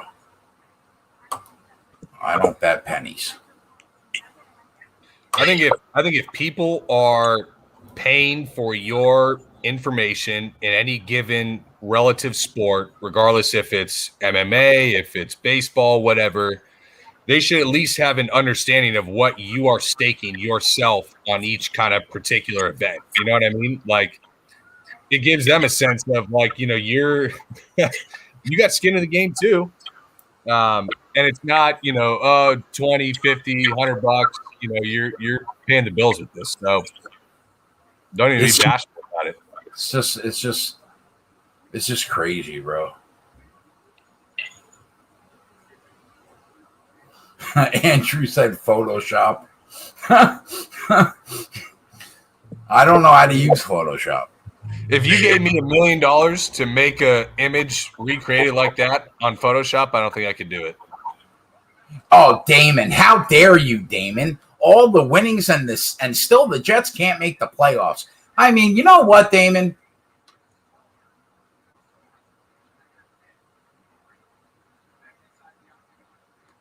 Damon, like, he's a good dude.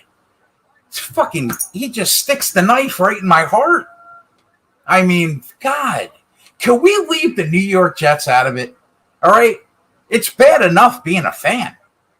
He said, I'll time myself out.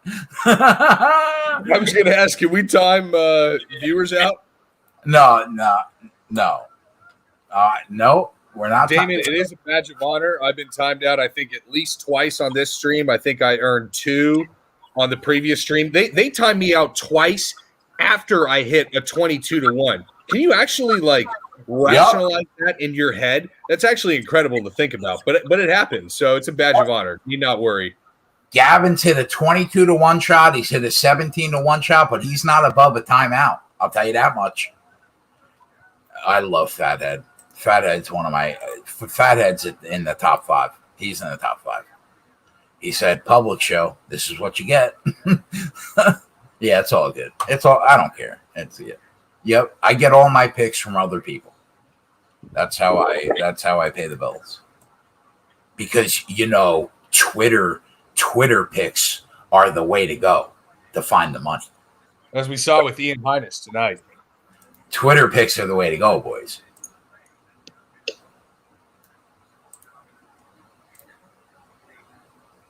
All right, let's go. Let's get Joey home here. Joey's got Derek Minner. Let's get the Joseph work home.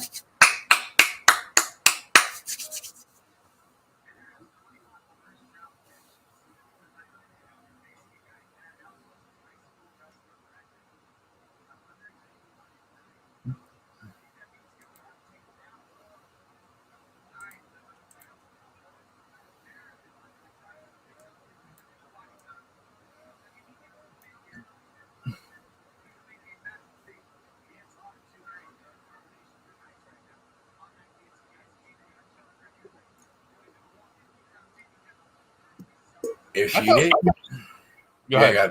Go. I was going to say if you weren't on Minner, I thought that that this was one of those round 3 props that I was staring at. I think it was 12-1, 13-1, something like that. Because that's just what Elkins is, dude. He's just a sick bastard who's going to be there for 15 minutes, not accept bottom position, make you work for every minute. Did you end up betting the fight? No. I didn't either, but I'm rooting Joey in here hard. I got close because money started to come in on Elkins, and I was thinking, okay, I like Minner. I didn't like him when he was that 170, 160-ish, but then some money came in on Elkins. I got close. He might get this first round sub here. On another farm card. Love to see it. Sports Wizard bet says, haha, you'll see. Bro, I have not spoken to Dave in over a year. I wouldn't even know he was alive until you mentioned him right now. And he handicaps one sport. My spreadsheet is out there in the open publicly on runpuresports.com. Go look at it. You can Nobody run does. forensic analysis on it every which way. Yeah, I'm up 80 units from 5 different sports. Did you But get that 80 burger with the spreadsheet this weekend? I hope we didn't get the 80 burger yet, no. But I hope Dave's doing well, and I wish him the best. That being said, I haven't spoken to him in over a year.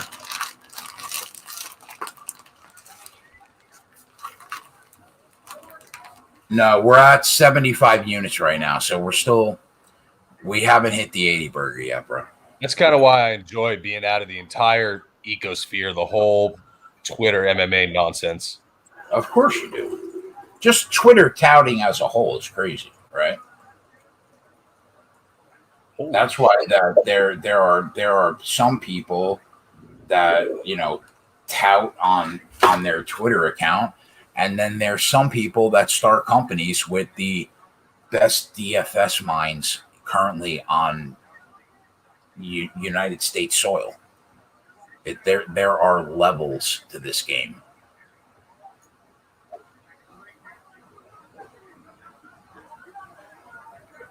Come on, Minner. Get this home for Joey.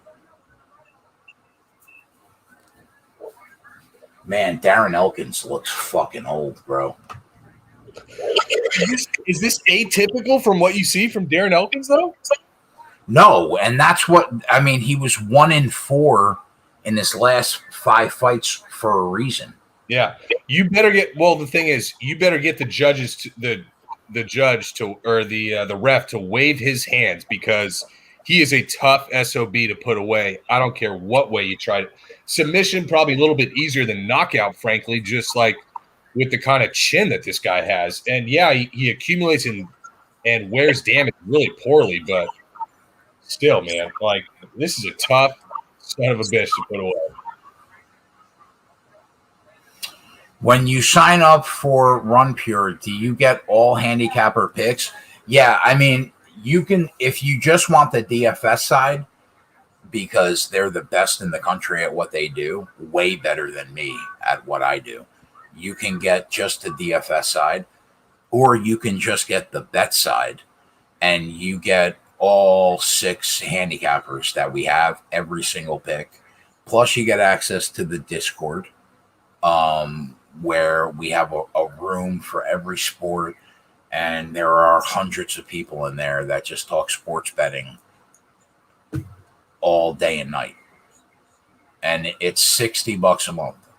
But your first month will be $45 if you use the promo code that's 25 off. Now, if you want if you're a big DFS guy and you want DFS and sports betting, it's like $99 a month, I think. But you'll get the bet side free for the first month. And I think the promo code is Get Bets. So you'll get a discount there. But yeah, if you just want sports betting, you can use the promo code BETS25 off. It'll get you 25% off the first month. IC says you're worth $100 in my opinion. I appreciate you, bro. But you know what? We're only $60. If you just want the betting side of it, it's $60 a month. And your first month will be $45. And I'll be live for every NFL football game this season. And there aren't many people that do what I do when it comes to the NFL. Joey's a solid NFL handicapper. JJ's great. Tyler is a machine with his NFL props. So we're gearing up for the football season. It's going to be a lot of fun. I'm trying to figure out what shows will be public and what shows will be behind the paywall, because my goal, we'll be live all Sunday. And we're also live for the Monday night football game, the Thursday night football game. I just have to figure out what shows are going to be free and what shows are going to be behind the paywall. I have to talk to JJ about that and kind of figure it out. But yeah, I'll be live. Plus, we still have a bunch of NASCAR left, which that Sunday shows up 125 units with me and Coop. And then the NBA's around the corner. NBA is going to get geared up again, and Spread and Tyler will be off doing their thing again. So, yeah, I think it's worth it, man. I think it's the best value on the internet for sports betting. We have articles. We have a shit ton of content. We have profitable bettors. I have had in 1 year, because the site's a year old right now, I have made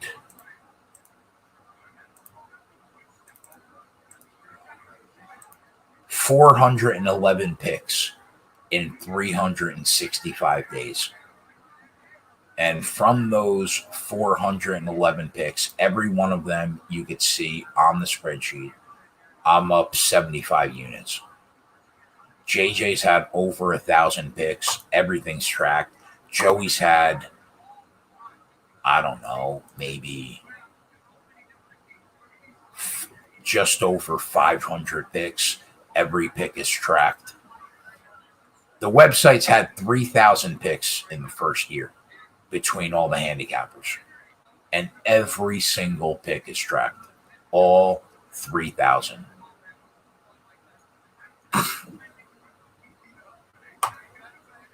We're as transparent as it comes, and we do a ton of content, and we have fun. Normally, this show is behind the paywall every Saturday, but I wanted to do it for the public because we don't have any NASCAR for 2 weeks.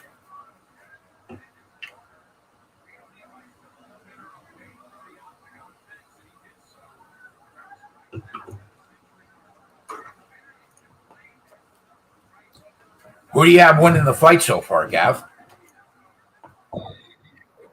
It's hard not to think that Elkins has it so far, at least. I mean, he's spent most of this second round on top. Just Jesus.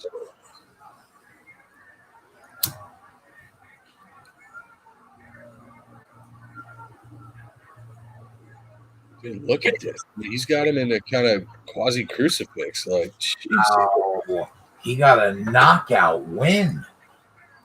Wow.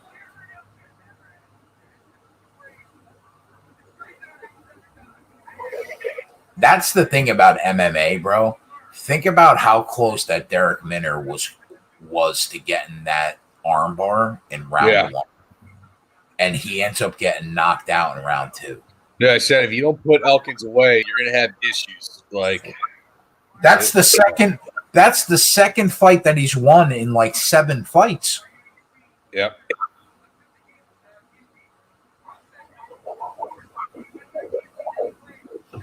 Kudos to Darren Elkins for the scar tissue on that guy's face, man. He just opens up if you sneeze on the guy.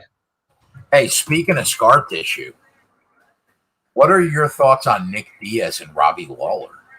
There's no chance on this holy earth that I will be betting Nick Diaz off a greater than 5-year layoff, taking money from the opening line against,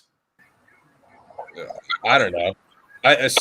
There's no chance it's either Robbie Lawler or pass for me. If I got to lay a tiny bit of juice to do it, I might even wait because money's coming in on him. Like, there's no way I'm betting Nick Diaz, though. Untouchable Jay was on Darren Elkins. He said, hell yeah. Congrats on the cash, my friend. Keg, did you bet Minner? I did not bet the fight. No. Joey was on Minner. So, do you think – did you see the line in that fight, by the way? Which one? I'm watching the surfing right now. You're watching. Did you make a bet yet? Like, are we making a bet in the surfing? No, it's already started. I asked. Look, this was a bet that I put. No, I threw a quick flash bet on the second Brazilian Italo Ferreira to win it, and he was only plus 290. It was not something that was. There was no 19-1. I was trying to bet the backup Japanese surfer who just won the U.S. Open and had decent form, but something happened. I didn't even see odds available, so it wasn't something that I had even researched well enough. I just threw out a dumb flash bet. All right. Well, the odds right now in the Nick Diaz fight, Nick Diaz is even money. Oh my God, it's even money. More money is coming in on him. Holy shit. Robbie is like minus 120. Oh my God. I don't know. Here, the only thing I know for sure is there'll be a ton of recreational money coming in on Nick Diaz. There should be a ton of recreational money coming in on Nick. So you think honestly, I wouldn't be surprised if he flipped the favorite. Yeah. Oh yeah. That dude, I think there is let's take another fighter who had some sort of comparable layoff that's fighting tonight in TJ Dillishaw. Okay. TJ has been out of the sport for 2.5 years.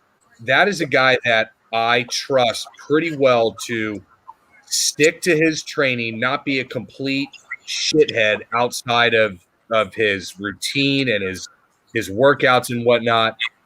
Nick Diaz, dude, who knows what the hell this dude has been doing for 5 years. The only thing we know for sure that Nick has been doing is rolling around in his Nick Diaz BJJ Academy. We know that definitely. Now here's the thing, Keg. Now Misha came in 5 years removed from her last fight. Okay, I don't know if you noticed the difference, but when I looked at Misha, I went, "Holy shit, dude! She is leaner. She is twice as ripped as she ever was. She actually looks in way better shape than she ever had been earlier on in her career." Okay, that is I would bet whatever money I have in my bank account that Nick Diaz does not come out looking the best he has in his entire career. He's the type of fighter that the more time he has away from the ring, the less apt I am to bet on him. I got to tell you, bro, as much as I would probably take Diaz over Robbie in their prime, I don't know how you don't pull the button on Robbie at minus 120. How do you trust Nick Diaz off a 5-year layoff?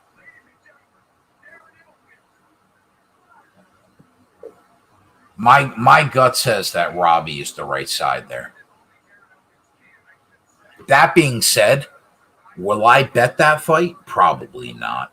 I'll probably just sit back and watch it. But if I was going to bet that fight, I would probably wait for the Diaz money to roll in and take Robbie if I was going to bet it. That's going to be the question. When does the money on Nick Diaz peak? And frankly, I don't know if it stops even all the way up until fight time. I think you just wait as long as possible to bet Robbie. Yeah.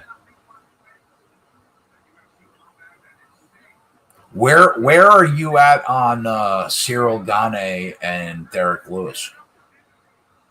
I'm not betting it at all. I think Gane wins it. Derek Lewis has literally a puncher's chance and is lined as such.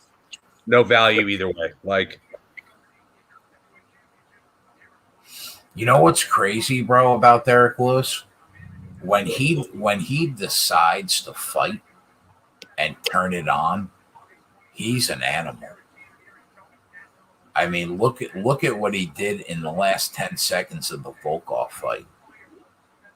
Yeah, or what he just did to Curtis. He just took 10 years off Curtis Blade's life with that uppercut last fight.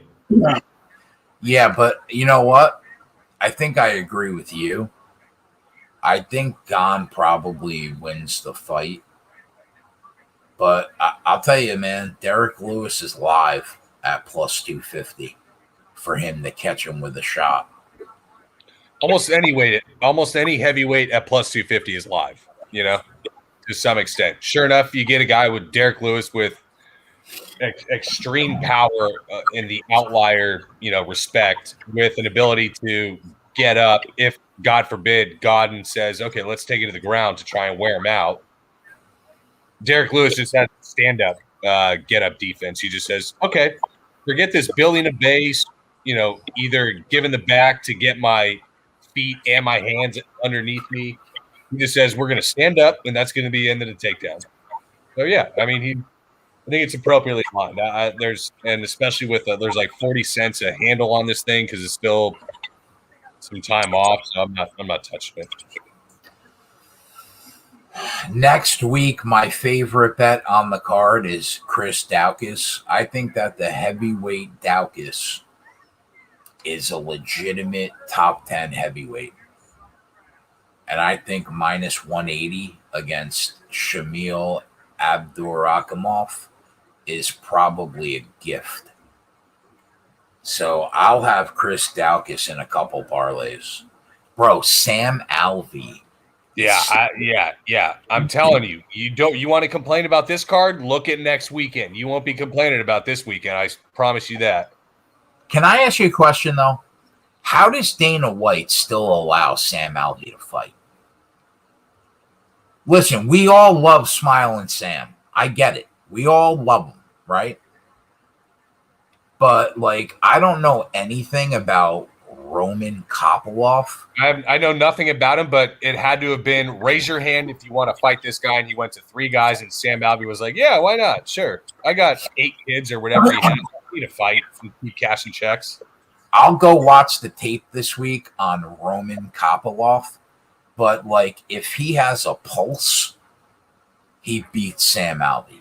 I mean, if we're being fair. I mean, yeah, I've already put a nice chunk on a Strickland and Daukaus moneyline parlay. So have I. I have too. I agree. I think Sean Strickland is better than Uriah Hall right now. And I mean, right now, a Strickland Chris Daukaus parlay is plus 125. Good chance. Yeah. Good chance I make the spreadsheet.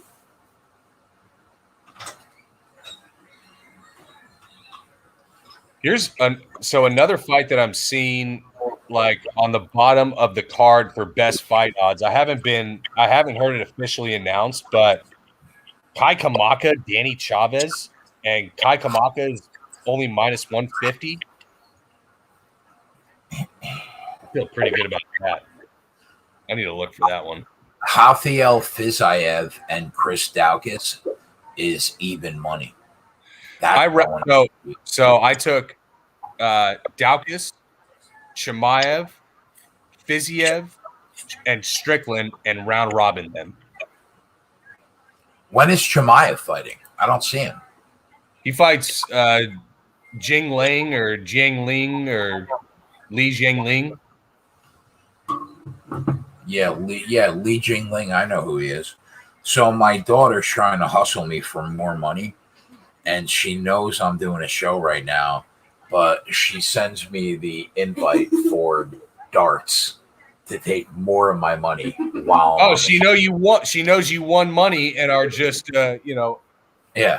Just a free Federal Reserve to steal from. She's here it comes again, Kat. Get ready. Yeah. I'm going to beat her, though. I'm going to beat her. Okay. Yeah, I'll play you right now while I'm on the show. I'm going to beat you right now. Okay. I imagine darts on your phone has to be easier than darts when I'm playing darts in the bar with one eye, 11 whiskeys deep. Yeah, you would think until your 12-year-old daughter just beats the shit out of you. Yeah, these goddamn Zoomers and their technology, you know? What are you going to do?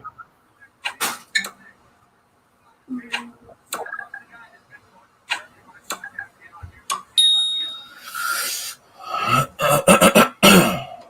do you miss the dark?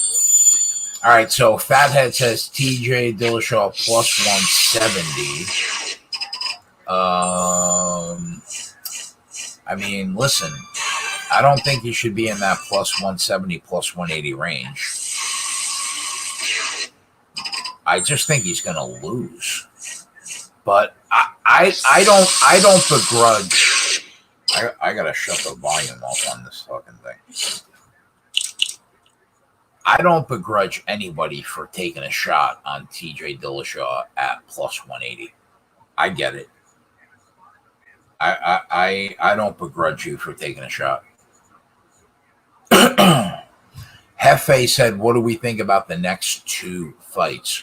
Well, I think that Corey Sandhagen by knockout is the only betting angle that I think is worth making. Or you just take the shot on TJ at plus 180 and you shoot your shot. As far as the Kyler Phillips, Julian Paiva fight, Gavin has been on Paiva for like a month. The only issue is he didn't realize that Paiva was going to step up and move up a weight class, which changes a lot. That being said, as high as I am on Kyler Phillips, and I am high on him, I think he's really good. Julian Paiva should not be plus 255. I think that's excessive, man. Plus 255. Paiva's good. He's stepping up in weight, but he's good. Coop said, I'm popping in to see if Kurt Busch or Will Byron made an appearance in the background. What was I? I mean, you know what, Coop? Coop, why don't you come hang out with us for the last couple fights instead of shitting on my background? You could do that. So, Gav, I know you already have the Paiva bet, but thoughts right now on the fight? Yeah, the stomach is turning a little bit when I look at Paiva now at plus 280 in some spots. Like, so a lot of people have clearly attached Phillips to parlay, which must be the covering for some of the books and the money being pushed so hard. But the thing is, we're going to pretty much need a greasy stand-up decision. You know, Paiva is competent on the ground. He's in fact, he's kind of a little bit more generalist than I think people would realize. He's solid on the feet, he's solid wrestling, and he's solid in BJJ. And wrestling and BJJ are two very different things for folks tuning in. But the fact that he's multifaceted gives him a couple avenues. Now, Phillips is kind of the bee's knees and the sexy, hot new prospect. There's a lot of these spinning kicks, and he's a brown belt up and comer. Like, he just beat Song Yadong, who I'm not even really that high on, frankly, myself, and tired in the third round. And I'm hoping Paiva can bank the third round for me and then sneak one of the first two at more than 2-1 odds. Yeah, I think Kyler Phillips probably wins the fight. But that said, I think Paiva is way liver than that price tag that they have on him. Especially as whatever this closing number is, this is kind of nuts. Like, yeah, you're right. It has to be from Kyler Phillips' parlay legs, because I can't imagine people are rushing to the window to bet him straight up on the money line minus whatever 290, 280, 300, 330 right now in some spots.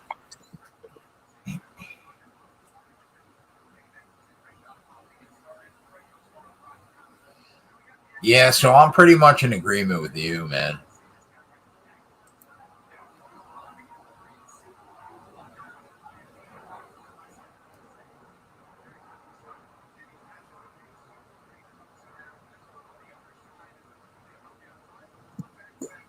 No, this is we're gonna ride this one out. If we lose this one and we take the unit on the chin, so be it.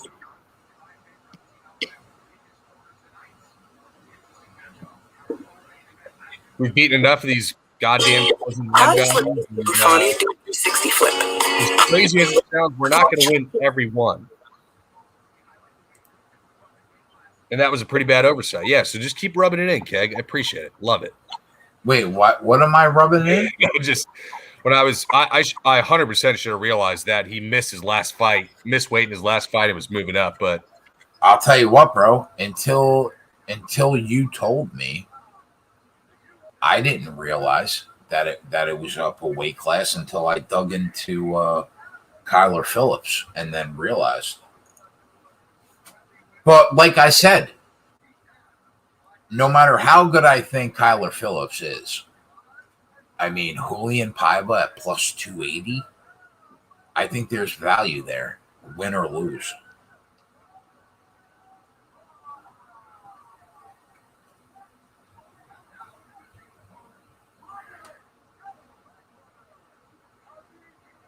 Tell you what, he still doesn't. Paiva still doesn't look as thick as I would want him to, moving up the full 10 pounds.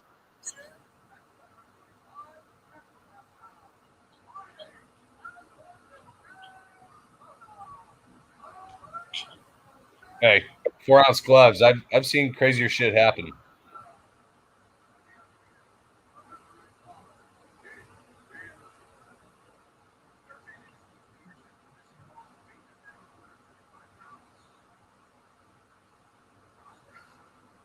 I mean, man, that guy picked the wrong day to talk about him. It's so funny. All right, Abby, are we done? Or are we still playing this darts game? What are we doing? I'm texting my mother. You're texting your mother? Yes. What does she want? More of my money? What does she want? I texted her a picture of my new backpack. Thank you very much. Are you done? Are we done here? Can you wait? You know, you're a pain in my butt. I'm a pain in your butt. Yes. Well, I apologize. I don't mean to be a pain in your butt. We all know I'm going to win.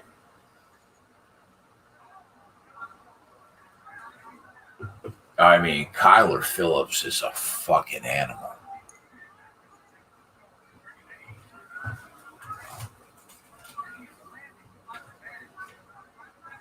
Bro, did we just watch the first 30 seconds and you're saying Kyler Phillips is an animal? Oh, I mean, shit. Oh,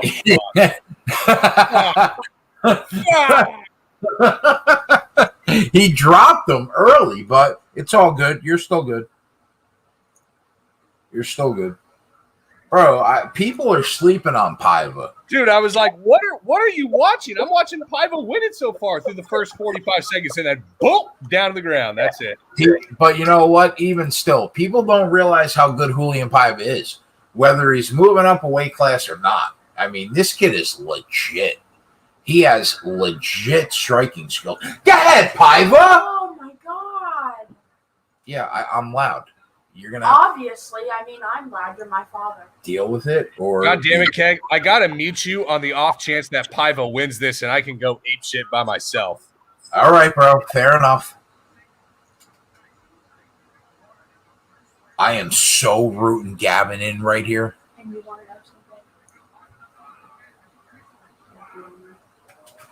Come on, Paiva, one time for the boys. I would love to see Paiva get this win for Gavin. But that being said, Kyler Phillips is a fucking beast. But you know what? So is Paiva, man. Everybody sleeps on his striking skills. His striking skills are legit.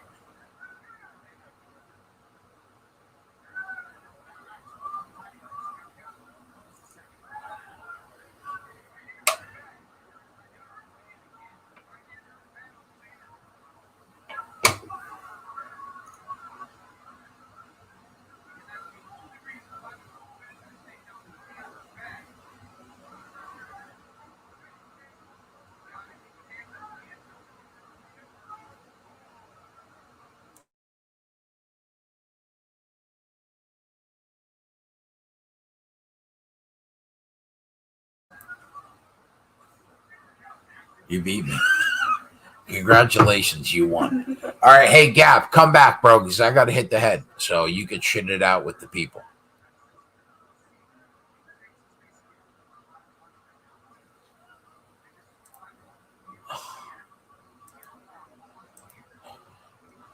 Gavin, can you hear me, bro?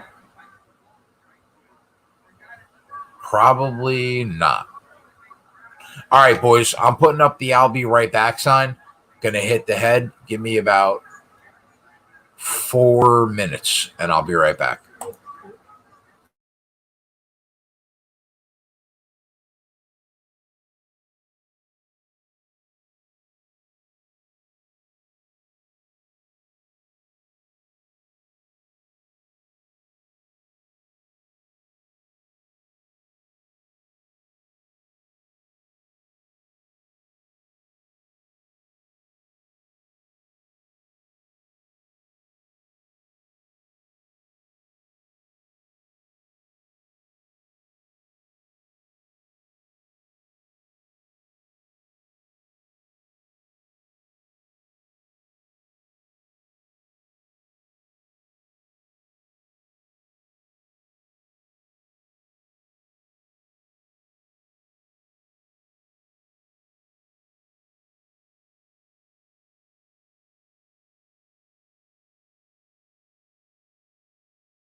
Hey, gang. Hey, gang. We ain't dead yet.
All right, we're back.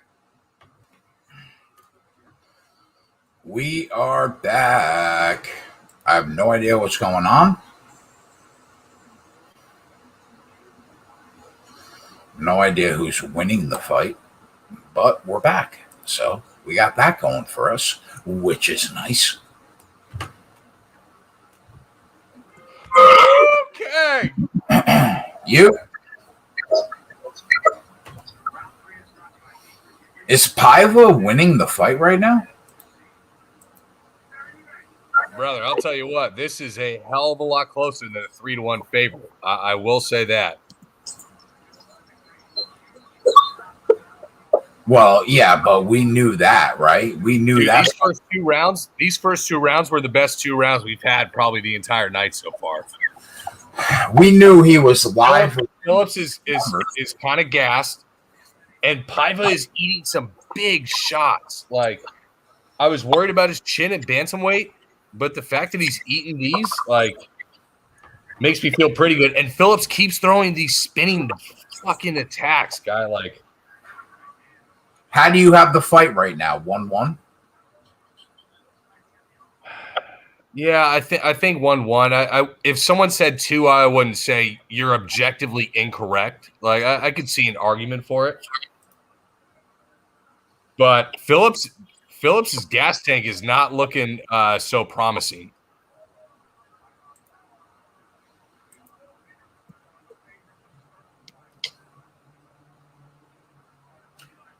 Right now, Phillips has a 59-46 advantage in significant strikes so far.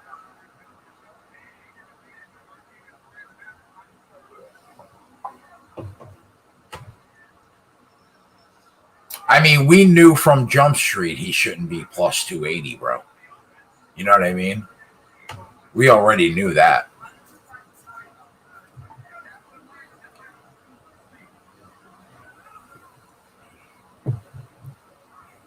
Dude, every spinning strike that Phillips misses, which he's done it about 8 or 9 times, I just rub my hands a little bit faster together. How about this fucking comment? Viral video comes in with the I've partied with Kyler Phillips several times. He goes hard, may affect this gas. So Viral knows that Hey, Kyler that's kind of Phillips, inside info. Whatever it Yeah. takes, man. Kyler Phillips goes hard in the paint, bro. Yeah, that's my guy Alex Munoz. Him and I used to go deathly hard in the paint. Is the Bro. Is the I follow Dave guy still in the chat? Is he still here?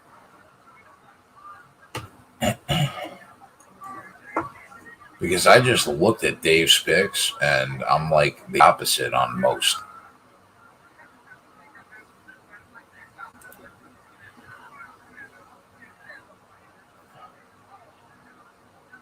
Where shall we work though? Like,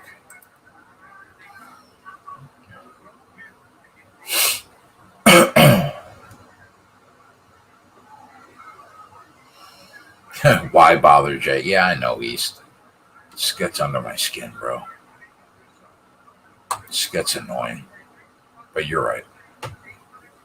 Like, I have to follow anybody. That's the annoying part.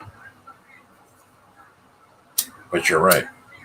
So I'm going to defer to you and say you're right.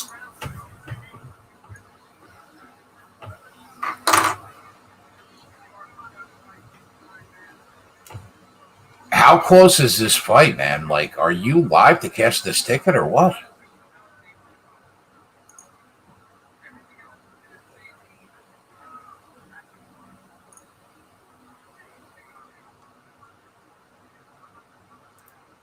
Poor Brandon Cole has sent me like his last 5 picks, and he won like 4 of the last 5 and dropped the Maverick fight.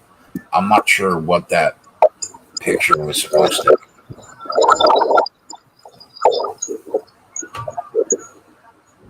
Andrew says Paiva might win. How about that? Is that I'll tell you true? what, I've made worse bets at 2-1. Yeah, you have. You absolutely have. And listen, after the way that they scored that Macy Barber Miranda Maverick fight, who the fuck knows? Who knows how they're going to score this fight? Really? 10-8? Really? Who said 10-8? These fucking Cormier and the announcers, like, I didn't watch. I mean, I saw Paiva get dropped in round.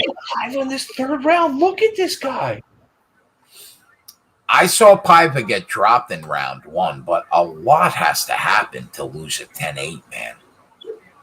Like, in order for it to be a 10-8 round, I mean, it has to be beyond dominant. The 3 Ds are damage, duration, and dominance. Dominance sounds too subjective, but damage, duration. There's another D that goes into a 10-8. I can't remember off the top of my head. This is a little bit greasier than all the Kyler Phillips bettors were holding, but yeah.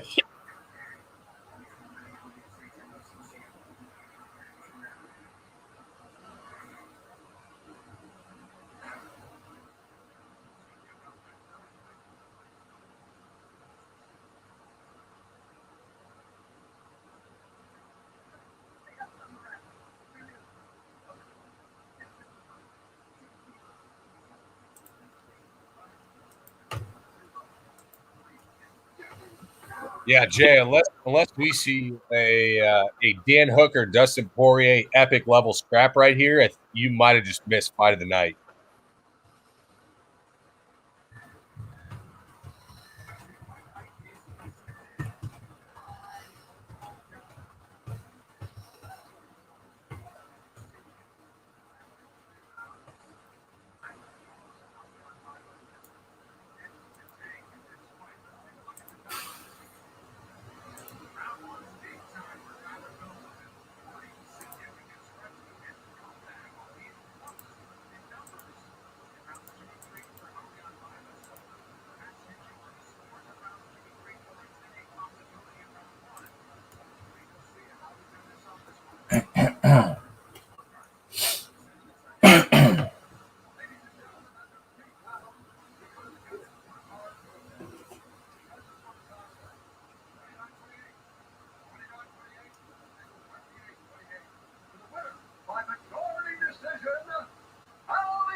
You got it, bro.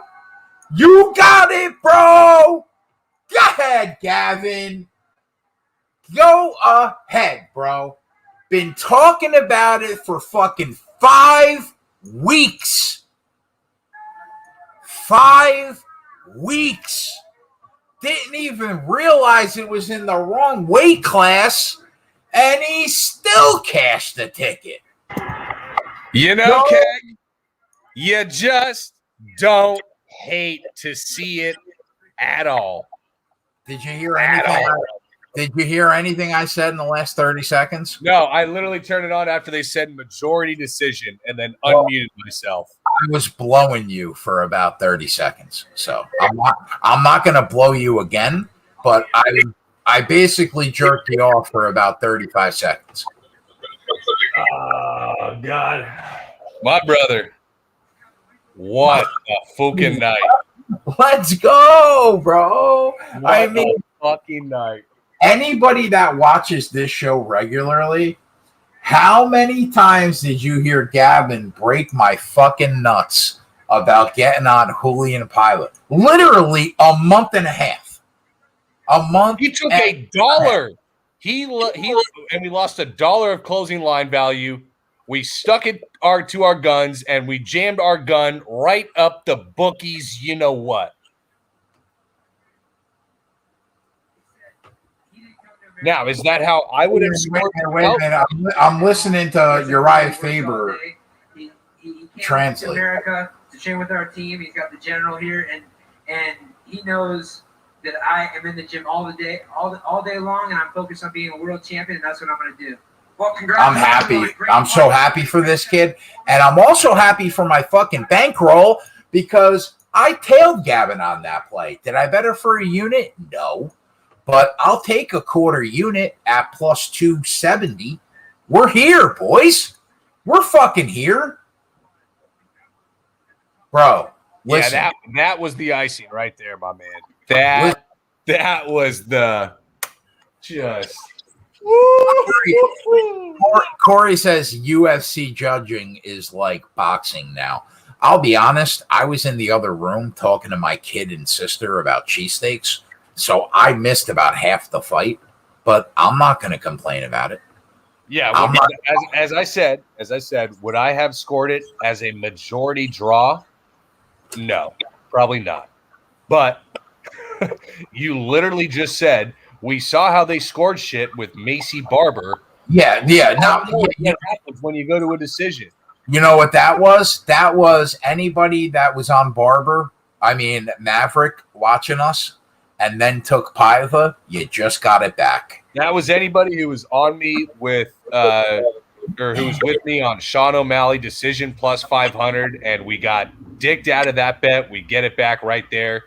We don't complain. We don't think twice. We take our money and we tell the bookies to kick rocks. Yeah, because Miranda Maverick got just stone cold fucking robbed. So you just got it back.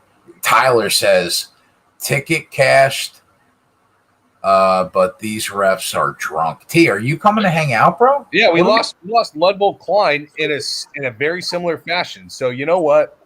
I'm not mad when the greasy judges break our way. I'm not even going to think twice about it. Come hang out for the last fight. Jay, I'm still laying in bed. It's fucking 9:00 at night, bro. What do you mean? Is that Tyler or Mikey? No, that's Tyler. No, that's not Mikey asleep at 9 p.m.? No, Tyler's laying on that bed of money that we made in the Eubanks fight and all the Eubanks parlays. That's what Tyler's doing. He's laying in a bed of money, just chilling out.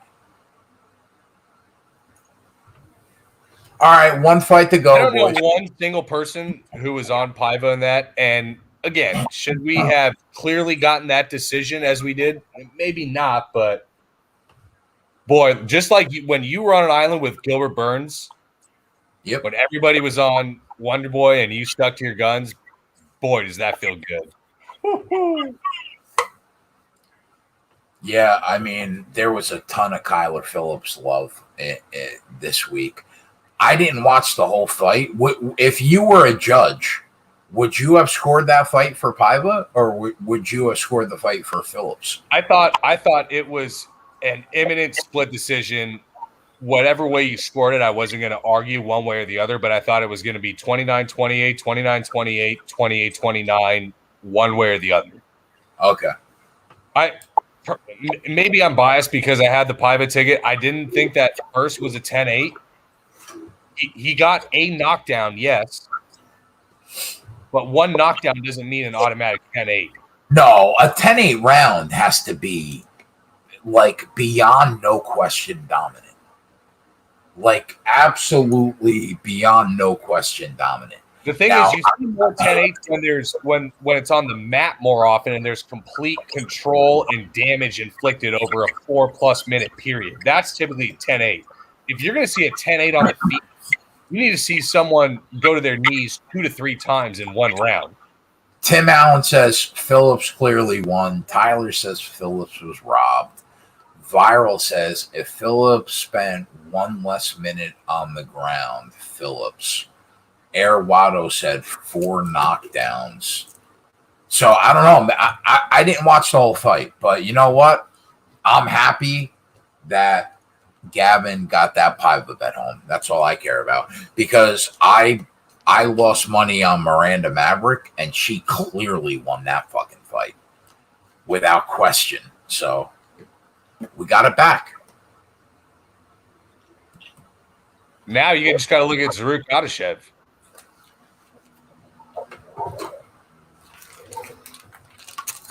Is that the Paiva flavor of the week? Yep, that's the next Paiva over the next 14 days. I think that card's in 2 weeks. Like, I'm not totally against it, but like, at least I know Paiva has skill. I don't know. I mean, Adashev. You realize that Adashev is fighting one Ryan Benoit, right?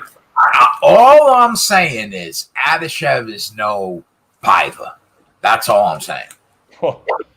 Really going out on a limb there, Keg. Careful. Well, I mean, Paiva is a legit prospect. I don't know what to think about Zaruk Adashev. I don't know what to think about him.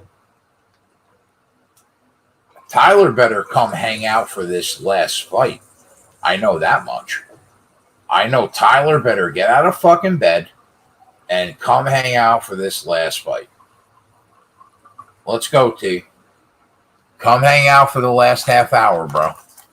You know what? The thing, Keg, is I apologize for absolutely nothing.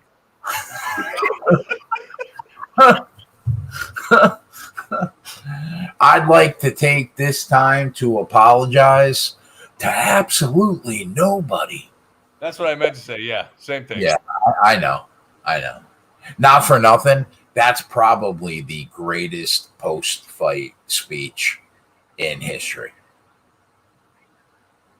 Say what you will about Conor McGregor, but man, dude, did you see the still? Oh, my guy Joey Works here. Let's go.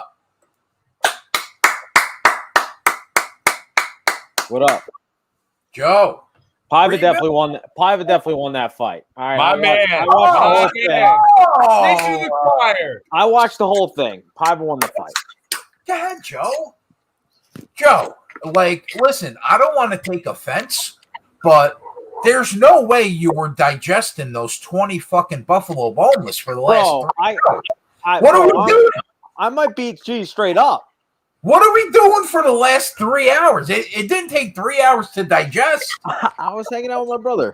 I got some dessert now. We're going on the fairy dust. Listen, I don't want to say that I'm slick, but I got a $500 bet with Cheese at you plus 7 wings, and I feel pretty good about it. Yeah, I want 500 on it too. Well, no, I'll split it with you. We'll take $250 each. All right. I feel pretty. He wants that. You know what he wants, Joe? He wants that 500 back from that Buffalo Bills Chiefs heads up at even money. Yeah. So now we're gonna take another 500 from him. You better eat. What's the challenge? You got to eat 40 in 40 minutes. No, the challenge is you against Cheese. Yeah, I know, but what was the original challenge? 40 and 40. Yeah, so he's got to eat 40 to beat me. So you think you're going for 30? You're saying you're going for 33? Give or take. We're up there. Yeah, side bet. Okay. Side bet. You're getting side bet. You're getting Gavin's dick hard right now, bro. I mean, I definitely could have done 30 tonight. Is that no bullshit? No joke. Wow, Gavin, I think Cheese is in trouble, bro. If Joey could have done 30 tonight, there is no way Cheese is putting down 37. No way. Yeah. I could have woken up being 6'5" with a 12-inch dong, but it didn't happen. Oh, wow. Joey, I just want you to know, Gavin's team. Coulda, shoulda, woulda. What are we even talking about here? I'm good. Joe, Gavin's team Cheese, and I defended your honor for about an hour straight today. Bro, if I don't see him eat all 20 on cam, or I don't have video evidence, Instagram or it didn't happen. Wait a minute. No, I don't even have Instagram, but it still didn't happen. That's good. I'm taking more bettors. Whoever wants Cheese, -7, hit me in the DM, and we'll get this going. We need somebody that's on Gavin. You know, we need Gavin to cheer up the crowd a little bit. I mean, the nerve to come at my guy Joey Works' integrity, though. I'm good with it. It's going to give me more money in my pocket. I'm good with it. Andrew said, you know, after 20 Buffalo Wild Wings, like he either sat on the toilet for the last 3 hours or on the couch with his hands on his gut facing. I'll tell you what, it's a little suspect that I didn't see my guy Joey work for about 3 hours. Like, I don't know what was going on. If there was my brother. He was so full he couldn't even think, much less speak. Yeah, but you know what? He's sitting there eating a tub of ice cream right now, so I don't know. This is fucking cookie dough. We're just eating cookie that dough. shit. Oh my God, Joey! You expect your grandmother to get a bite of, bro. That shit is so good. Oh my God, so good. I'm so fucking psyched for this competition. I can't wait. We already got action. Now, Andrew's saying, can I get Cheese -3? No. What do you want an alternate line? What the fuck is this? There's no alternate lines, bro. The line's +7. Yeah. The line is If you want to at 7, it was lined at 7. The bookmaker did a great fucking job lining it. Okay? Thank you. You want to take Joey Work +7, you can take him. You want to take Cheese -7, you can take him. That's it. Are you a Keg guy or you a Gavin guy? You gonna take Joey? You gonna take Cheese? What do you want? You're making this a Keg Gavin thing? Oh, this is war, dude. This might be our tiebreaker. You know, we're 1-1 right now. This might be our tiebreaker. I'll tell you what, Gav. Me and Joey Work. We won't only take the 500 from Cheese. We're in for $250 each against you at +7. All right. Yep. All in. But then we're in. We're doing it. Joey, you better get the X-Lax going. You better take you better clear the school listener going, Joey Work. Joey, you better. Your grandparents are drinking. You better clear the pipes, bro. I need one thing and one thing only, and I'm good. I'm You gonna better send. go- I'm gonna look on the internet and find a fucking competitive eating coach and send it to Cheese's house. Yeah, He is going to be forget about winning this bet. He is going to be in the hot dog eating contest in 24 months, and everybody's going to look back and say, "Wow, Gavin literally hit the nuts on that investment." That's where I'm at with Cheese. I mean, the fucking nerve. All right, let's talk about this fight real quick. So I thought the best angle was last night. You could have got Sandhagen by knockout at plus 135. That was the route I went. I forgot to put it on the sheet. And when I went to go put it on the sheet today, it was plus 120. So I was like, I'm not going to do it. But I did bet it at like plus 135. Joey, around the horn, who you got in this fight? Sandhagen inside the distance. Yeah, Probably by KO. I'm right there with you. What do you think, Gav? What are we even here for? Dillishaw inside the distance. Fuck this. Oh my! What do you want to be? I want it bad. Yeah, I want it You bad. you want to be excommunicated from the program? Like, what are you looking to do? Joey, are you betting Vicente? How much? No, I'm not even going to say if. How much are you betting with me on Vicente Luque against Michael Chiesa? Joey's going to be a Michael Chiesa guy with me, bro. Okay. No, when is that fight? What's the It's, line? What do we 2 got weeks? for line? 3 weeks? Joe, they're offering plus money on Chiesa. I mean, what are we doing? I don't know. Who did Vicente Luque fight last? Our lovely Dusty Tyrone. Chiesa just beat. He just fucking ragdolled Neil Magny for 5 rounds, didn't he? He beat him up for sure. Yeah, they both had Joe, two unimpressive wins in their resume last fight. So, Joe, we're getting a belt made. We're getting a belt made for the 40 and 40. Do you think, gun to your head, Joe, if you weren't a part of Rumpure and you were like a subscriber, you think you could do 40 and 40? 40's like, I don't know. It's a lot, bro. You got to do a Buffalo Wild Wing, 1 wing per minute for 40 minutes. You think you could do that? The thing is, I know Cheese can do it. He didn't do it, though. He hasn't done it yet. Yeah, like based on what? Yeah, based on experience. Octagon experience is unparalleled. Joey, let me ask you a question, bro. If you're at the breaking point, right, where you can't put another chicken wing in your mouth or you're going to puke, how, like, being 9 away is like being 45 away. True. Absolutely. Yeah, so I like Gavin has this confidence in Cheese Delgado that I've never seen before. Hey, good for him. He's going to lose a lot of money. No, I want what I want for the liability sake of Run Pure. I want someone else near the human that's doing it so that, say, for instance, they get to 37, 38, 39, and they say, I can't chew one more. And they just decide to go whole boneless down the hatch as is. What if they choke? Is RPS liable? Wait a minute. Wait a minute. Are you talking about fucking lawsuits? Let's talk this through for a minute. I'm talking about liability. We should probably get him to sign all cases all the time. Gavin, you want to write something up? We'll get him to sign it. Yeah, Gavin, can you write a document where Run Pure Bets isn't liable for anything that happens involving? If you go to LegalZoom to get your documents, I'm going to kick you in the dick because you deserve to get sued if you use LegalZoom. I mean, listen, bro. Rumpure, if you do it, you get the $600 and you get the belt. If you don't do it, no matter what happens, it's on you. Joey, I told any sub who has experience in designing on a computer that there's a website that you can customize championship belts and put whatever graphics, letters, whatever you want on there.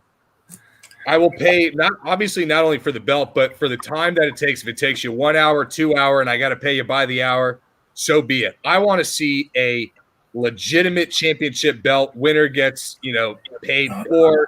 their time and gets to see their belt created on the waist of the person who's able to do 40 and 40. That's pretty cool, yeah. So the only two things that I know for sure, right, like for certain, is that me and Joey are going to take a collective $1,000 from you and Cheese. Like that, I know 100% is going to happen. Because I know Joey, he will go, if he has to throw up like 30 wings after the show's over, he'll just go throw up. For If I have to throw up live on the show, that's it'll not happen. even up for discussion. What? Yeah. Is auto DQ. I'll tell you what, bro. Joey work plus 7 wings against Cheese is probably the safest bet I've made in the last 12 months. I'm telling you right now, we're going to take 500 from Cheese and we're going to take 500 from you, and it's going to be just the easiest money we've made. You do remember that last week, and you bet Daniel Rodriguez in over 1.5 in the Makhachev fight. You're right. You know what? You're I right. don't know if there's much freer money than that. That money is not going to come as easy as Joey. No. Joey, listen. Joey, I'm muting you. Fight's on. Joey might beat Cheese outright, like with 0 wings. I mean, we're getting a touchdown, Joe. Oh yeah, that's money in the bank. 100%. Yeah. I love the chat trying to take alternative lines. Can I get Cheese -3? No, Andrew. No, you can't. All right, I'm excited to see TJ Dillishaw back in the mix. I'm not going to lie.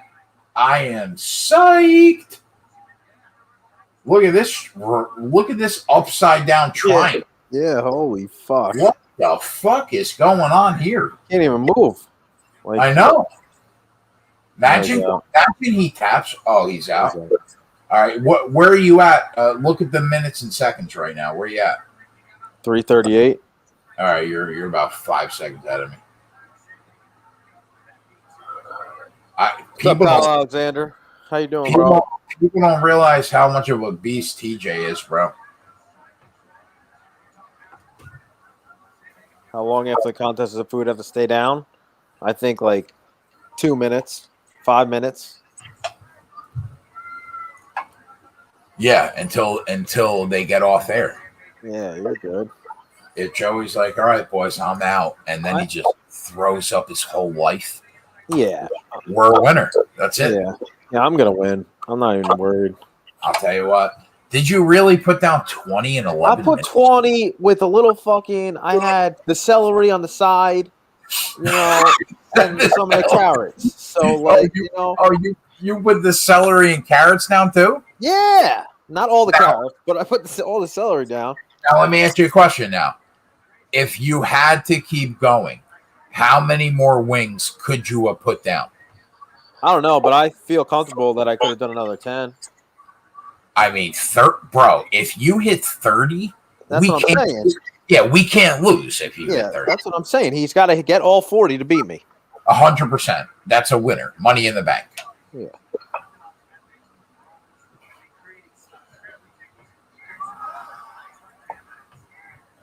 Man, Dillishaw is good, bro. You just got to swallow it. Jack Lamar. Yeah, that's pretty funny. Come on, Corey. Have a day, Corey. You see, they just finally made Jan versus Aljo. It was like October 31st, I want to say. Yeah. It's in Abu Dhabi. And it's supposed to be, as of right now, it's not a pay-per-view. What? not a pay-per-view? As of right now. That's ludicrous. Things to change. That'll probably change. Yeah, that's ludicrous. Now, the second time around, are you on Jan or are you on Aljo? I think probably Jan wins, but I got to root for Aljo. What do you think they make you pay for it? Oh yeah, he's got to be at least $2 favorite. There's no way they get set those odds again, right? No, Yeah, I agree. he's got to be like $2 favorite, if not more. Yeah, I think you're dead on the money.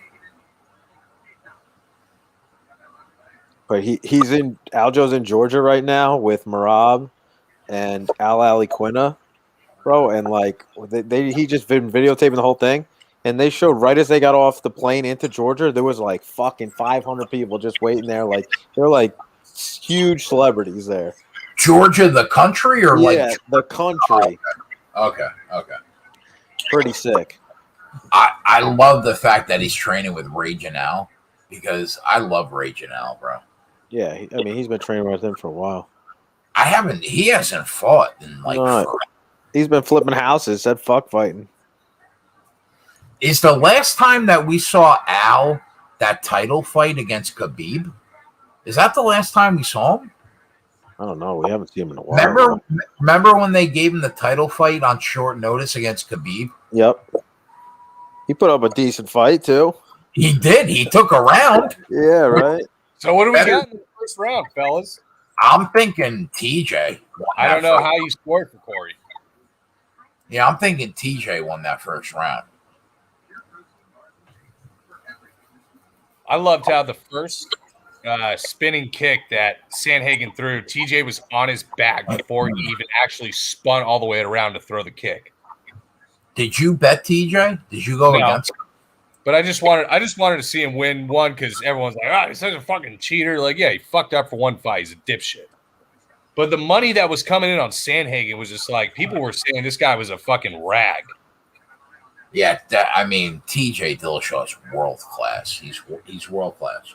It's really cool to see two guys who so frequently switch stances when they fight and have kind of an unorthodox approach to footwork. To watch them both go at each other, it's pretty. This is interesting to watch. Good fight, but I think it's TJ round one. No, I mean, let me ask you a question: the five best bantamweights in the world right now, right? Top three. Jan Aljo, Sandhagen, TJ, and Font, right? Yeah, I thought you were about to say of all time. No, I'm just saying, like, top five right now. It's Rob Font, Jan Aljo, Corey, and TJ, right? That's your top five. Yeah, until somebody beats TJ at 35, it's hard to put him out of the top five. 100%. He deserves to be a top five guy. No doubt.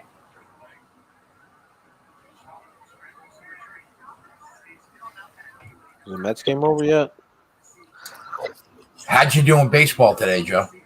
It's going to be 2-1. Basically, the fucking Nationals scratched their pitcher. But as I told the subscribers, every time you make a baseball bet, let me just say this again. Every time you make a baseball bet, it should be listed pitchers. So if they switch the pitcher, the bet is voided. Right. So right. They switched. They took Scherzer out because I guess they're trying to trade him. They put in fucking John Lester. Wait. Nationals are trying to trade Max Scherzer? Yeah, they're just dumping it in for this year, looks like. What do you like? What are we really live to win the NL East, or do you think another team? I mean, right now it's either you or the Braves. The Phillies suck. And the Braves having the Braves are hurt. Knee ligament. It's hard to win. The Braves are hurt. They got a fucking. So the Mets might make the playoffs this year. Yeah, and once they make the playoffs, that's when they get scary because they're pitching so good. I already fired on the Braves for tomorrow, so this is a free show. Fuck it. I already fired Braves tomorrow plus 154. Oh boy! Oh boy! Oh boy! Oh boy! He hurt him, Joe. Yes, he did, but he looks like he's going now. It is not hard to drop TJ Dillishaw. I'll tell you that.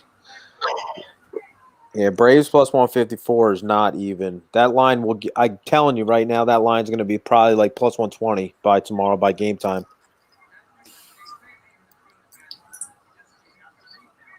You'll take a 2-1 baseball day on the sheet any day of the week. Yeah, for sure. Fucking I don't know how you do it, bro. I don't know how you do it. Do what? Like pre-game bet baseball and be profitable. I Every give you single day. all the credit in the world. Thanks. I seriously. It's a grind. It's a grind. I'll tell you, bro. No joke. I would be in the soup kitchen if the only sport that I can bet is baseball.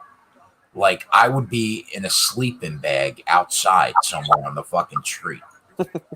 I can't do it. I can't do it. I'm terrible at it.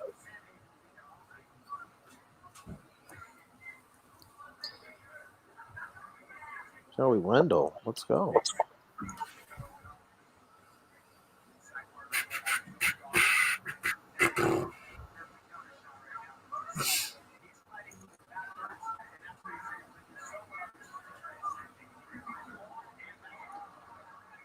Come on, Corey. Let's have a day. Put the finishing touches on this. His eye is fucking. You can't even see out of his eye. It's brutal right now. Let's have a day. Let's cap this off with a main event video casher. One time for the boys, Corey.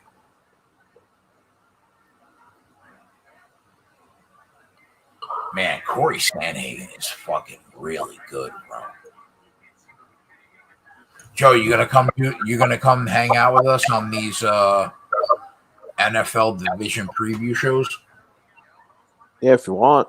I mean, like the NFC East is quite easy. Danny Dimes is going to put his championship into the Giants. Really, it's happening really soon. If it's not this year, it'll probably be next year.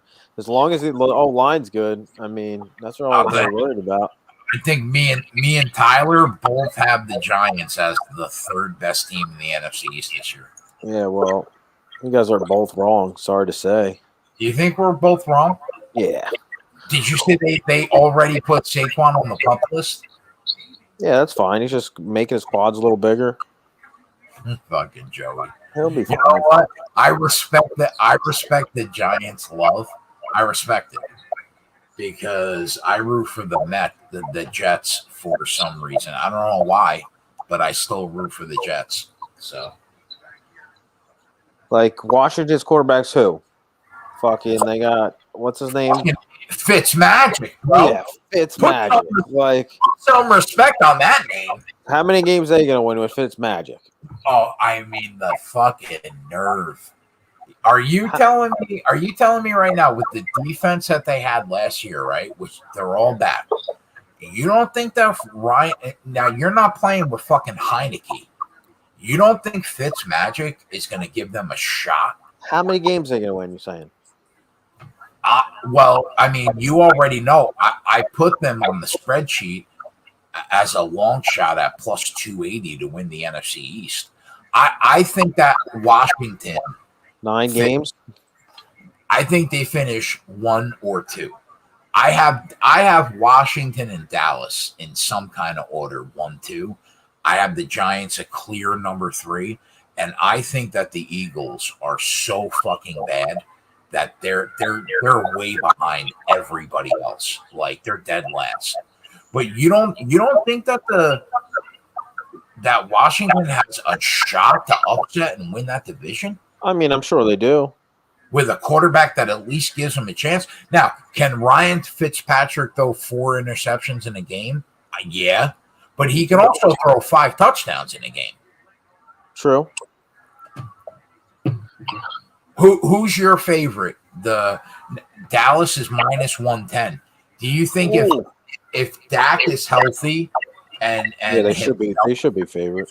Yeah, I think so too. Now the Giants had a good defense last year.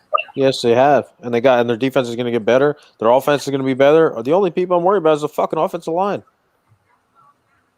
If they give Danny Dimes some time, I'm not worried. I think he's going to be good. Everyone keep hating on Danny Dimes. He's going to, in the next 5 years, as I said last year, in the next 5 years, he's fucking bringing a championship to the Giants. You think Danny Dimes, if they stay healthy and if the defense plays good, you think they could win the NFC East this year? You just got to make the playoffs. Once you make the playoffs, anything can happen. That's what the fucking Giants have done. They make the playoffs, and the defense fucking wins them. Like the defense won them. You could argue that the defense won them 2 championships. 100% in 07 and 11, definitely.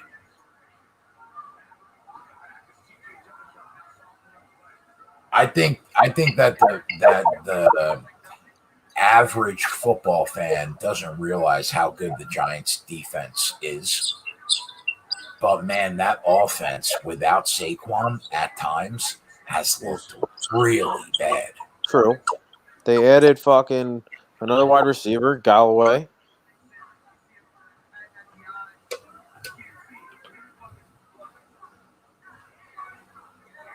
Galladay. Eagles to win the division, Dexter Rojas. All right. Good luck. Eagles? Good luck on your wagers. I'll tell you, that's a ballsy call, Dexter. That's a ballsy one. Corey Sandhagen is just picking this kid apart.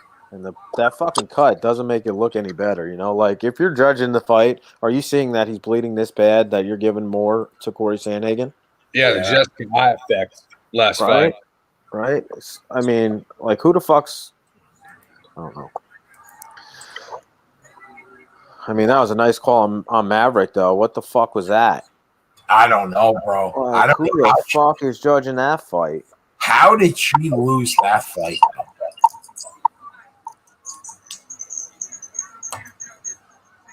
Felt like everybody thought the same.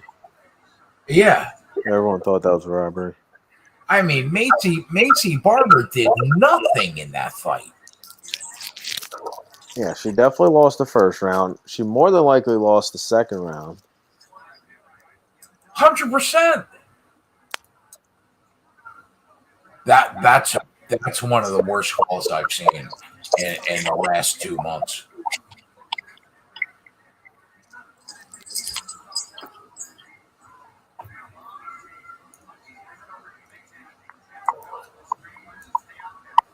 I liked it taking the shot on the Miranda Maverick submission prop, though. Yeah, she had her there for a little bit, but yeah, she didn't want it. You just gotta want it sometimes, And look, now that's why she lost the fight. She just didn't want it. I feel bad for that girl, bro, because I think she's so much better a prospect than Macy Barber. Yeah, UFC wants fucking Macy Barber to win. And they did it. Yes, yeah, Y2J she should have tried to take her down more is right. I think I may go with the Mariners tonight. I like it, Hefe. In that game, I probably lean Mariners. Mariners first 5, maybe.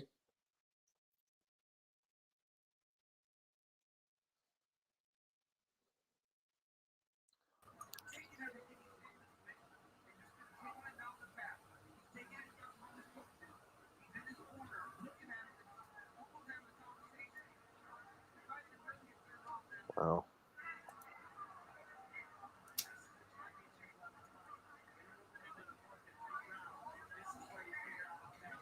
How do you have this scored right now? Two rounds to 1, Corey Sandhagen?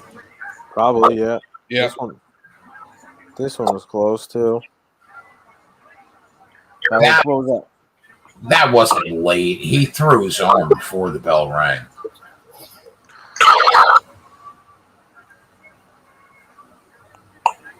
Somebody just hit another dong. Robichette dong.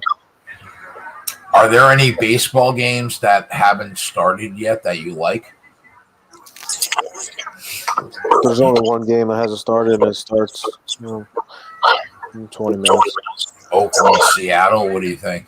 Yeah, probably lean Seattle. Maybe Seattle first 5. I'm not a Bassett guy.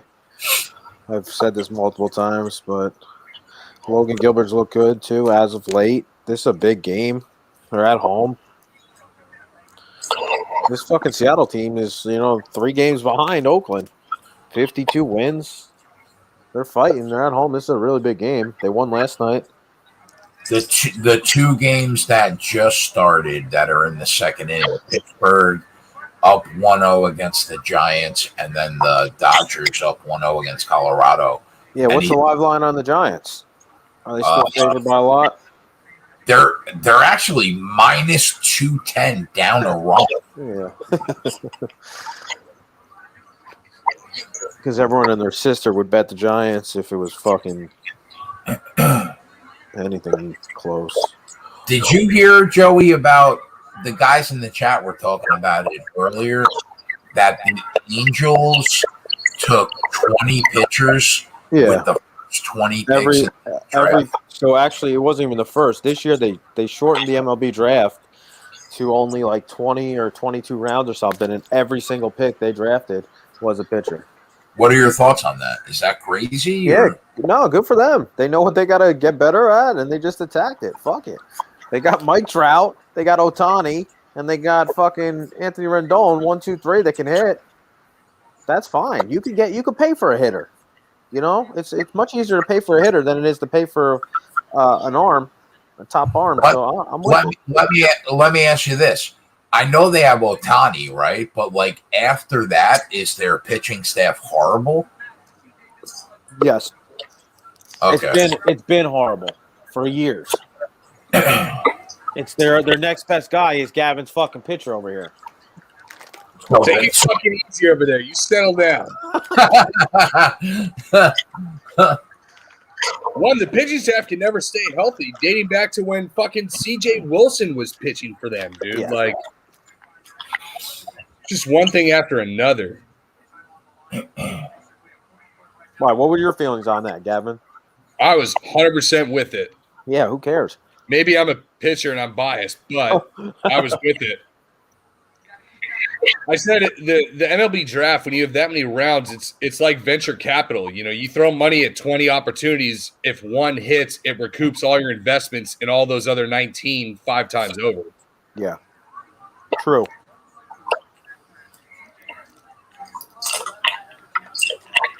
Angels still have freaking Joe Adele, too, like, who is supposed to be the next coming to Trout. What's going on with him? Not making enough contact to unlock his athleticism and strength at the plate. But obviously a freak athlete in the field, on the bases. You got to hit to make the bacon. Yep. Ramon, did he throw a no-hitter? How did you do in your MLB draft? Not draft, but I know you're a part of MLB Fantasy League. How's that been going this year? I am 10-4. Go ahead, Joey. 10-4. Yep. My team's nice. I just traded for Trevor Story. What are the odds that there'll be an open slot in your upcoming NFL Fantasy League? You can get in. I got 3 different leagues. It's pretty fun. Yeah. One is a 16-team keeper league, which you probably can't get in because there's a fucking wait list. Right. But there's another one I run that you can get in. Yeah, I would love to get in on one of them. For sure.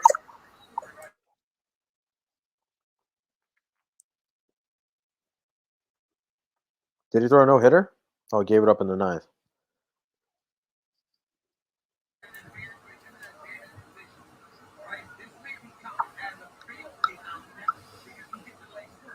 This is another keeper league, this baseball league. So I basically traded fucking Patrick Corbin, and who else I traded? So another like somewhat cheap keeper for guys to win now because I'm trying to fucking win this year. Fuck it. My team's good. And especially if Mad Max gets traded to a playoff contender, that gives a little extra motivation for him. If you guys want a good story, you need to text Steve Boynton about when he dragged me into an MLB Dynasty League. I mean, Jack that on a Guantanamo inmate. Can I just say I'm amazed that Stevie B has enough time to do fantasy leagues when he seems to be in the box seats at some random stadium in the league every fucking night. Like, how does he have time to do fantasy? Yeah, he was in Milwaukee last night for the Brewers game, and he texts me and he says, I thought that are we betting for the UFC tonight? I said, what do you mean? He says, I'm racing down to the marina. Wait a minute. I thought that was a joke. He was literally in Milwaukee in box seats. Well, I don't know if it's box seats.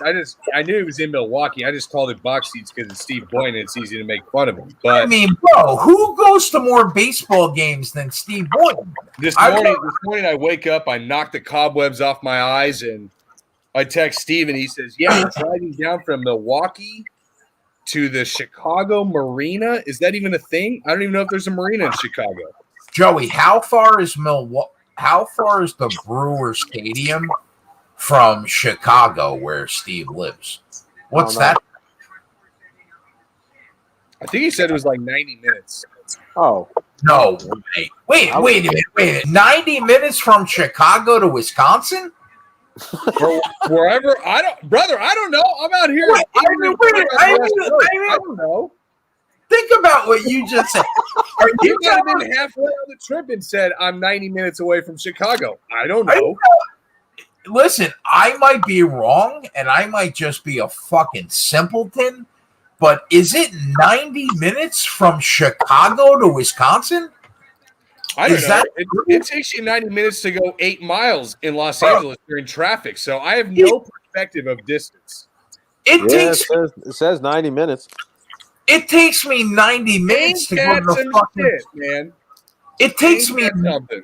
Bro, it takes me 90 minutes to go to the Jersey Shore, and it takes me 2 hours to get to Atlantic City, Joe. It takes me 90 minutes to take a growler if I had a lot of Jack Daniels the night before. Like, I mean, that's nothing. But he was like, I'm going back to the Chicago Marina with a bunch of Jersey Mike subs and beers for my buddies. Like, this is the highlight that Boynton Joey. That's so, like, Midwestern. I can't even get to it takes me 2 hours to get to Yankee Stadium. Bro, imagine thinking that, like, Jersey Mike's is the end-all, be-all sub. like any Italian deli that you walk into is better than Jersey Mike's. Yeah, where Joey lives or where I live is like 6 times better than Jersey Mike's. But to the rest of the world, like, Jersey Mike's is where it's at. Yeah.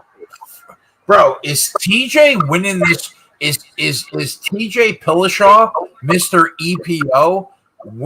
I mean, it looks like he's winning these fights. This is going to be greasy. He won.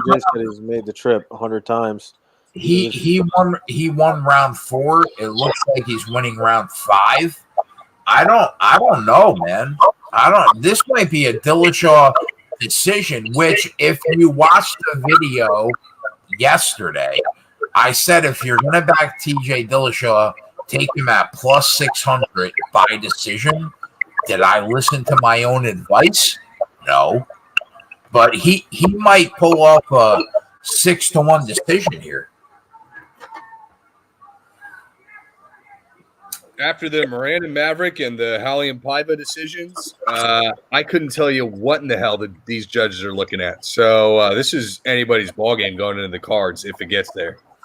Yeah, I have no idea who's winning this fight right now.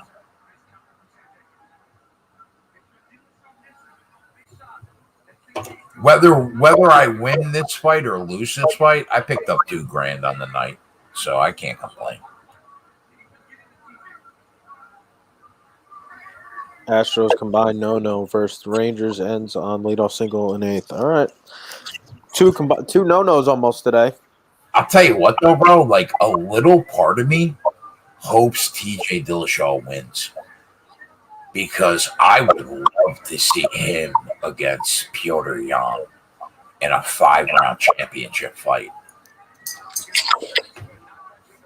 I think he fared better than Aljo does in a 5-round fight against Jan. I'll tell you what, I think he would fare better than Corey Sandhagen, too. Yeah, he probably would. I don't know who's winning this fight right now. Neither do the books. They're both minus 110. Wow. Wow, this is as greasy as it gets. With a minute left in the fight, both Yeah. minus 110. Jeez. Both minus 110 with a minute left in the fight. Who knows? You know I don't what? Yeah.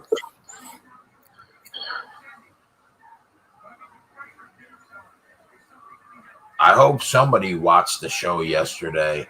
I actually said, for the people that are already set in their ways and they don't give a fuck what I have to say, if you're going to bet TJ, take him at 6-1 to win by decision. I said that. Who knows if anybody listened, but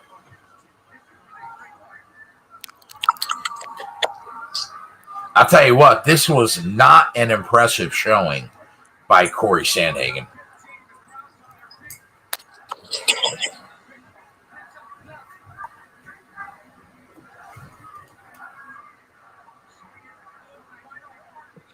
Tell you what, Corey Sandhagen does that low hands, head bobbing and weaving shit against Piotr Jan, and he is getting knocked to kingdom come.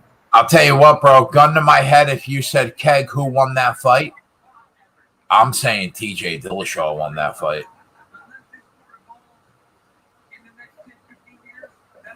That's just my opinion. And that's from somebody that actually bet Corey Sandhagen to win by knockout.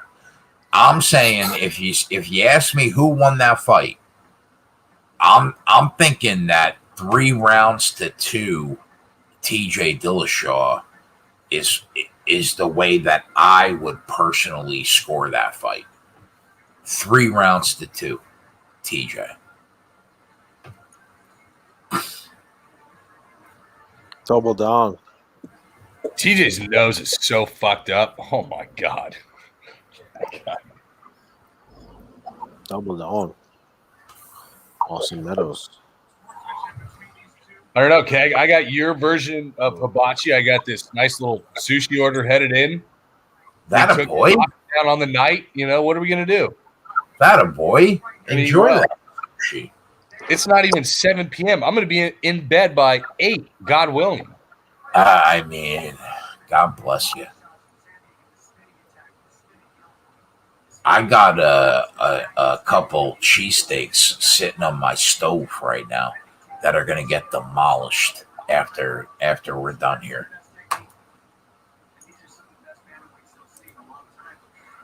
I already had 20 Buffalo Wild Wings, so I'm good for dinner, guys.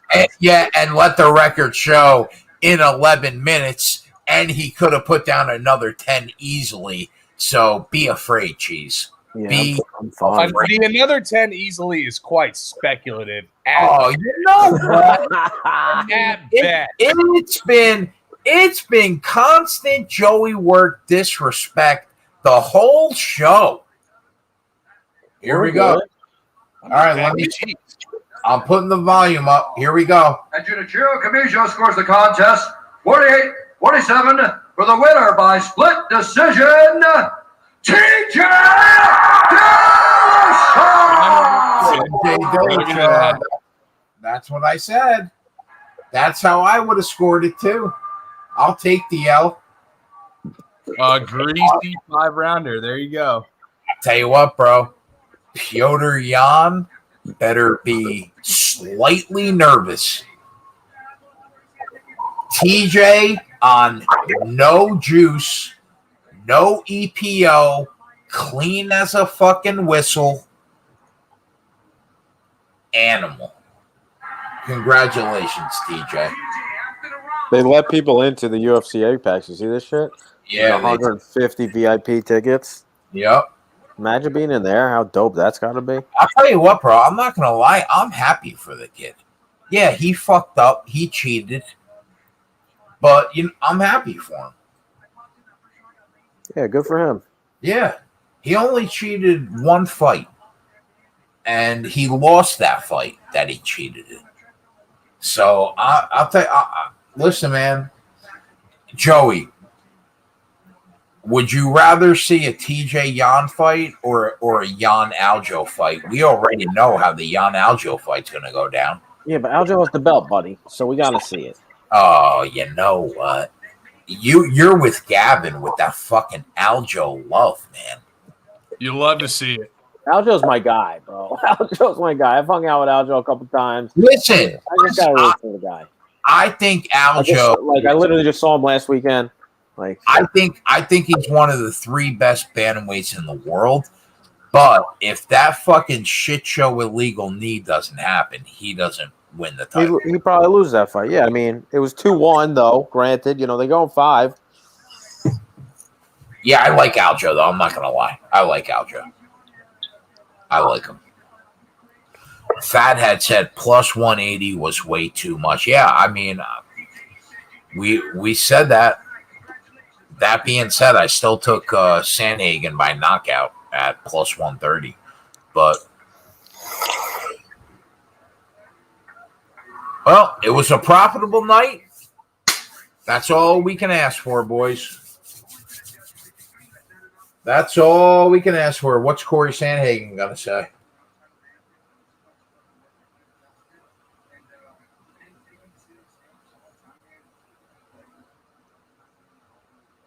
Tell you what, Corey, you lost that fight, big boy.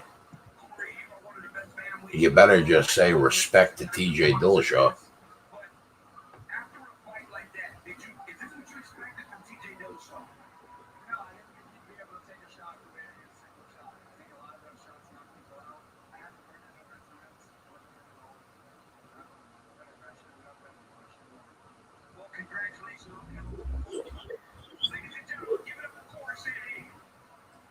All right, boys, we're out.